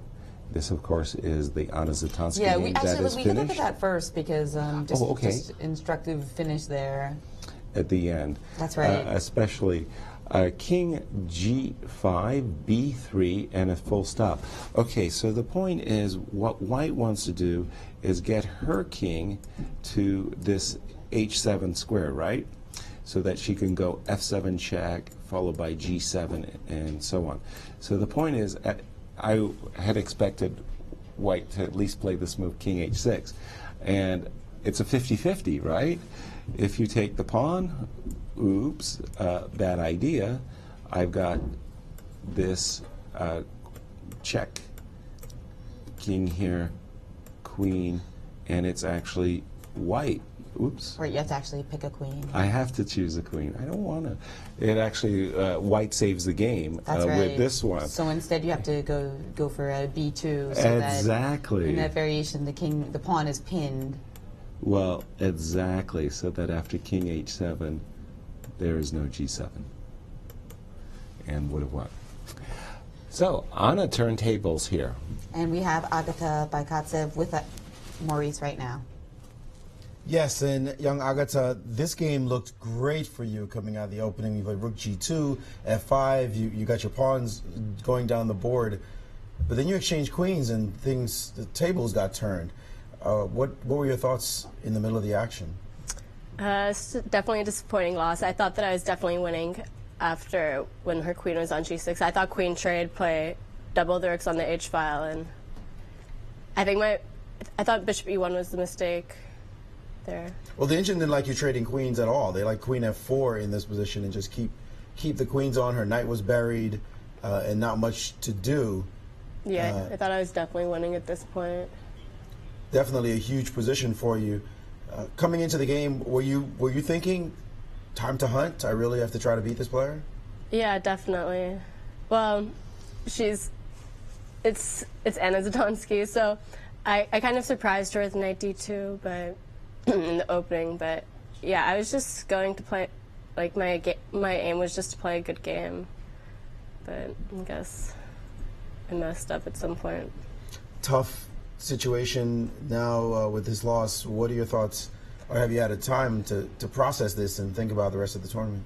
I mean, I just have to take it one game at a time, just focus on coming back, preparing for the next game, and hopefully come back. Are you still doing 6 hours of physics homework or math homework? Yeah, yesterday was all physics. It doesn't sound like a relaxing way to spend the day. It was all right. Wow. You did play in the ladies' exhibition yesterday. That must have gotten your mind off of chess and physics, at least. Yeah, I bet Chris and we won that, which was... Oh, the Bug House. You guys played Bug House together. together. Bug House together. Maybe we should have a Bug House championship instead of the U.S. championship. I think that would be a good idea. I don't think they're going to allow it, though. They don't pay us for that stuff. Well, thanks so much. Hope clear the system and reset for tomorrow. Thank you. Guys? Thank you. I just wanted to say to Agatha, the move, in hindsight, you mentioned that you wanted to trade queen double on the rook and checkmate. So in this moment that you played g5, you likely missed the move knight g7. Why didn't you just follow through with your intended plan and play the move rook h3, intending to double? And were you afraid of the knight sacrifice on f6? Yeah, a bit of that. And I just thought g5 solidify the f6 square, and I missed knight g7, but... Right. That's what we thought, yeah. Okay, sorry. Thank you for sharing that, yeah. And so we have only one game still going on in the championship, and that's Akshita Gorty, who is on the ropes versus Irina Krush. And we've got the position, it looks similar to the one that we saw earlier, but actually a bit different. The piece configuration has changed a little bit. So black's queen used to be on f1, and it's actually gone back to c7. Oh, that's weird. I mean, so to e7. Yeah. So I really couldn't figure out a way to make much progress over here with queen h1. Uh-huh. But white's queen went from g3 to d5, so white activated her queen, and Irina went back with hers. Although maybe the queen is even more effective as an attacking piece on c7, because now you're actually forcing white to make another weakness with g3. Mm-hmm. And that looks really dangerous, because now if we come behind with rook f1 and queen c1, your king won't be able to come out like it was before. Right. So this could be pretty terrible for Akshita Gorka. I mean, I think she's going to lose this game. And we have Anna Zatonskih with a big save today with Maurice Ashley. Yes, with four-time champion Anna Zatonskih. Anna, these youngsters are tough. Yes. How did you manage this position when you looked at the board and you saw the pawn on e5, the pawn on f6? What were you thinking at that moment? Yeah, I was thinking that yesterday or 2 days ago I said I told you that I will play every game for win. Yeah, and I was thinking maybe would be better to play safely. Yeah. Well, she seemed like she was after you this game. No, I think I had a good position, but then I started playing aggressively or just terribly after move 30 on time pressure, and then I escaped. And in order to win a game, you have to take risks. So it's nowadays everyone can calculate and knows openings. So I took risk. I had bad position, but eventually I won. Somehow Lady Luck smiled on you this game. The moment when you got your knight to h5, you were thinking, I'm out of it? Yeah, I think after knight h5 I'm good, right? I'm better already. Yes, of course I was pretty happy when I saw that my knight is coming either on f5 or on h5. So. This knight g7 move surprised her. She didn't see it coming. No, I was thinking all the time about this possibility because my knight was so horrible. It was like a dream, yeah. Just absolutely amazing turnaround in this game. What do you think this could do for you in the championship? Okay, we will see. We have 5 more games. I hope it's just beginning of...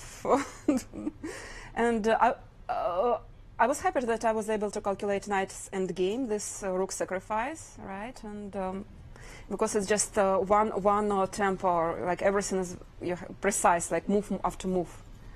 Incredibly. Nazi looked like she was rolling over her opponent in the game, and she managed to only draw. So a bit closer to the top there, and yeah. feeling optimistic. Yeah, I hope. I thought it would be easy to play against young players. I have like 5 of them out of 6 games. Okay, after 4, but it's gonna be not easy for me. So I have to find like some strategy how to play against them. So what about just good moves? It's too easy. What's too easy? A good move, playing good moves. It's to general advice. Oh, you need me to be more specific, but I'm not your coach, yeah. so maybe you should ask your husband who's here taking care of the kids. He's a grandmaster, Daniel Friedman. I will, yeah. He's given too many advices sometimes. Well, we know it's tough for you with the kids, balancing family and play. Yeah. But still, you're still in striking distance at the top. Yeah, and I hope I will do better in the rest of the tournaments. We hope so too. Thanks so much for joining us. Thank you. Quick question for Anna. Oh, Sorry. Quick question for Anna. Anna, when you made the rook sacrifice, I just counted it out. You had this. You properly calculated 11 moves. So it was an 11-move combination that gave you the winning king and pawn endgame. Just out of curiosity, what's your personal record for looking ahead in a position? Actually, I used to like chess studies, and I remember one end game, like one of my favorite, very nice idea. I think it's like 35 moves ahead you have to calculate. But of course, in pawn end game, it's not. I'm not calculating 35 moves ahead with queens and other pieces on the board. But sometimes in pawn end game, so it's you need to calculate 20, 30 moves. And in this position, I spent 20 minutes, and you know how many times I calculated this variation to make sure everything works? Yeah. I can only guess. Yeah, at least 5 times, I think. Very well done. Congratulations. Thank you. Wow. So what does that mean? What's the results now? Now we've got 1 game pending, right? But it looks like Irina's going to win. I just wanted to point out that we have several dads in the tournament, too. I feel like we only talk about the moms. We never talk about the dads, but it's important to have a little bit of... I saw him at the opening. I mean the dads, the men in the tournament who are also dads. Oh, yes. The players who are fathers. Exactly. Okay. Yeah, we never pointed that out. Yeah, what's up with that? Exactly. Why? Yeah. That's not right. Alexander Onischuk, I think has 3 kids, I believe, twins, and then another boy, I think. Then we also have How does Gata. he study at all, right? Gata. His father. Yes. And I don't. Shabalov, of course, but his kids are grown. And I think they're very Var successful. just had Varusian, by the way, just has had a baby girl a few months old, maybe 10 months old. And he says, it's impossible to study because it's like he's just chasing her around the whole house. Oh, it's great. that's wonderful, though. And he's saying with a big smile, of course, when he's saying that. It's not easy on your chess game, I'll tell you that. And these 4 players who are in the tournament are not exactly at the top as the youngsters who have nothing to worry about, no diapers, no babies crying, keeping you up in the middle of the night. They get to focus on chess and chess only. While the parents, Anna Zatonskih, we've seen her play here without the kids being here. She actually has her 2 children here with her, even though her husband, Grandmaster Daniel Friedman, is here taking care of the children. They're still in the same hotel room with you. You can't tell them shoo when they want to get a hug from mommy. So that is indeed a challenge, being a parent while trying to play chess. No questions about it. And we're going to take a quick break as we wait for the conclusion of Krush and Gorky. Very good.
and welcome back to our coverage of the 2016 U.S. Chess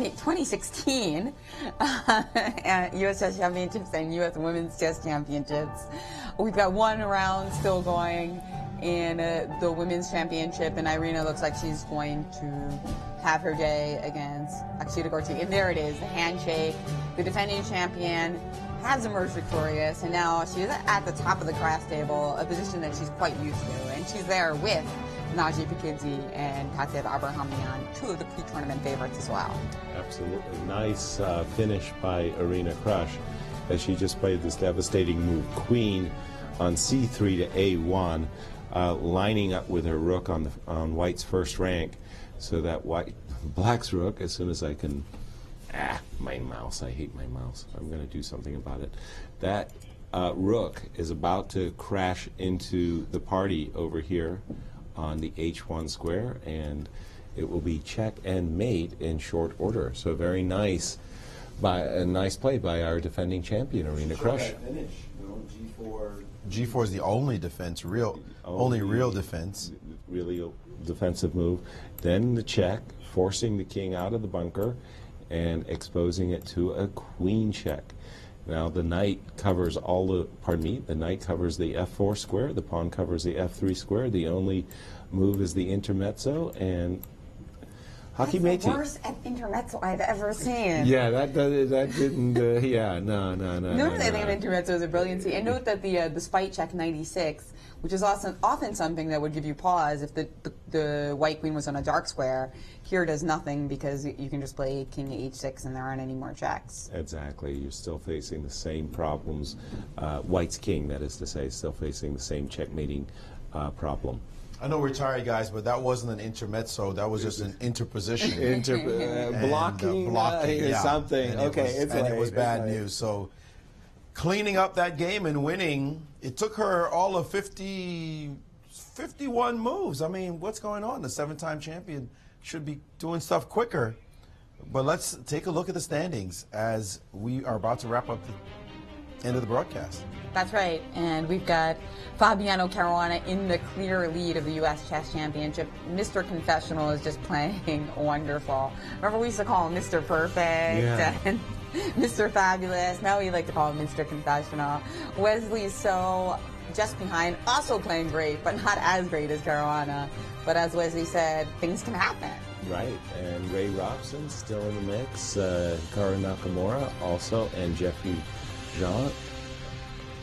That's right, and then in the Women's Championship, 3 players tied for the lead now. Irina Krush, Katev Abrahamyan, and Naji Pikidze. And we do have Irina with us in studio. Yes, as I mentioned, Irina, it took you 50-plus moves to take out this youngster. You slipping a little bit? That sounds very pessimistic, Maurice. No, I would not put it that way. I mean, I think the game was pretty clean. Obviously, black does not start and win on move 1. It takes a little bit of work. Actually, I did make a little slip on move 41. My move queen f1, I thought I was just mating, but then she found this defense rook e2, and I realized actually I'm not mating, so let's backtrack a little bit. I mean, move 41, I think if I would just give like queen e5 check, force g3, and then make some move like rook e1 attack. It's another weakness, you know, the game could have been over about 8 moves earlier, but you know, sometimes you make little mistakes and then you just got to fix them. Absolutely, of course, I'm kidding with you. It doesn't matter when you win, it's that you win that counts in chess. So now, again, a big tie at the top, and despite the young players starting well and acquitting themselves well, it's about 4 veterans that look likely to be contending for the title, and here you guys are. What does it feel like to be amongst your peers and fighting for the championship? Yeah, I mean, that's a normal state of events with the players currently leading. But, you know, it's only been just like one round more than just the halfway point, right? So it's like, it's really a long tournament. Actually, this is exactly the halfway point right now, right? The 6th. Well, now we just finished round 6, so we just kind of, we just made it over the halfway point. It's a lot of play left in this tournament, so I think, you know, everything will be decided up ahead. Are you excited? Yeah. Is this the point where a champion starts to think, that's right, you know, we got to buckle down? Well, yeah, I mean, at some point you need to start winning games, playing well, and showing why you're worthy to be the winner. Well, we know you've been worthy many times before. We look forward to seeing the rest of your games. Thank you. Grandmaster Irina Krush, cruising, maybe not, but still in contention to take the title. Thank you, Maurice. Thank you, Irina. Very impressive that the pre-tournament favorites in both sections have really proven themselves. And we saw the road ahead for the top women, and again, Naji playing Krush in the last round. That's exciting. Tatev still has Krush and Zatonskih yet to play. So definitely the toughest schedule, and Tatev herself pointed that out. Absolutely, with the extra black as well, and Irina and Naji with the extra white. So at the moment, in the women's championship, those two players appear to be the favorites. Yeah, Naji but and can't Irina. count on Anna Zatonskih. She's only half a point behind. No, and so. if you have some lucky days like today for Anna, well, what a gift. And a final thought on today's play by Maurice. Well, it's just been a topsy-turvy ride. Today was 7 decisive games out of 12. Players definitely looking to win this tournament. Everyone hungry for this title, which absolutely the strongest tournament in history playing in the championship. So we are on our seats watching these games as anything could happen. But of course, as we said, it looks as though the favorites are starting to round into shape with 5 rounds to go. Anything could happen here at the championships. Thank you, Maurice. So thanks for everybody for tuning in after the rest day. I'm Jennifer Shahade, and I'm signing off with Grandmasters Yasser, Seirawan, and Maurice Ashley here at the St. Louis Chess Club. Come on down and see us in person. We've got Alejandro Ramirez and Ben Feingold over at the Kingside Diner. This weekend's going to be huge, or just keep watching us from the comfort of your home, and 12:50 Central Standard Time, 1:50 on the East Coast. See you tomorrow.